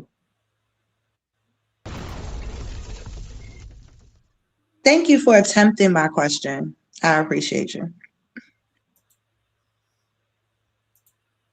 She's shrewd. Still wrong. Like, I just agree with you. I How think am I they're part of the. I wrong? thought I did No, address I your question wasn't. because I No, think I they're part of wasn't the saying culture. it like that. That was no shade to the brother. It's just that I appreciate him for trying to answer my question because the person I was asking it to didn't even try. So I was just leaving it there. So it's what's up. Yeah, I did answer the question. You got something else you want to add, Chronological Court? I mean, I do have evidence that if you think David Roll is a specialist in chronology, that his chronology is absolutely insane. Insane. I'm kind of catching up, Court. So yeah. And again, I appreciate you multiple times, Chaasad, saying he did his master's and then continued his PhD studies. But he does not. I've never heard Roll say I have a doctorate in Egyptology or anything like that. Praise God. And you can actually find certain quotes online where he says, I prefer to self-identify as somebody highly interested in the ancient Near East. That's his language. And I just don't have access to that link, but I know the link is out there, and it's the easy Google search away if you try to put them words in there. Yeah, and it's an interview where he says that I prefer to identify as an ancient Near Eastern, someone that loves ancient Near East. That's the way he puts it. So you just got to be aware. He does call himself an Egyptologist. He's never published anything in peer review. He has no actual dissertation because his own, and yes, he is a fellow of a particular academic. Well, I mean, if you want to A1, I would say go to slide, 12. I would just, and then I could jump over a couple more slides because I'm not at the computer right now. Okay, wait. I just heard you talking, but I missed the beginning of it. I just heard my name. Start over. You want me to pull up a slide, I think, but tell me again. 12, I think it is, and then I'm gonna tell you From to the jump Google link? forward. Yeah, so I'm just gonna go through it real quick. 'Cause I said I was gonna do it when I was at work, and I'm sorry for hijacking. By the way, shouts out to everybody on the panel. Shouts out to everybody in the chat. Big up to A1. Like, comment, share, subscribe. Can I get a bang? Tighten up. Hey, A1, what's it called? You got like 130 people over here watching you right now. So I'm sharing your live here in my chat. If you want to like shout out what you do here before I get out of here. I And appreciate this, and to Chaasad, I would like to debate you on Israelites being completely wrong about everything. That's the debate topic if you want to take it. What do you say, Chaasad? Israelites are completely wrong on their whole doctrine. You ready to stand on the Israelite doctrine? I know you ready. Yeah. I want to hear him say it out loud. Yeah, so Chaasad's up to accept that challenge. I'll do it here on A1's channel. I'm sure we can bring some good eyes over here. Chaasad, are you there? Yeah, I'm here. I'm just waiting on court to finish up. Dude, holy guys! So you don't want the debate now? I thought you said go ahead and run the debate. You don't want the He's debate not now? running from the fade. You on a debate show, my guy? How you running? Anyways, shout out to you, A1. Thanks for having me up. Everyone else on the panel, thanks for having me up, talking with me. No, I don't have no bad blood for anything. Debates get contentious and all that, but I'll have no bad blood. God bless you all, and I'll definitely come around again, and I'll hit you up, A1. Did you get my email out the private chat? Yeah. Appreciate you. Titans Debate League exactly. at gmail.com. If anybody wants to come on here and do a presentation, like what you saw tonight, or set up something else, just email me. Titans Debate League at gmail. Appreciate you again.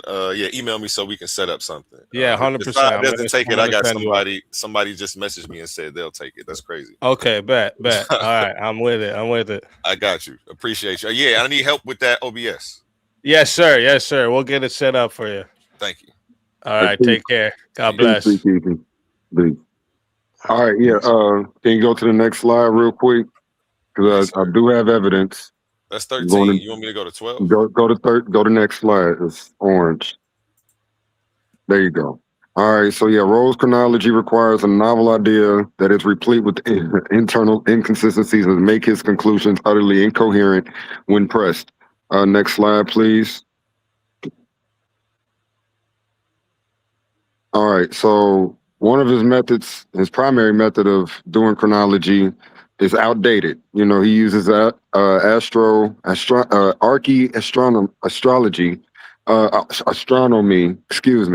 and he dates Akhenaten to around 1022 BCE. Now, this is very interesting because historically speaking, it may sound weird, but we have a trove of administrative records from vassals of Egypt, the Mitanni Empire, and more addressed to Akhenaten. Go to the next slide, please.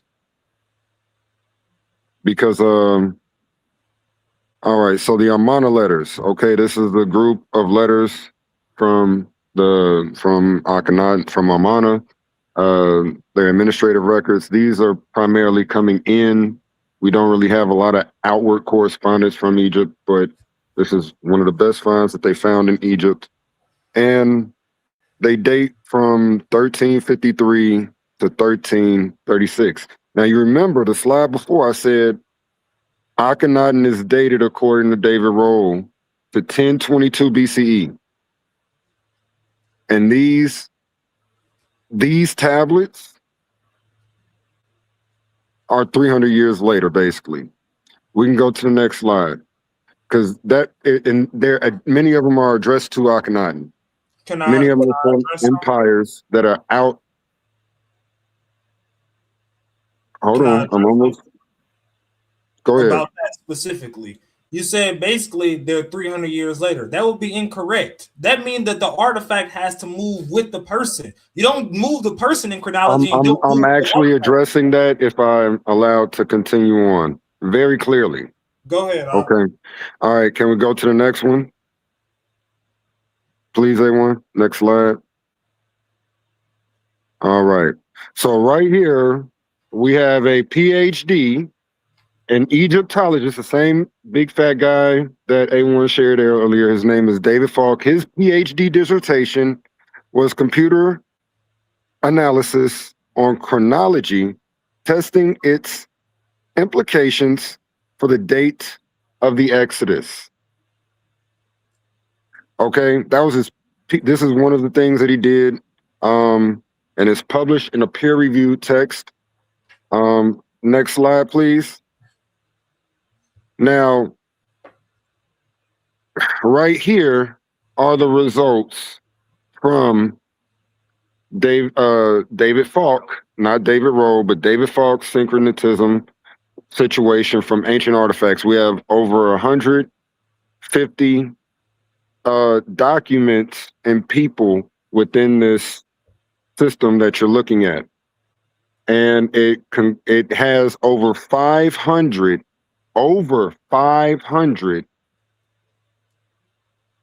relationships throughout history.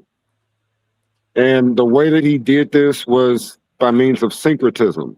So again, the Mitanni letters, they're going into Egypt, they're addressed to somebody. So that means at least it's going to be around the time of whoever they're addressed to, at bare minimum. They don't have internet, they're not texting and getting instant messages. So it's going to take time for the artifact to travel, and it's addressed to the current ruler.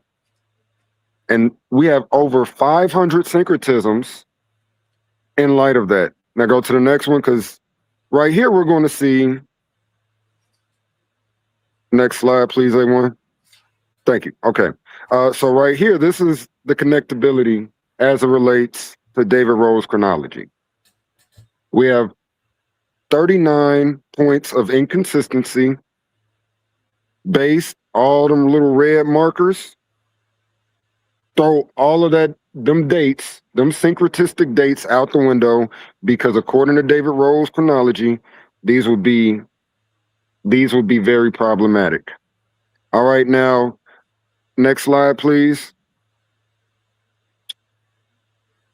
Because the next slide is going to demonstrate 39 different syncretisms in light of that that are off according to David Rowe's scholarship. You can go to the next slide. Okay, let me see. We got more. Keep going.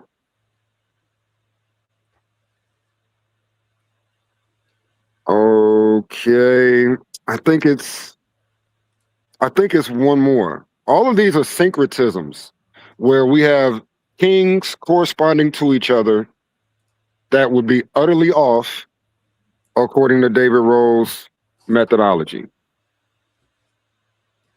and his dates. The main reason why he never got a PhD is because when he told his doctor father, the guy he was going to do his PhD under, and showed him, because you have to submit a thesis in order to be accepted into a PhD program. They saw the thesis and told him, no, this is absolutely incoherent. All right, that's all. That's 39 points of inconsistency by means of, like, Donald Trump writing a letter to Kim Jong-un right now. 39 instances of that in history, just according to your Amana letters, that end up being out of whack. And again, 300-year difference. Letters are going, and the person, that's really, really, really slow mail. And I'm done right there. Thank you, A1. What I noticed that you keep And I saying, can add on to Courtney after Hold on, Cassandra. really quickly. What I noticed that you keep saying is you keep acting as if the correspondent stays in a certain time frame while the other person moves. I notice you keep acting like that when you acting like the correspondent time frame doesn't have to move as well. That's exactly the point. That means that when you have one, so many of these Armana letters are from people that also have connections to other countries. These aren't just connections from one to one. 150 syncretisms that correlate to over 500 different correlations. 500 different people. You have that's like the Mitanni who were writing to these people, the Mitanni Empire writing to the Babylonians, for example, and also the Mitanni writing to the Egyptians. Like let's just say that that's one of the syncretisms. So now you have now you have to move all three groups because of his false chronology that's primarily based off of astronomy. That's great. And again, in modern scholarship, it's basically in Egyptology in particular, ever since the Armana letters, things changed. They stopped doing archaeastronomy in academia. The scholars, it's two different schools. In America, outside of University of Chicago and Emory, most big schools in America, they hold to the high chronology for the New Kingdom period. But overseas, in Europe, they're all low chronologists. And it's really only Chicago. Yeah, it's really only three major schools in America that are high chronology schools. Again, University of Chicago specialized in it around the time Kenneth Kitchens. I know you know Kenneth Kitchens' name because he's also a trained chronologist. And they had a symposium of all of this just less than about a decade ago. And he disagrees with David Rose chronology. Absolutely. He never said he agreed with David Rose chronology, for one. Never said Yeah, but you did. So for two. All right. So I once again, it seems like you're making.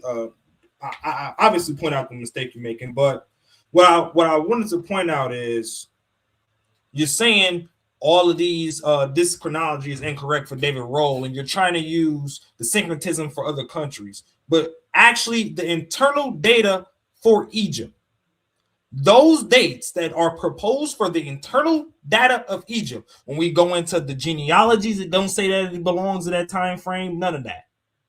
This is facts. I can go into multiple where you want to go into the genealogy, the royal architects of the that's not the problem. The problem is if you try to hold on, you're going to end up having to move the entire chronology of the ancient Near East, which Assyria is more heavily stated. Like it's more intact than any other chronology in the ancient Near East for the same reason that you just presented, due to those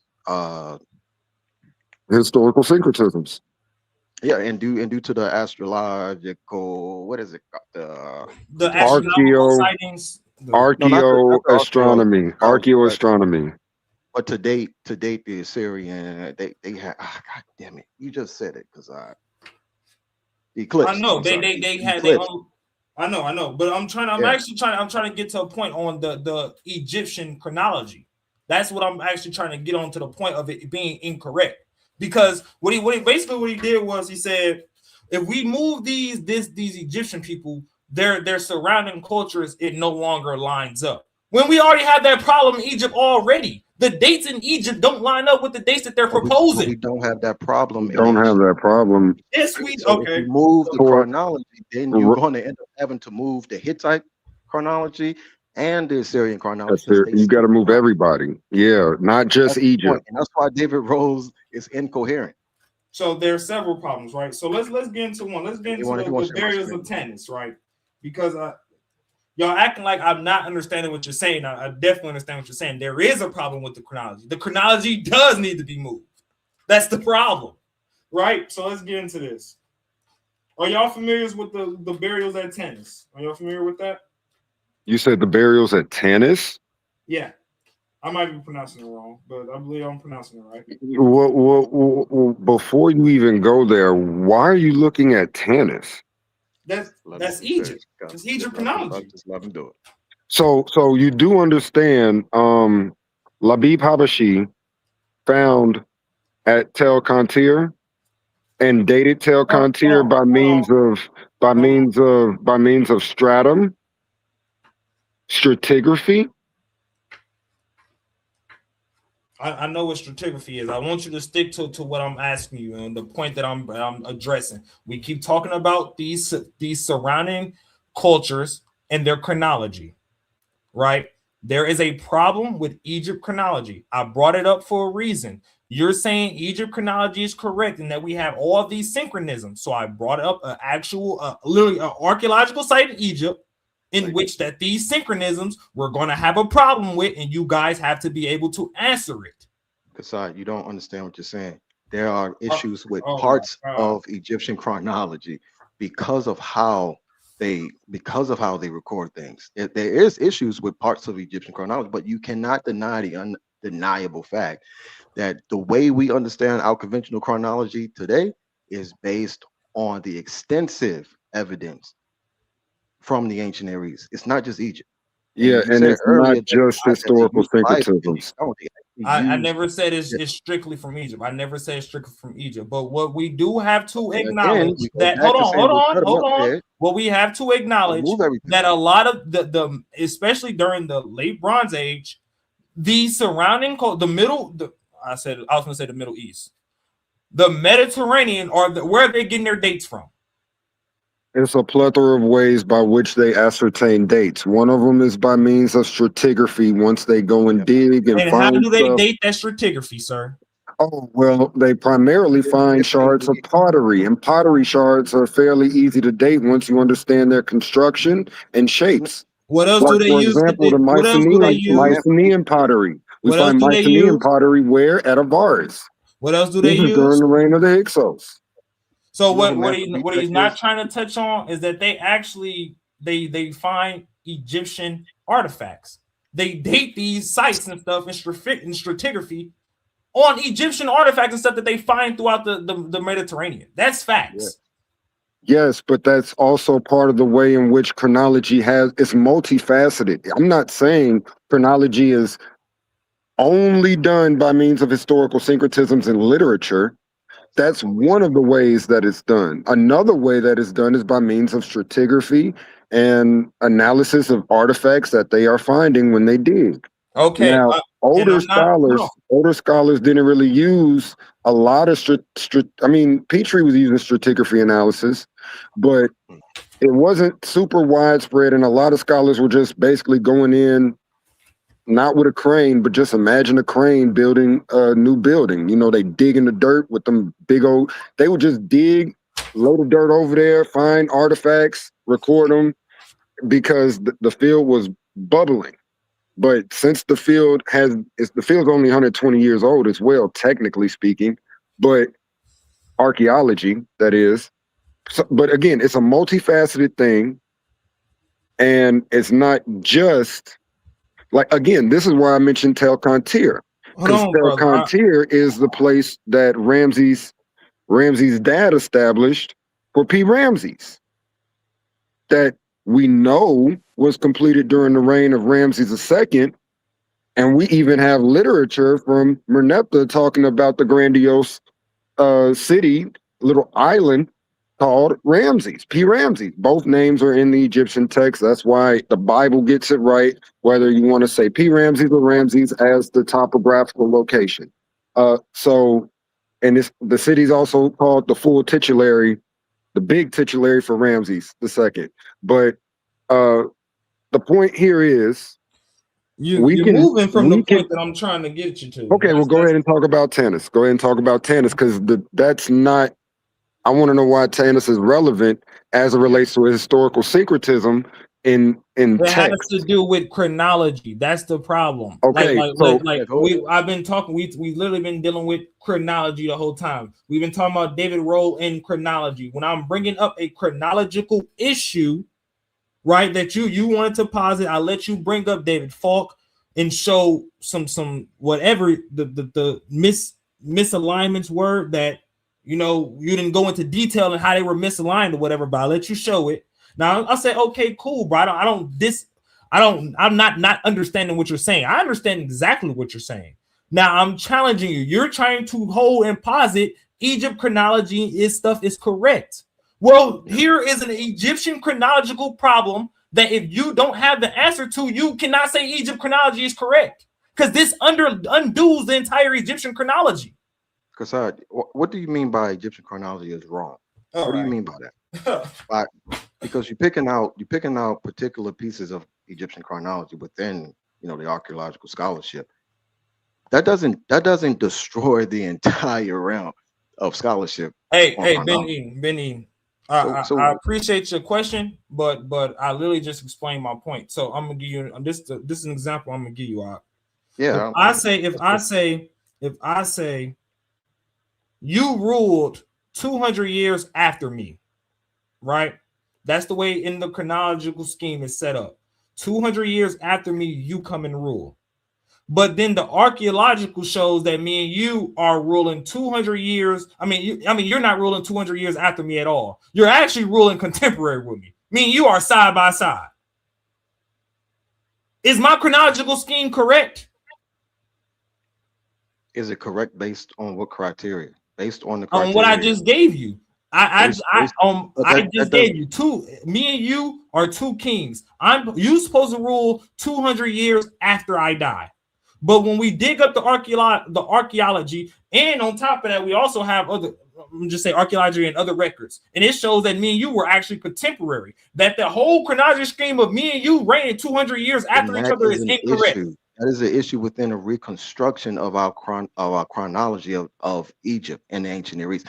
That it's fine. I understand what you're saying, but I'm telling you that you're picking out particular points, but and Courtney and I are telling you that there is overwhelming evidence, overwhelming archaeological data to support the conventional chronology, that if you do decide to move Egyptian chronology in any particular way, you have to do the same for the ancient Near East. And I'm going to tell you this too, Chaasad, you got to do that for the Bible, because that is what the Bible is relying on in our historiographical reconstructions of the ancient world, man. Like, that's what I'm saying.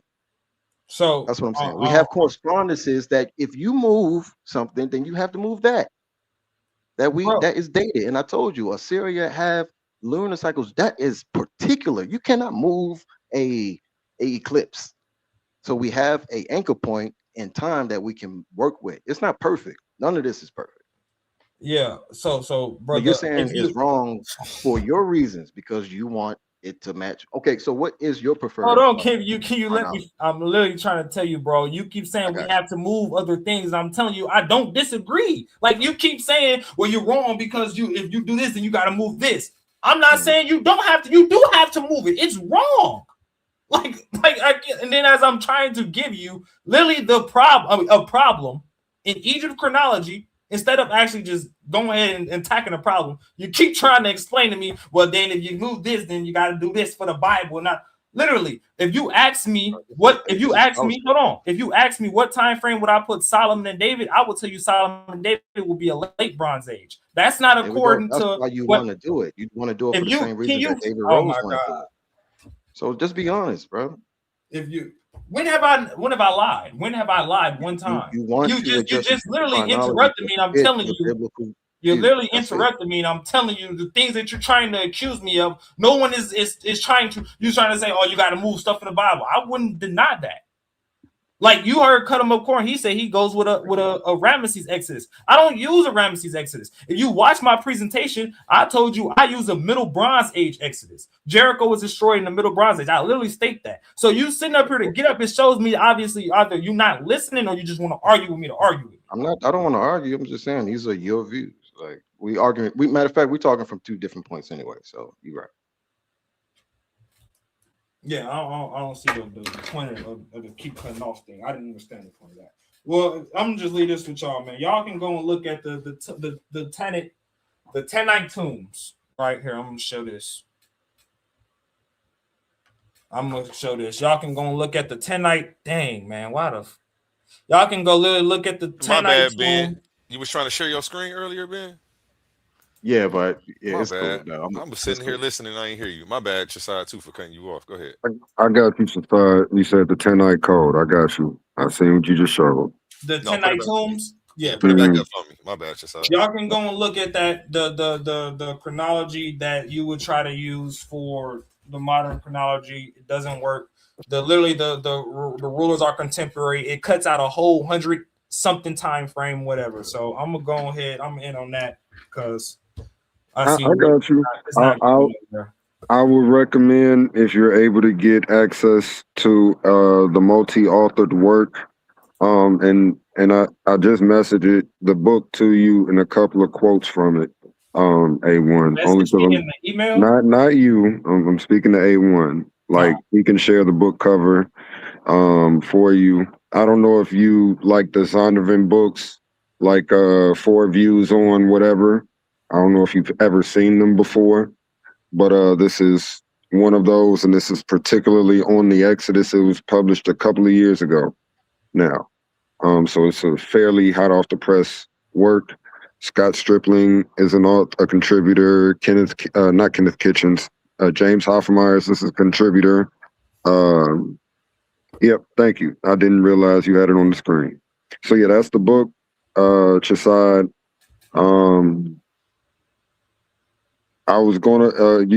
Can you go to that other picture where it say James Hoffmeyer in the white text? Yep. Oh, it's not gonna. No, it's not gonna get no bigger. No bigger. Oh, there it is. Okay, there we go. Oh snap! No, great job, buddy. There we go. All right, yeah. So I put Hoffmeyer's name there. I wasn't trying to cover up what he said about Stripling because they're engaging with each other. Everybody's writing a chapter on their views on the Exodus. It's like 5 different scholars. It's a really good book too. But yeah, you see how he talks about that symposium, where he doesn't mention the symposium here. He just says that as of late, scholars have more or less agreed to the lower chronology. And if you can, real quick, because I sent the full citation that he lists there as well. A1, the other black and white picture. Yeah, I think B-Tech subscribes to the lower chronology too. Hold on. A1. Sorry, my bad. I wasn't even on mute. Go ahead. My bad. Yeah, can you go to the last picture, please? Yes, It says 79 at the top left. Thank you. All right, yeah. So you should be able to see that it does mention B-Talk here, because B-Talk spoke at that symposium of civilizations in the Eastern Mediterranean in the 2nd millennium BC. It was an international symposium of scholars, and it was held in the 90s, the late 90s. Oh, I didn't know that it was a cutoff right there. My bad. I can give me 1 second. I might be able to. I'm sorry for that, y'all.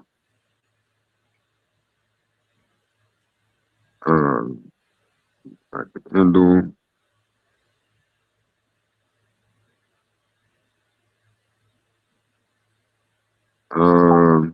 I mean, it's just the last date for when it says WIEN. It's German. And it says the year that was published was 2000. So yeah, I mean,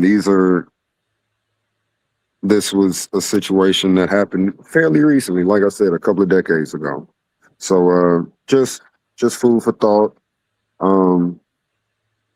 Yeah, I don't know what your feelings are, if you have any feelings, Chaasad, for or against the ABR group. But yeah, the leader, the current leader, Scott Stripling, and I respect Scott Stripling a lot. Like if it really wasn't for ABR, a lot of scholars would not, archaeologists in particular, wouldn't have changed their view on Mount Ebal as a cultic altar. So that is one positive thing I can say about Scott Stripling. I don't have any issues with him. And again, I don't know if you have any issues with him. I think Scott Stripling is a fine archaeologist. He's just very biased, and because of the articles of faith he aligns with due to the school and ABR's mission statements, as it relates to an absolute biblical chronology. So, you know, thank you very much again, A1. I don't got nothing else to share about that. I mean, I would love your input, though, Chaasad. I don't got no problem with Scott Strickland. If the brother Ben East alone, he actually seen me use Scott Strickland work before. I don't have no problem with Scott Strickland. Like I said, I will still hold to you that the chronology of ancient Egypt is incorrect. Some things have to be moved around. Hopefully next time I got you, brother Zone, we can actually get into some of these actual chronology arguments instead of sitting here telling me where the error is. We actually can get into it, because there's no way that you think that I've read a book and I read the breaking down of chronology, and I don't think that if you move this person in history, you got to move his contemporaries. Like, but if you like That's Scott not that simple, Strickland, though. We just used the example of a person, but that's not that simple. my You got to bad. move You're right. events. Go ahead. My You got bad. to move everything. You got to move events. You got to move. No, but go ahead, Courtney. I'm sorry. No, go ahead, Chaasad. I cut him. We both cut him off. My bad. Go ahead. I'm sorry. Go ahead. Yeah. I hope y'all know that I realize that I understand that you do gotta move. Like if I move Ramesses to 900 or whatever, you do know I understand that you gotta move the Battle of Kadesh, and I understand that, bro. Y'all don't have to overly try to argue with me about that. I understand that. What I will rather have us actually do is present the actual chronological issues in the rebuttals and work it out from there, versus us just sitting there all year and like trying to tell me all like I don't know what I'm talking about. I believe we all have some type of intelligence if we're sitting up here quoting scholars on chronology in Egypt. I think we all got some type of level of intelligence on it. I appreciate that. I think you're a smart guy as well. Smart, a very intelligent brother. I wasn't trying to say that in a derogatory way, but I was just going to say, so whose chronology? I'm trying to get better clarity now. Do you hold to Rowe's chronology or Stripling's chronology? Because those are not cohesive either. Yeah, that was I never said they were cohesive. Like I use the Mount Ebal curse tablet. That's when I use what's his name, Stripling. Okay, so when did they date? When did they? What's the date range for the Mount Ebal curse tablet? I mean, I understand all of the issues there. I just want to know when did they date it, according to that article. Do you know the actual date range? I don't remember it off the top of my head. I remember it was late Bronze Age. Okay. Into the late Bronze Age. Yeah, because the reason why, and I learned a lot of archaeology directly and sort of like overseen through Gershon Galil.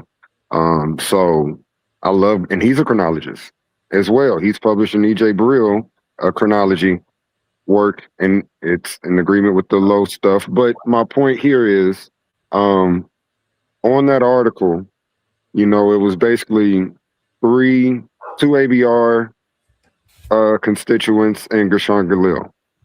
Gershon Galil has the 1200s Exodus date. So the date range was 1200 through 1400 in light of the perspectives of the contributors. Just to let you know, I don't know if you knew that, but just to let you know that. I know. I also know some of them try to argue that it's not even supposed to be a late bronze. Some of them argue it's Iron Age. Many argue that it's not a tablet at all. So some they do. Some argue that. I know. I think that's pretty But much the here I consensus. want to So just to give y'all a little bit of heads up, so that y'all can know that I'm not, you know what I'm saying. So I do read people's rebuttals to David Rose, just so you can know. So it says this. I also read what other the scholars that agree with him. So it says this. It says Rose's most vocal critic has been Professor Kenneth Kitchen, formerly of Liverpool University, who called Rose's thesis 100% nonsense. By contrast, other Egyptologists recognize the value of Rose's work in challenging the basis of Egyptian chronological framework. Professor Eric Hornung acknowledges that there remains many uncertainties in the third intermediate period, as critics such as David Rowe have rightly maintained. Even our basic premise of 925 BCE for Shoshane's campaign to Jerusalem is not built on solid foundation. So I'm just yeah, that's fine. Absolutely. That's my closing. That's my closing kind of remark on this whole thing, bro. Next time, hopefully, we can actually just pull up and get into the actual chronology and the actual arguments and where things go wrong and things go right. Because us sitting up here saying, well, this person's a pseudo, this person, you know, this got to get like we know this. We know the critiques, we know things got to get moved. So let's actually present the information to each other and say, hey, this is where this person got it right, this is where this person got it wrong. Whether you agree or disagree, we all know you don't agree with me, Ben Eden. Cut them up court, agree with me maybe sometimes. We all know that we don't all got to agree with each other. We all know that. But to dismiss it as if we don't got to pull up scholarship and sources, we're not doing that. So. No, I mean, I've read David Rose, and I think Kenneth Kitchen is saying that he's ridiculous for a multitude of reasons, by the way, dealing with the chronology, probably not just that one, you know, specifically. Yeah, you also know I got Kenneth Kitchen stating that David Rose also a good alternative. You know that, right? Sure. Yeah, I guess. Okay. That's another scholar's view against another scholar's view. That's it. Yeah, because but I mean, at I some would like point, to know the completed statement. Consensus is a consensus for a reason. What you say? Cut him up court. I couldn't really hear you clearly. I'm sorry for cutting off people. So sorry. Shouts out to A1. Tighten up to the chat. Yeah, I was just saying I would like to know the full statement and context in which Kenneth Kitchen says it's a good alternative. Because Kitchens, what else of Kitchens have you read? Because Kitchens is a hilarious scholar. He's hilarious. I read a few other. I read on the reliability of the Old Testament. I got a couple of his scholar works, especially in his arguments on chronology. I got the whole chronology forum. I got the whole the Journal of Ancient Chronology forum. I got the whole thing in response with what's his name? I think it's Broussard. I got John Benson, David Rowe, Kenneth Kitchen. I got all their work going back and forth, bro. I literally have it all. Hold on, let me show you some. Yeah, I got it all too. I mean, I'm not doubting you. A lot of this stuff, and this is no shot at you. I'm just saying a lot of those correspondences are accessible on like Archive and other websites. So I'm not denying that. I mean, it's pretty much like, basic. So, no, I was just saying at some point, I mean, the consensus is pretty heavy on these points. Did he cut off? If he faded out, yeah, I don't know. Hey,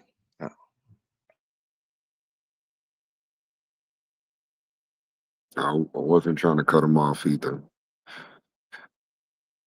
I mean, now David Rowe's biggest, and he had a debate with him, is David Falk. 2 days.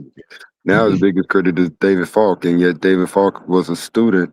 Well, he got a scholarship to learn epigraphy under the best Egyptologists and the most the amount of work, you cannot read anything, not anything from the Ramsonite period without seeing K.A. Kitchen, K.A. Kitchen, K Kitchen, K Kitchen, K Kitchen, K Kitchen. Every piece of so far, that's really only a few other pieces might have been found, like outside of Egypt. But every artifact that was found in Egypt had epigraphy done by Kenneth Kitchens, basically, especially during the Ramsonite period.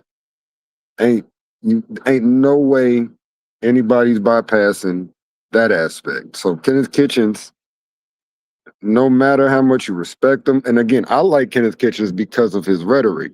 He in the book that Chaasad just mentioned on reliability of the Old Testament, like the stuff he say about Finkelstein and Silberman, hilarious. These guys are completely ignorant regarding Egyptology. Like his rhetoric, his jokes, he does it so much. So some scholars, Urban's is a well-respected. Hold on, I got background noise. All right, yeah, Urban's is a well-respected. That was a publisher for On Reliability of the Old Testament by Kitchens. But Urban's is a top tier academic publishing house, right? But critics, scholars, really outside of Egyptology, they don't like Kitchens because of his rhetoric. That's really it. Because when Kitchen disagrees with you, he's going to go in. And he does it in a very funny way. And a lot of I've even seen some modern scholars say Kitchens never had his PhD. He definitely had his PhD. Because you ain't working at the University of Liverpool as the dean of Egyptology for like 40 years. As the lead epigrapher for Egyptological studies in the Ramsonite period. He just recently died. So the man's scholarship is impeccable. And even when you read anything from BTOC nowadays or before he retired, he wrote in his Festris, like impeccable. He says the field of Egyptology should absolutely be very grateful for everything that Kitchens did. I'm sorry for talking so long. Someone else can take the mic. That was great, man. That was great. Yeah. No, I actually didn't know that I bounced off, man. I didn't even realize I was talking and I didn't even realize my StreamYard link is what I pulled up the chronology journals from. So I accidentally closed myself out and I didn't realize it. But I was gonna say, as soon as you said you was about to pull something up, you disappeared. Yeah, I messed up. I was up there. I was trying to. I had accidentally used the chronology, the pull up the chronology form. I did it on the StreamYard service. But yeah, man, I got the Journal of Ancient Chronology, literally from volume 1 to volume 10. So it contains all the work of all the Peter Van der Veen, John Benson, David Rowe, Kenneth Kitchen, I believe it's Chris Broussard. It contains all of them. It contains all their work. So I'm very. I heard you was mentioning Kenneth Kitchen and when I got back on. I didn't read on the reliability of the New Testament. Actually, I used it. I used it the last time we was on the show when he goes on and explained the statement of Exodus, I believe 6:3. Yeah, 6:3 was a rhetorical question. Yeah. I used that in the debate the other. So I'm very familiar with him, and I'm very familiar with a lot of the work, especially when it comes to chronology. So yeah, hopefully next time, bro, we can actually just dive into the actual, what I'm saying, a few of the points in the chronology thing and get that going back and forth. But I wanted to just come up and get my little close out because I was going to jump down pretty soon. Appreciate y'all for getting up here. Like I said, hopefully we can dive a little bit more into that chronology. Shout out to the brother A1 for letting me use the platform as always. Wanted to obviously apologize if you felt like I disrespected the platform. Was not my intention. Nah, I get out of here, man. You good. Yeah, man, I was finna debate and respond to the other guy, the guy that was on here, but I realized like I ain't got nothing nice to say to him. I'm gonna say something disrespectful. So it's best for me just not say nothing to him. I appreciate it because I just told somebody in the chat, man, no race-based comments in my chat or on the panel. That goes for black people or white people. Yeah, Like, no, I'm it not was about to let just y'all be like white boy this or white boy that, and they better not say black nothing or call you Tyrone or nothing weird. no, it was just a few times like after you told me let it go, he still said some slick shit instead, and you was like, Marcus, don't say nothing. I'm like, My bro, bad. I was doing two things. I might have missed some stuff. I ain't perfect though. 'Cause I be trying to listen, and then I be in the chat. I be sharing the link. People sending me sources to share. Like I'm all over the place. nah, you good, but that's what I was trying to let you know. Like, I understand the respect of the platform, but after you told me stop and I stopped, he was still saying little slick stuff. So I'm like, bro, I probably ain't realized because it's temperament. I really be listening for the aggression, and that's what let me like pick my ears up. My ears go up like a dog. Like who getting aggressive? What's going on? yeah, Like no, so he was like subtle and probably smooth with it, and I'm probably typing in my phone, and I never heard nobody get. You know what I'm saying? You know, with y'all get mad. I immediately like, what's going on? You got to remember too, and this is no shot at him or nothing. What was in the cup? Whiskey. He was sipping. So yeah, so he was on some smooth, slick. You know, he probably had some slicks. I'm gonna go back and watch it though, because I was happy he pulled up, and I like his background with the OBS. We gonna get him together though. It's his first time over here. You know, I mean, but he ain't no worse than nobody. No, I'm not gonna. I don't got to get him together because some of these fools that come up here is complete nuts. He ain't worse than none. Like half the people that I got to deal with on a regular basis, man. I'm not about to say nothing to him. Yeah, no, but I just let you know. I give even King J, even when he do it, I don't give a fuck if we cool, we black, white. I give people that energy. So all that tampon this and that, I'm like, bro, what? You know what I'm saying? So you started it with the stupid because that's how it starts. As soon as somebody starts it, it never stops, and that's why I be on the very first insult. The little ones, it be the real little ones. You slow, and then it goes to stupid. Then it goes to like. Then it just keeps escalating. So I try to stop that ish at the first one. But yeah, man, we gonna grow together. You know what I'm saying? Nobody perfect, man. Everybody had their days. I'm gonna have my day. I think I cut somebody out last week was my week. Shoot. And remember, Chaasad, we've been supposed to link up and had conversations about chronology in particular. So, yeah. We definitely can get it on. But yeah, that's the reason I ain't respond to dude no more. I didn't want to disrespect the platform. So you don't want to debate him? You don't want to set up that face off? Somebody else hit me up though. If you want, he was talking to you first. I mean, I'll debate him, but I just want to. I don't want to be in that where I want to cuss you out. You know what I mean? I don't want to make it to where it's not a debate where I'm being intentionally. This face off about to be fire. There's gonna be a lot of tension in the building. Yeah, so I know myself. Basically, I know myself. That's all I'm saying. I know myself. I don't know if I want to put him up with a straight shooter like you, man. You was out here chopping heads off right now. You no mercy.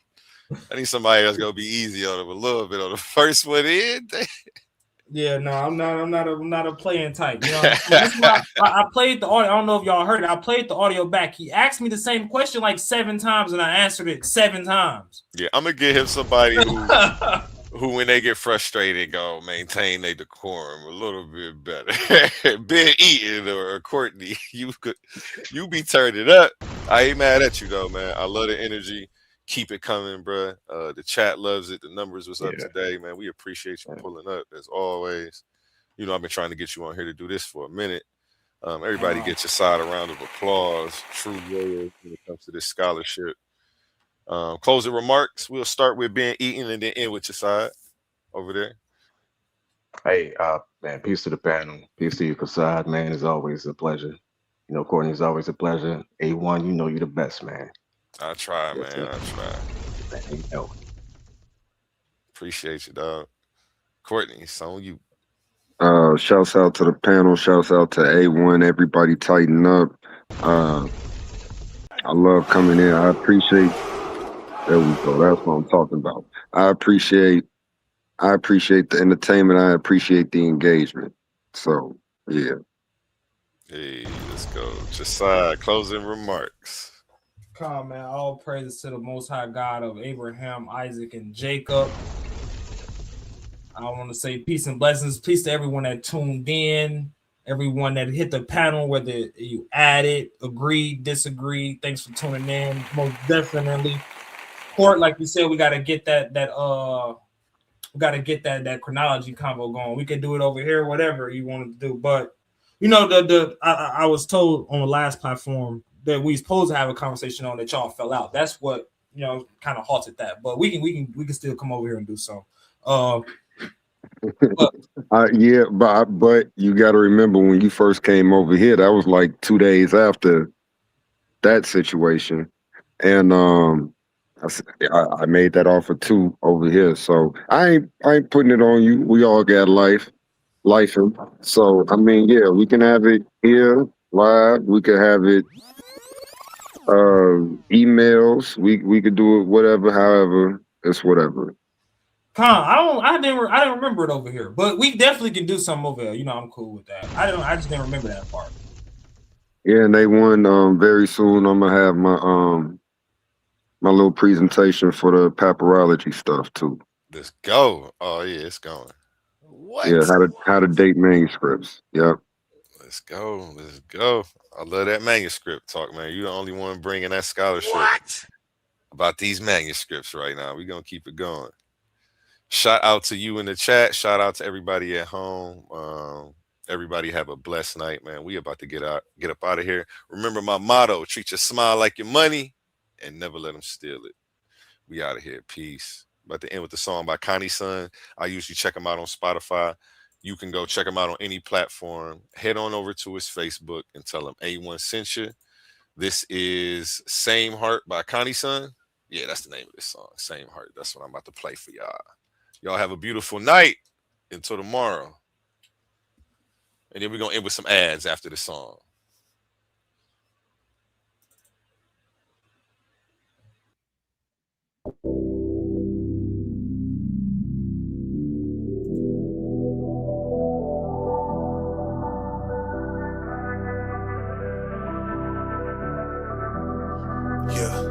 We was together, down for whatever. How the hell did we just fall apart?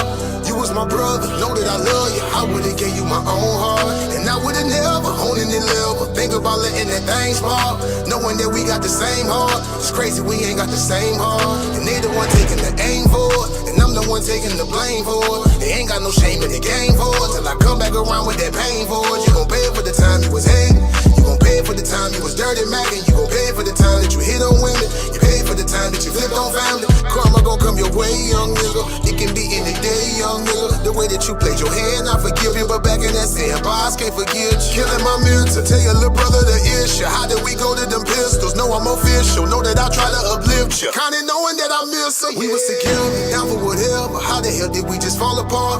You was my brother, know that I love you. I would've gave you my own heart, and I would've never honed in the level. Think about letting that thing spark, knowing that we got the same heart. It's crazy we ain't got the same heart, and I'm the one taking the blame for it, and they the one taking the aim for it. They ain't got no shame in the game for it, till I come back around with that pain for it. You gon' pay for the time you was hating, you gon' pay for the time you was dirty macking, you gon' pay for the time that you hit on women, you pay for the time that you flipped on family. One more hit, it really ain't gon' matter. More pale lips, just me, more chatter. Can't hold hands going up no ladder. I fall from up here, then my shit gon' shatter.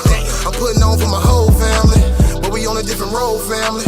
You told folk that I told family, but I never did fold when the folks had me 100. I never been fake in front. I told younger nigga make him something, you told younger nigga take him something, and he the one that took that from his cousin, and that there got the whole family fussing. Got big sis beefing with her brother, even through it all still know that I love you, but every second I think I trust you. I'm smart in the game, you made it hard in the game. I'm loving, I started the lane, I'm hard as they came. Melody target they brain and they draw like a martyr with flame. How far I done came, you was not part of the blame, you was just part of the strain. You was so grimy that niggas ain't wanna come fuck with me, but that's just part of it. And I'm the one taking the blame for it, they the one taking the aim for it. They ain't got no shame in the game for it, till I come back around with that pain for it. You gon' pay for the time you was hating, you gon' pay for the time you was dirty macking, you gon' pay for the time that you hit on women, you pay for the time that you flipped on family. We was together, down for whatever. How the hell did we just fall apart? You was my brother, know that I love you. I would've gave you my own heart, and I would've never honed in the level. Think about letting that thing spark, knowing that we got the same heart. It's crazy we ain't got the same heart.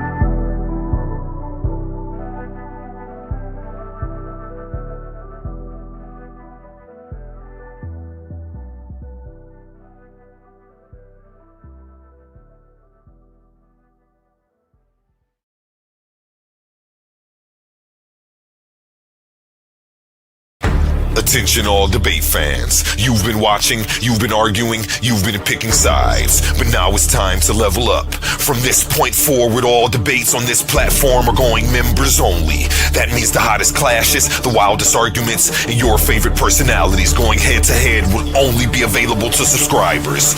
You want real scholarship, you want the smoke, you want the unfiltered action, then don't get left outside looking in. Sign up today for as low as $3.99 and get full access to every debate, every moment, every knockout argument. This is Titans Debate League, where legends are made and debates get real. Join now or miss out.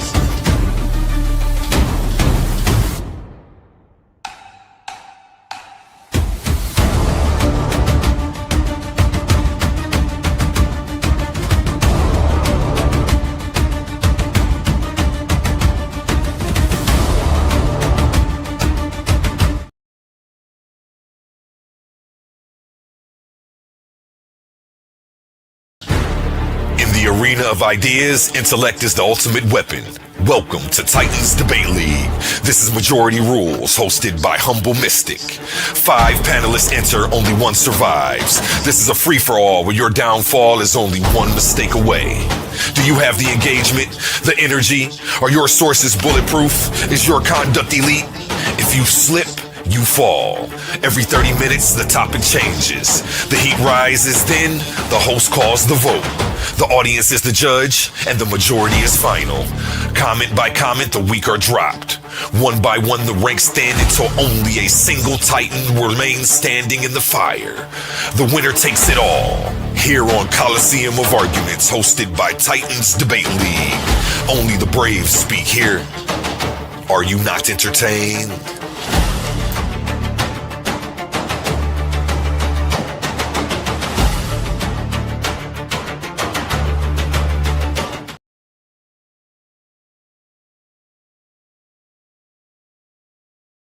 And this Saturday, only here on Titans Debate League. Round 3 is here. Only one walks away, only one advances, and only one gets closer to that $500 prize. It's the clash you've been waiting for. Suave Boss versus Honey Clark. This isn't just a debate. This is a battle of logic, loyalty, and truth. The topic: can you be patriotic and treasonous at the same damn time? Taking the affirmative, Suave Boss stepping into dangerous territory, arguing that loyalty and betrayal might live in the same space. And you already know, Honey Clark is coming to tear that argument apart. No dodging, no filters, no mercy. This is round 3. This is elimination. This is where reputations are built or broken. Who moves on and who gets left behind.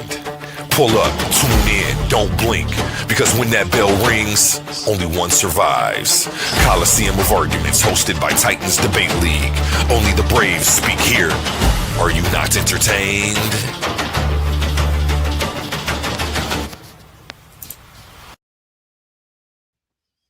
And Saturday the 25th, 8 p.m., only here on Titans Debate League as well. We are in the semifinals. The pressure is different now. The stakes are real now. $500 on the line and $50 just to survive this round. 2 minds, 2 worldviews. One will advance. In one corner, Pandemics the African atheist. A man of logic, a challenger of belief, coming to dismantle faith piece by piece. In the other corner, Emmanuel, standing on conviction, standing on scripture, ready to defend the existence of God at all costs. And the question that will shake the room: is there evidence that God exists, or is it all faith-based? Evidence or belief? Proof or persuasion? No running, no hiding, no second chances. This is where arguments get exposed and contenders get eliminated. Semifinals, $500 on the line, $50 just to advance. Pull up, tune in, witness the clash, because when it's over, only one moves on to the finals.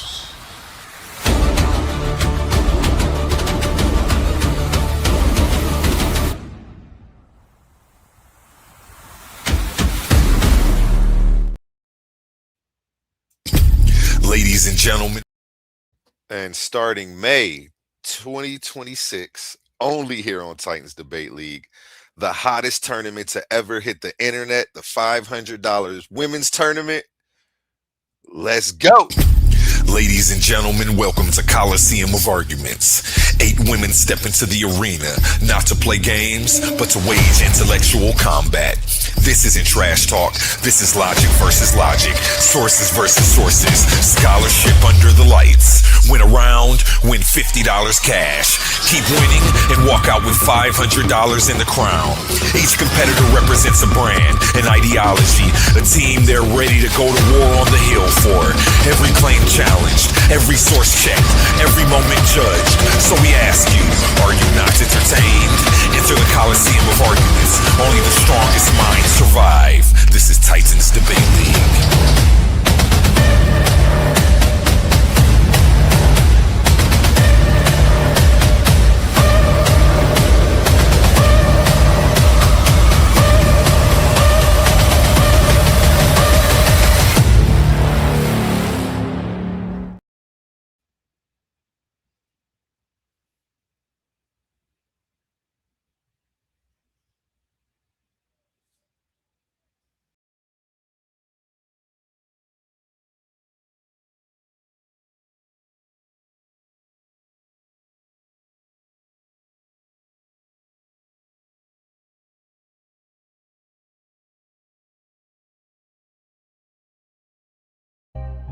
Motivation.